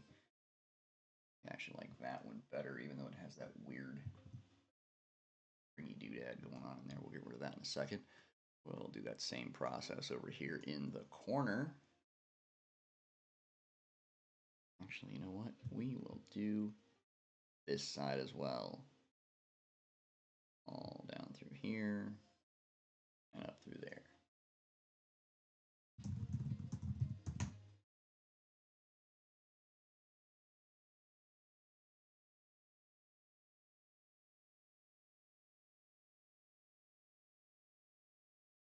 Let's see what we get. There we go. Now it's not entirely the stock, but at least it looks like the ground, so we can start working from there. That. Now we are going to take this part.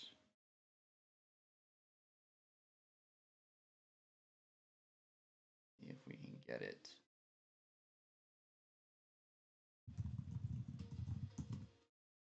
See if we can get it to add to it. May need to cut it up a little bit higher up in the base of the stock. It may need to be, you know, like up here. We'll see. Oh, look at that. It did it. Okay, great. We got. I think that's the way to go. Mount. Take a look here. Yeah, that's the way to go. We'll rip this out.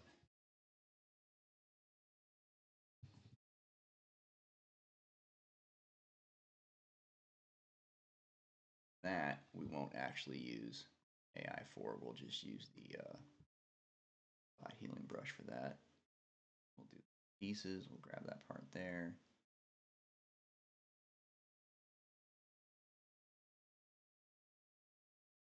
This.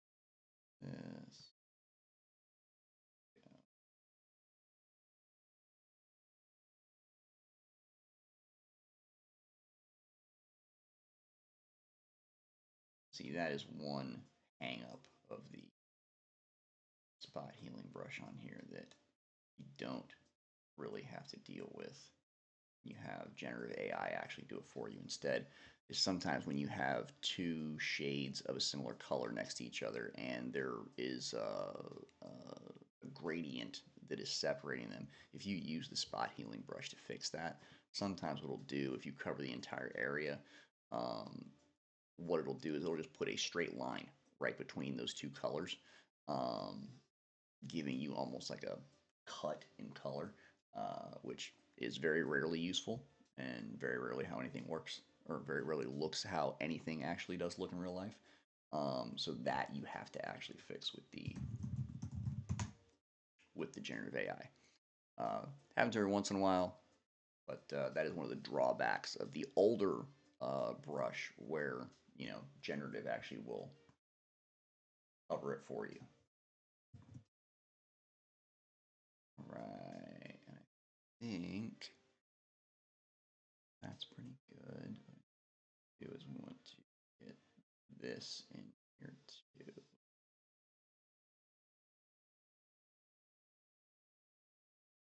We want to cover the whole thing. All right, we're going to try something here, folks. I'm going to see if I can get this.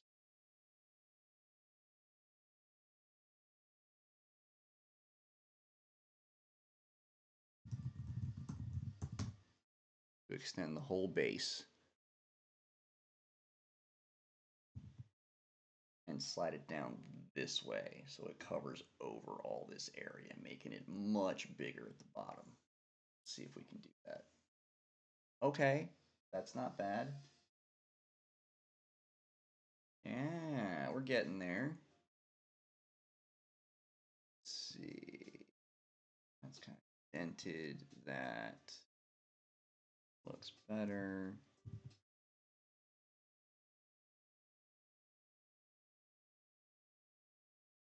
Okay. One more pass. That's got a huge chunk out of it.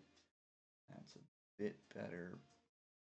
The missing part at the bottom. And I think we go with this and we actually just fix some of those indentions. Fix this here.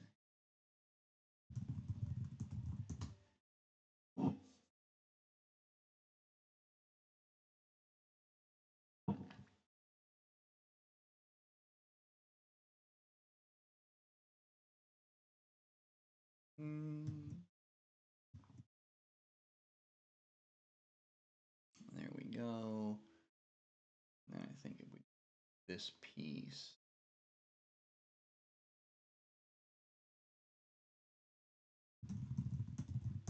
See if it can swoop that a little bit for me. That may be the way to go.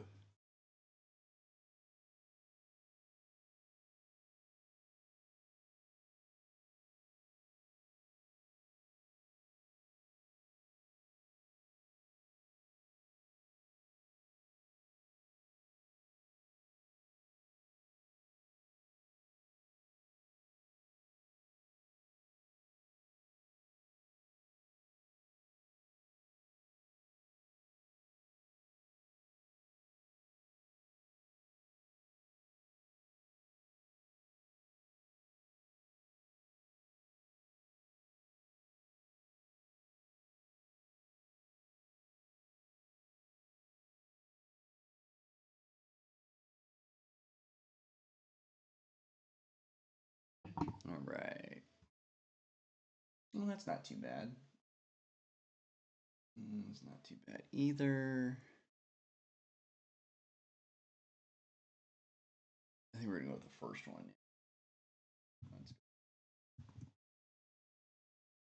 Now, here's the thing. We want to move. I think we want to move this other mushroom or all these other mushrooms down here, so they're actually directly underneath and kind of closer to the camera.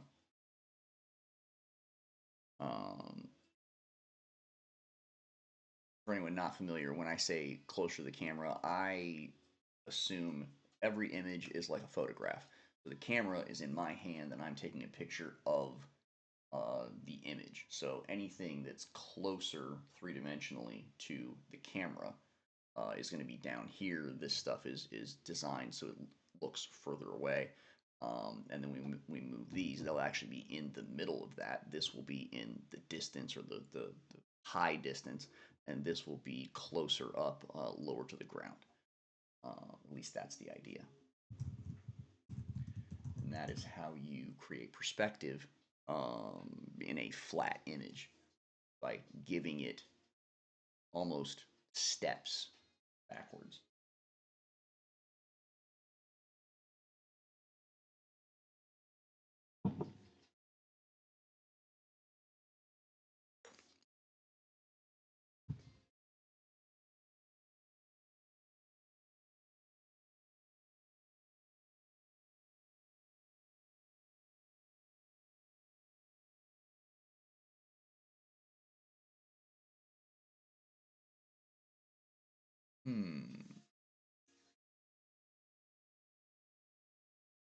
Stop messing with my shadow.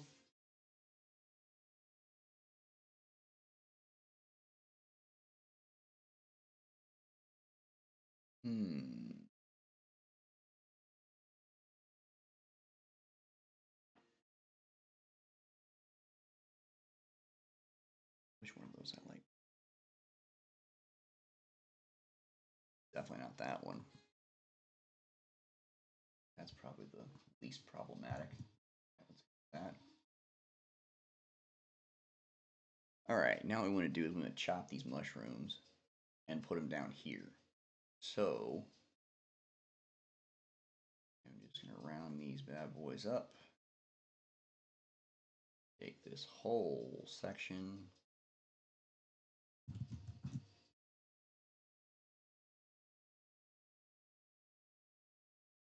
We got to figure out how to slap them like right there. Yeah, like right there.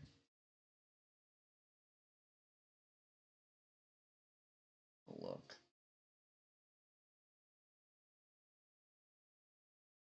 Yeah, I think if we blend it right,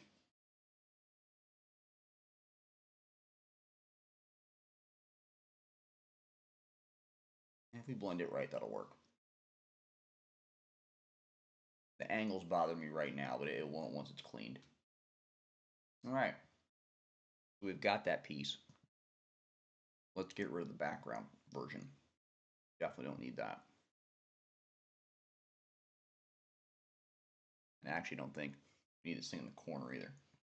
We're going to remove this right here.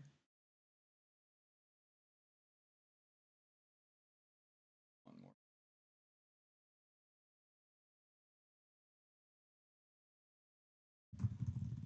Remove object. A new version right there.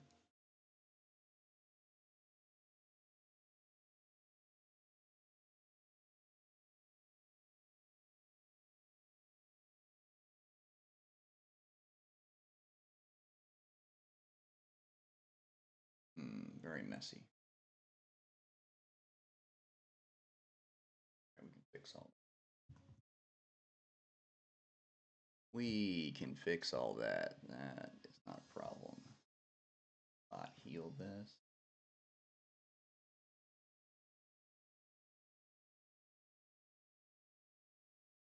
Blending there.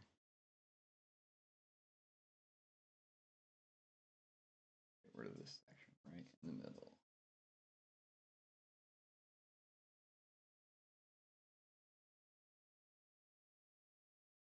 There we go. See, this is the old school way of doing it. The new school version, cutting around the entire section and having generative AI do it. Oh, I don't want to do that. That was too crazy. A little too hard on that.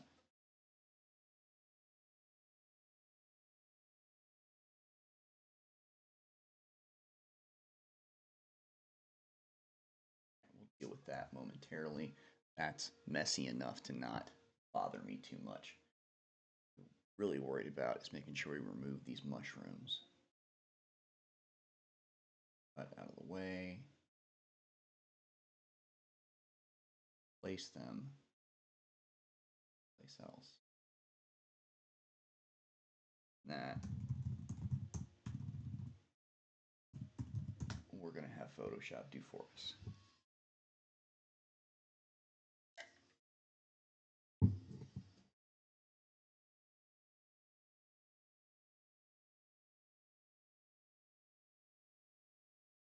All right.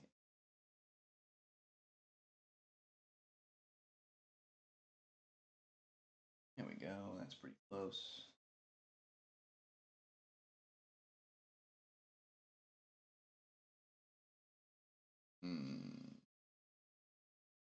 With that, closest that right edge.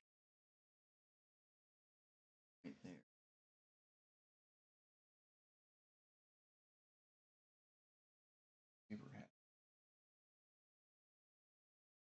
See if we can blend this in image. Oops, a little too far.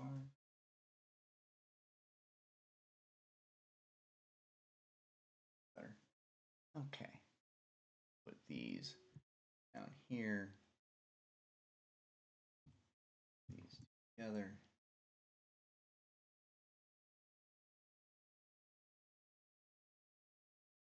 And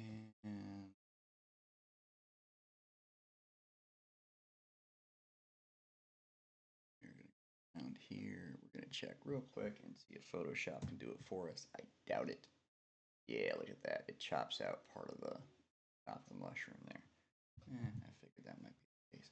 So that means we are going to have to go and erase around that whole thing.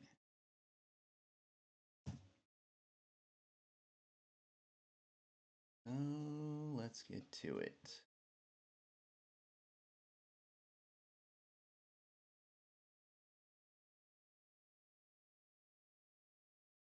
Going to want to fade up the bottom. It looks like it's on the same platform as the massive mushroom behind it.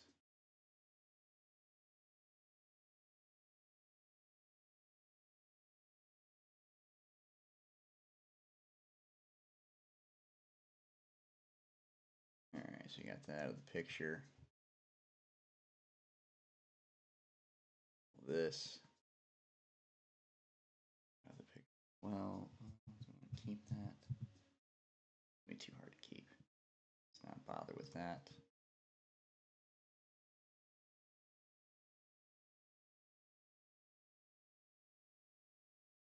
Right there. Okay. And now we are going to go ahead and put a fade.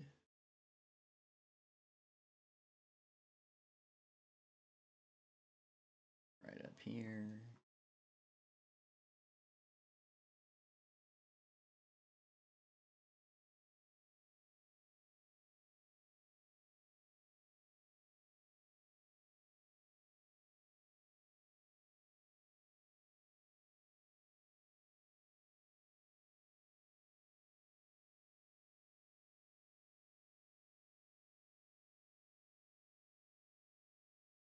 All right. I'm going to fade this in right about here. Make it look like it's kind of coming out of the ground in front of our massive mushroom.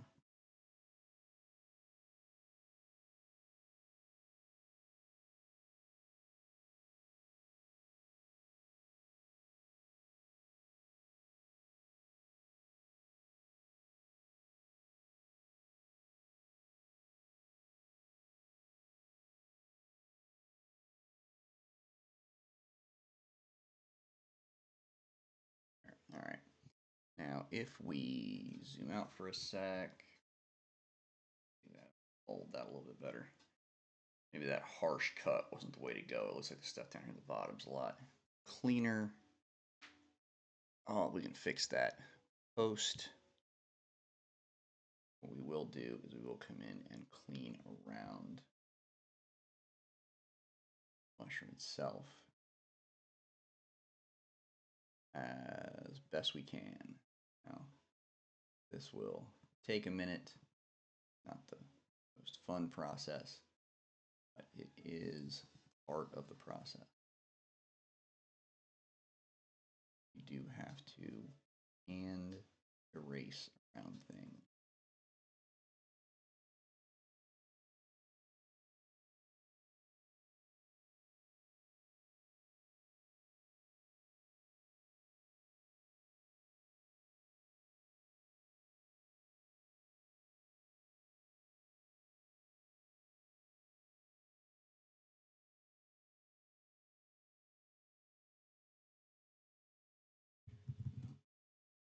There.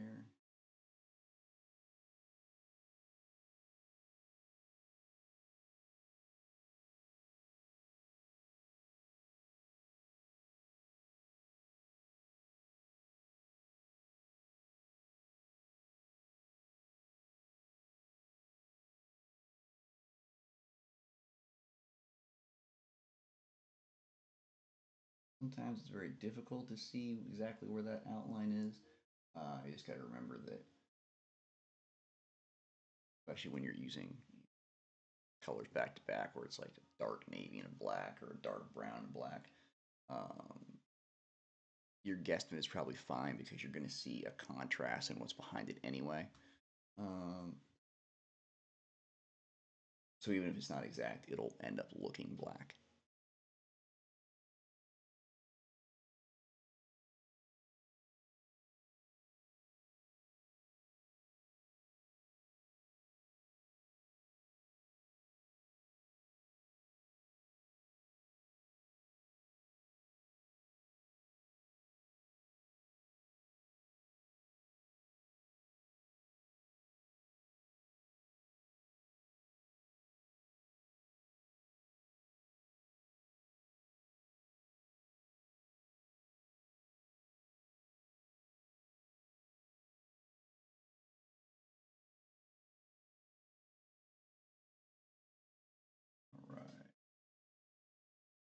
us down to that mushroom there. Let's go back up here. I think get rid of that. Yeah, I think get rid of that. I'm gonna take this down entirely.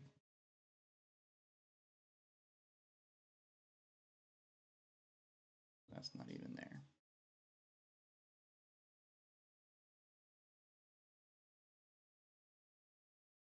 And I am well aware that at this particular point in time, the style of the art is less than desirable. It's very AI'd, and that's fine. Again, we're building, we're constructing. Once we construct it, we get everything where we want it. Everything lines up and the shading's right. Then we will run this through again and repaint it. So it comes out in our watercolor impressionist style. Now, I've said it before, I'll say it again just for the heck of it. Not every image works that way. Some we actually design in that watercolor style, in that paint style. Our first cover was done that way. It was all done in the paint style itself.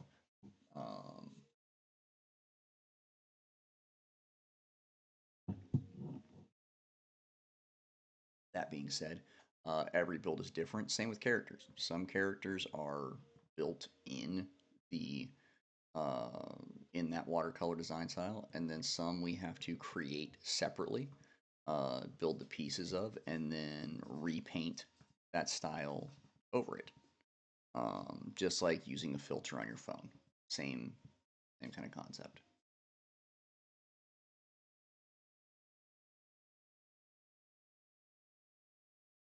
And this is definitely going to be one of those where we do have to repaint the entire image. Right now, we just want to get the pieces in place where they should be. Make sure we get the right look, the right feel, the right POV. Make sure we have all the elements in it that we want, and then we can worry about style.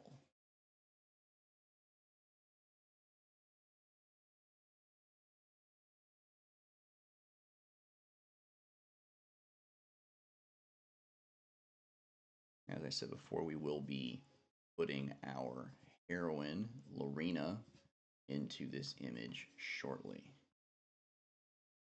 I am not going to tell you how. I am not going to tell you where.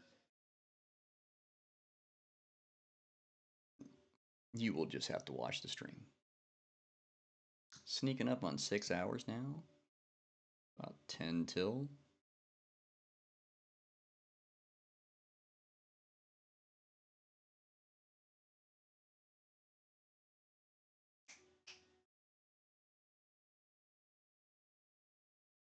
All right. And up right there.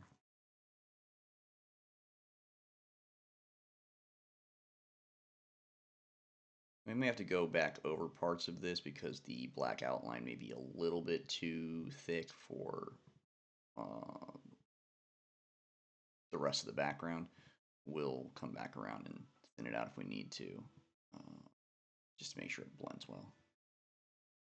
This can be taken off here.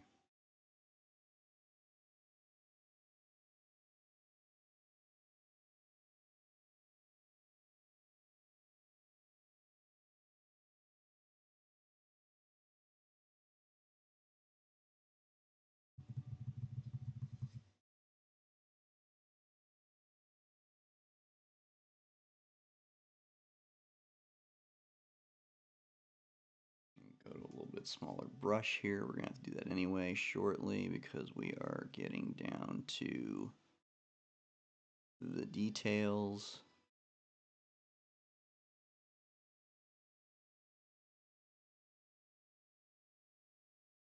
Cut that out. A little bit of this, a little bit of that, a little bit of that there.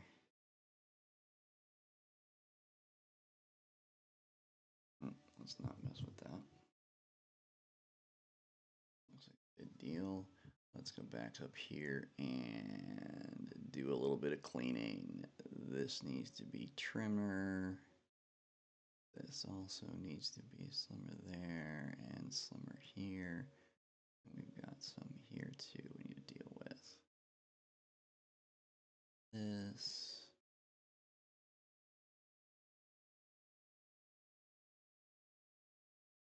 That there and that there.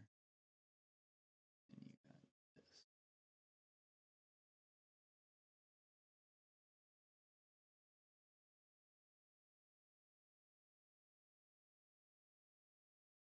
All right.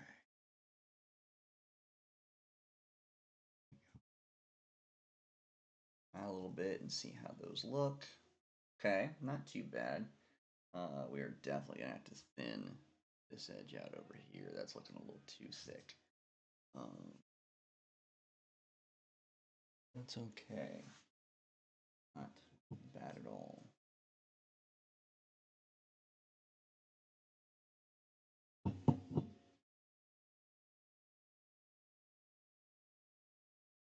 Yeah, it looks a little too blocked in down here at the bottom, considering the rest of this image isn't quite that thick. So we're probably going to want to go around this edge.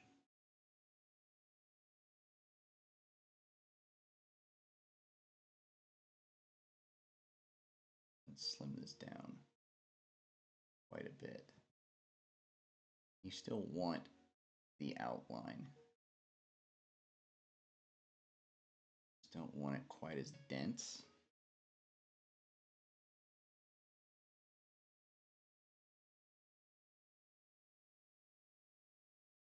Screen will pick up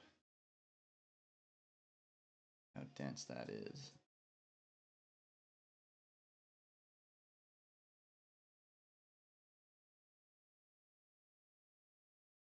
Yeah, there we go. Don't want that black line, but you still want to trim it so it's not so obtrusive. Is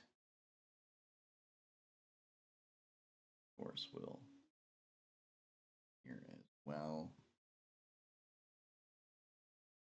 Yeah.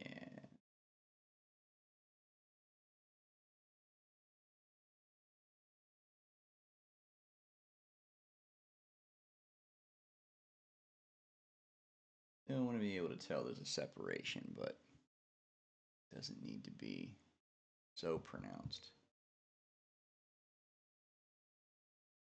That.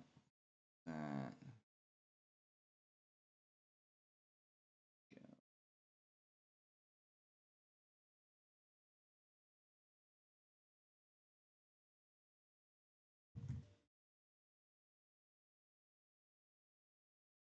Up here.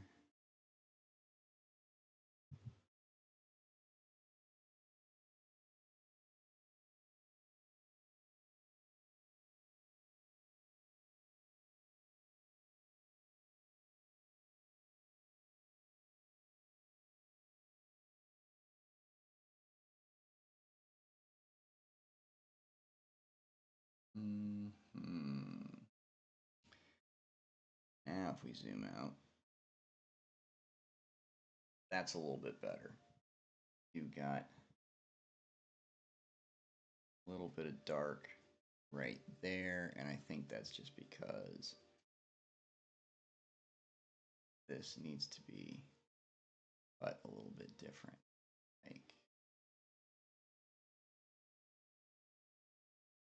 Like so. Not quite as dark around that corner.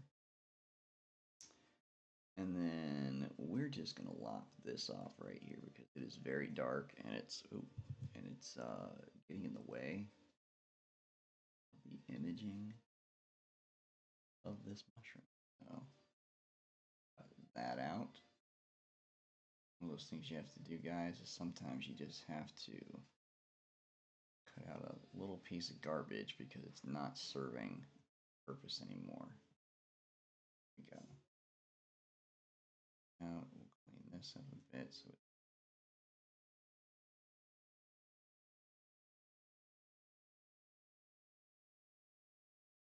all right, that looks good. I think top of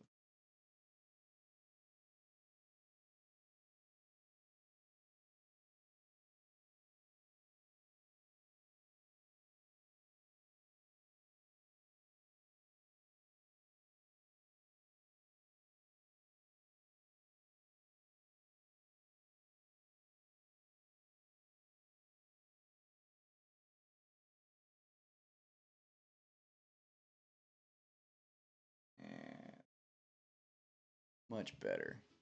Much better. How do we feel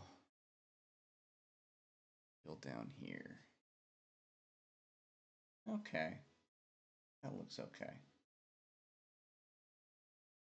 might trim this a little bit. Be a little heavy right in this area.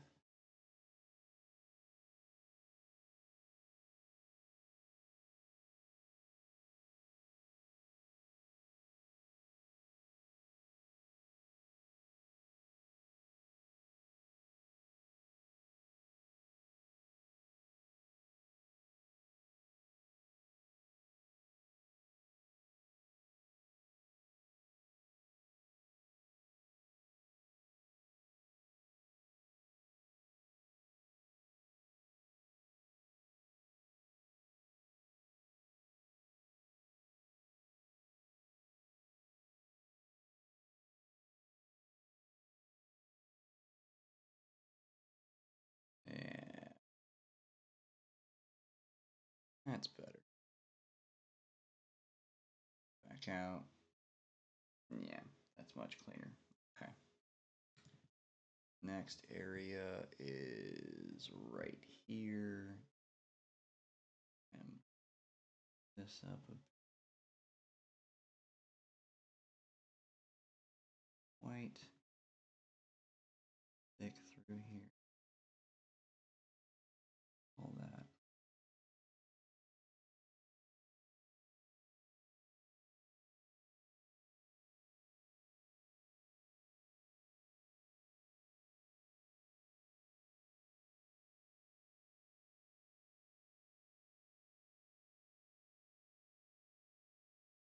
And that all looks pretty good. I'm not too worried.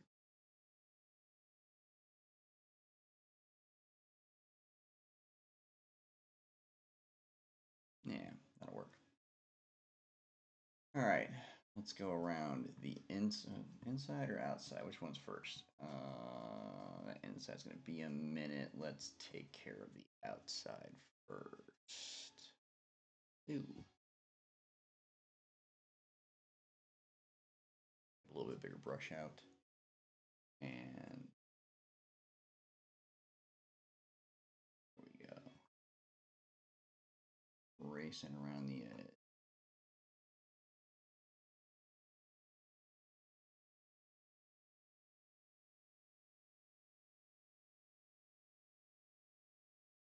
Trying to leave it with a little bit of an outline. It doesn't really need one. You're not going to see it up against the darkness of the background, but just in case you want to still keep it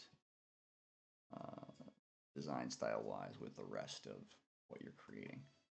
So I want to go too wild.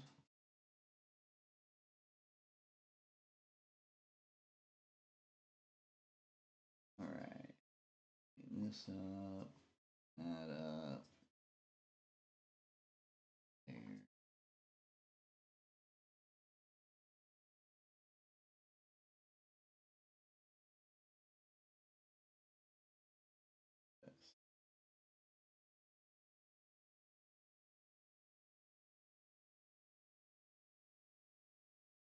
That's okay.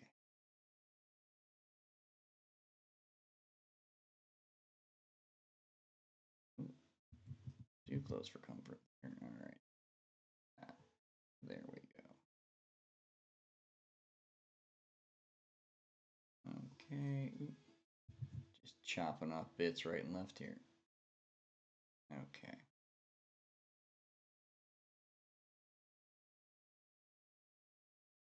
There you go. I like that. All right, just over the 6-hour mark, everybody. Cranking it in today. Time flies when you're designing mushrooms. Fairly sure that is not a saying anywhere, ever. Alright, we're still going around the edge of this. Clean this up nice and tight.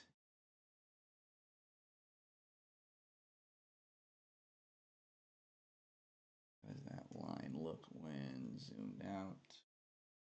Thick.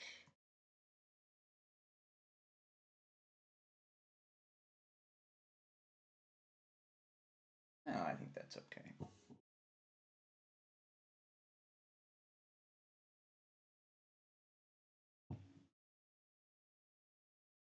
We are going to need to blend this down there because that's not working, but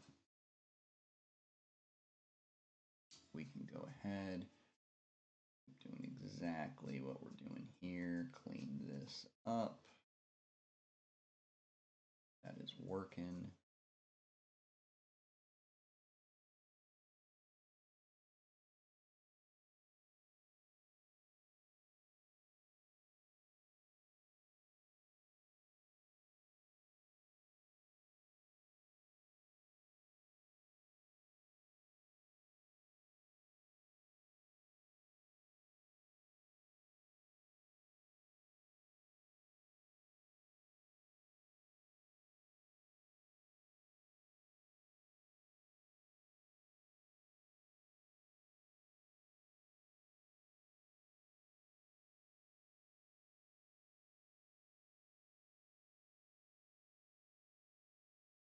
All right, almost done cleaning this thing. Well, at least the outside of it anyway. Inside we still have to clean. Just like a house, folks. You gotta clean the yard and the bathroom. Alright, rid of that.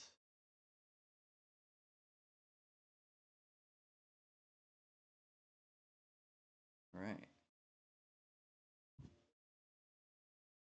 The outside looks okay for the most part. There we go. Probably use a little trim. Right about here. Ooh, way too.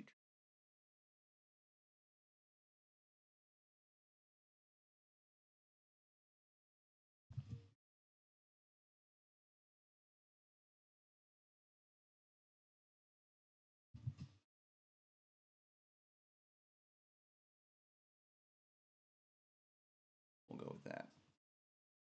Out. Alright, outside line on the right looks pretty good. And now we have to do the inside.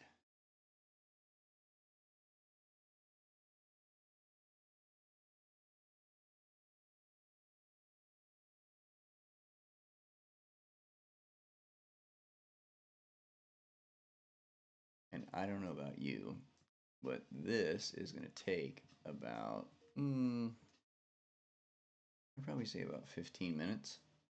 So I am grabbing some Oreos. I will be right back.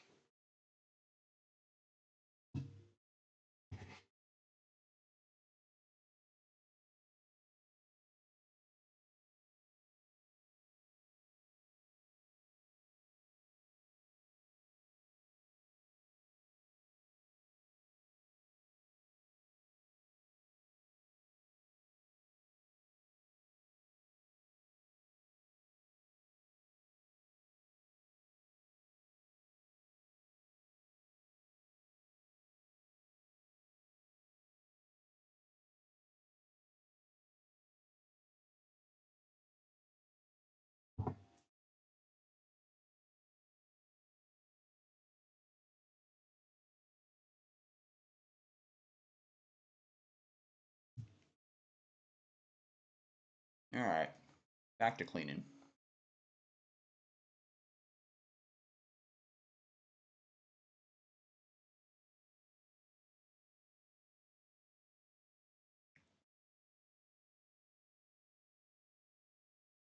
There's really no one way to do it or one way to start. Sometimes I drag and erase just like a pencil eraser.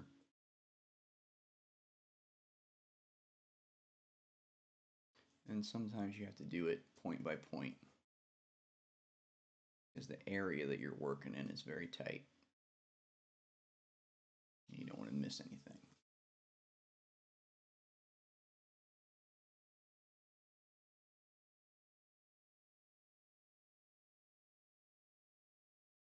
Ooh. It is a very good thing that we have the undo button. I am known to undo quite a bit. Clean that up. Corner.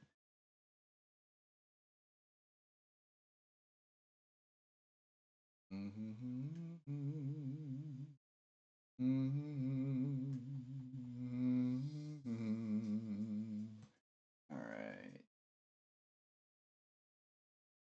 There, clean up there. Corner.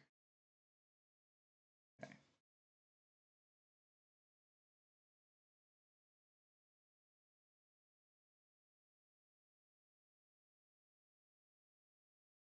Very nice.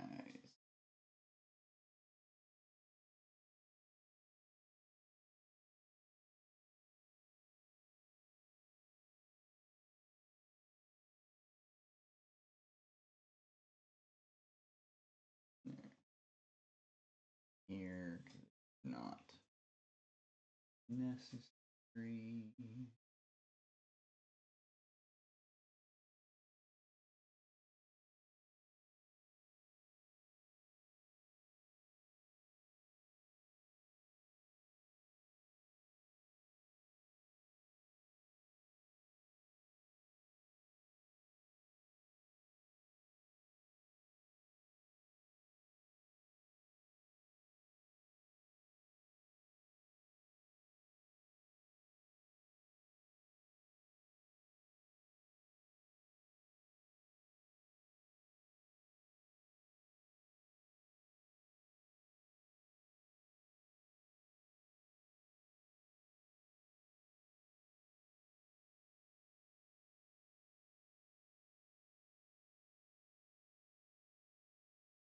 I'm not going to worry too much about edging on that because I'm pretty sure I'm going to get rid of that thing, whatever that is.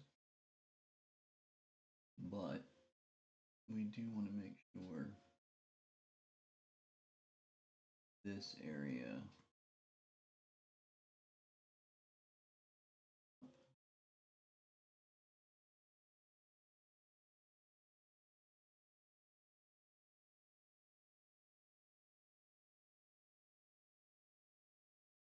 there we go.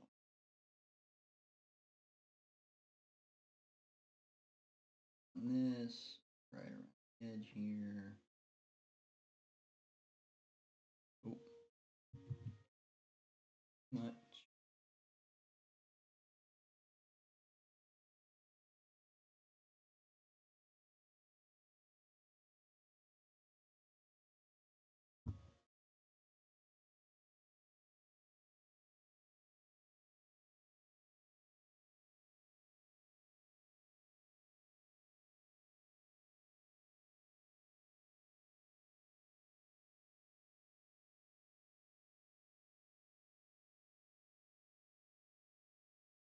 Right, we are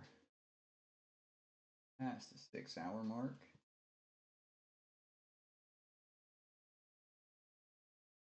Still cranking away. Feeling that we are going to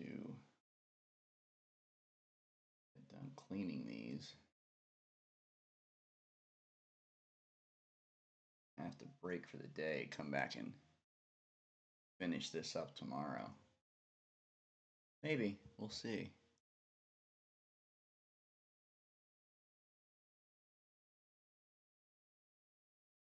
Still quite a lot that needs to get done. I'm guessing that's probably going to happen tomorrow. Too tight there.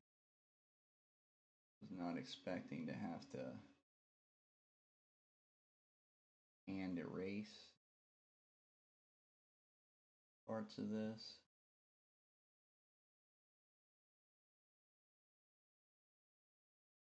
That is the gig, folks. That are done by hand.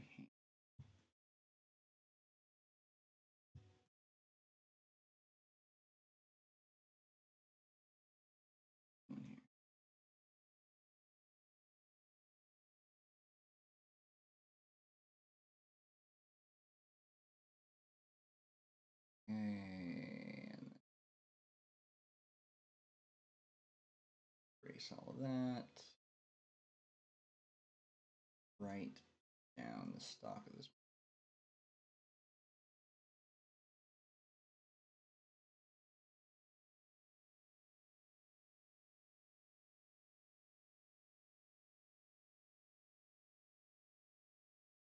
Should we keep the baby mushroom? What do you think? Think that's worth it?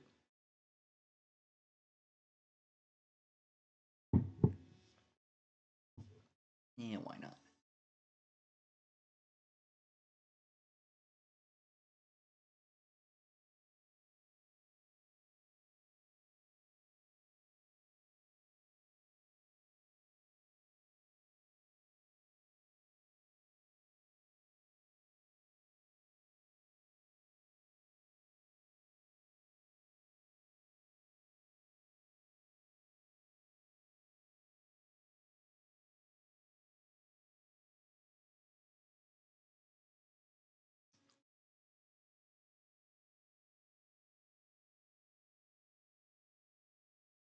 Okay.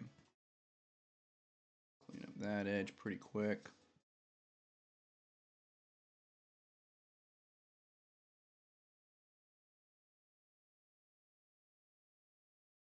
And we're going to clean this up. There we go.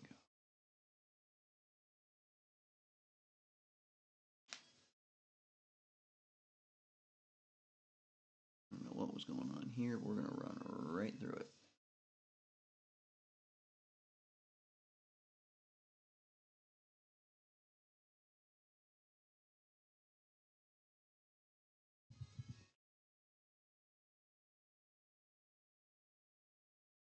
Go. And now to clean the baby mushroom. Are going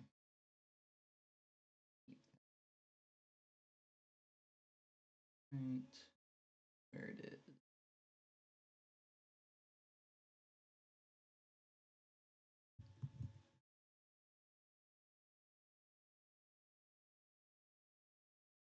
Go.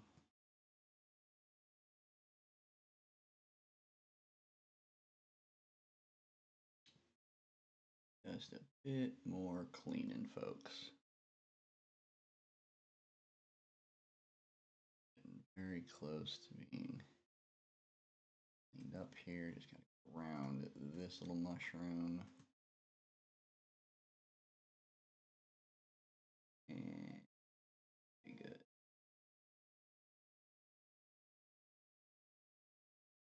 A little too close.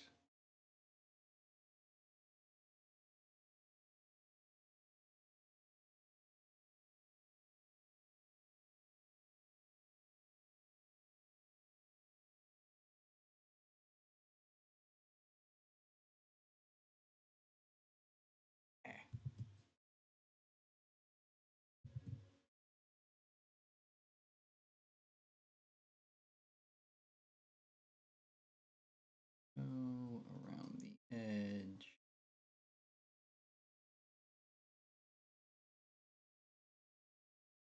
Keep that edge pretty thick. will look like shadow, or so we would like to think. Around the edge here, this stalk, right.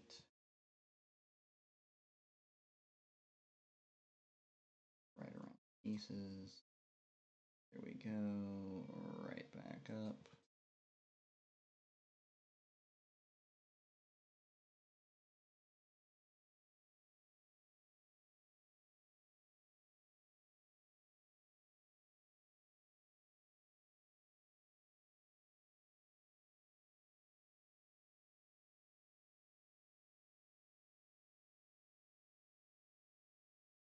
All right, let's see how dense that is when we zoom out. Those lines might be a little too thick.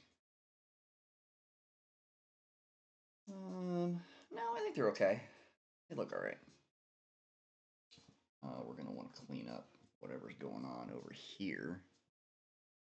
That's for sure.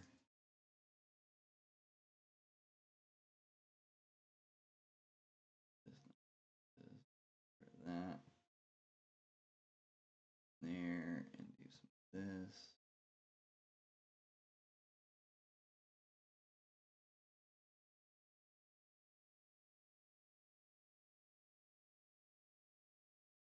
Let's try that.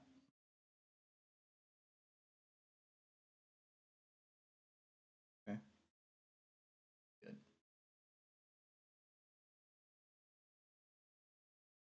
Now we want to go ahead and let's zoom out here real quick. Take a look at what we're working with. Let's take the Wonderland logo off. Let's save. Let's save. All right. How we looking? Looking how we looking. What do we think?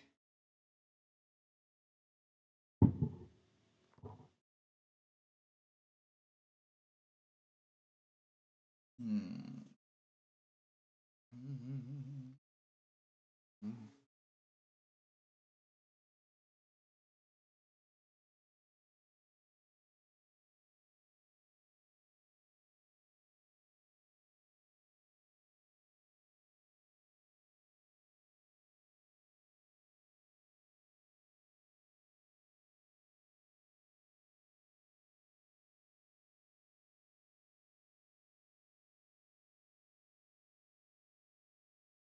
There we go. You know what? I'm gonna wait until we merge them. Let's go ahead and we can't fade that either until we merge it. So yeah, I think we're about done with that. Let's merge these two together. Got our mushrooms in front now. What I should be able to do is going to be kind of tight. What I should be able to do is draw right along this.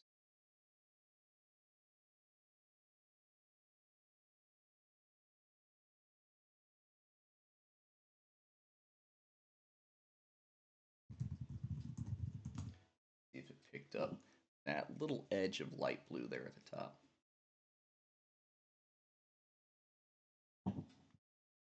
It might not. We might have to actually take a chunk. I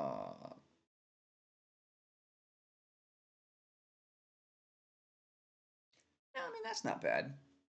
Yeah, that kind of did it. Ooh, that's kind of good too. We'll back out real quick and take a look at this. If that didn't work, we could actually just take a chunk out of here, drop it on top, and just fade out the parts we don't need. But look like a completely horrible generator is okay. That doesn't look bad.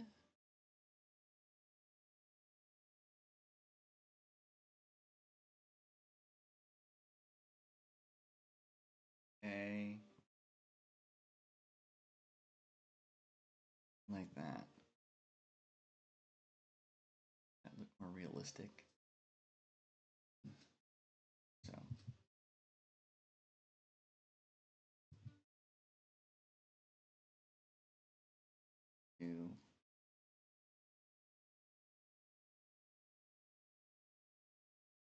Yeah, I think the first one's kind of the way to go. It is. We're going to merge these two together. That looks pretty good. And then we will start fixing some of this. So we'll like get rid of these because there. Rid of that because that doesn't need to be. Remove object. Oop.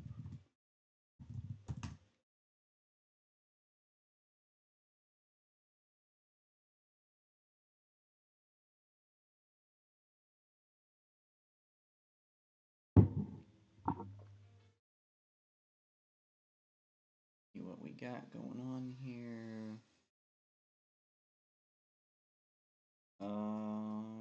Yeah, give me a moment.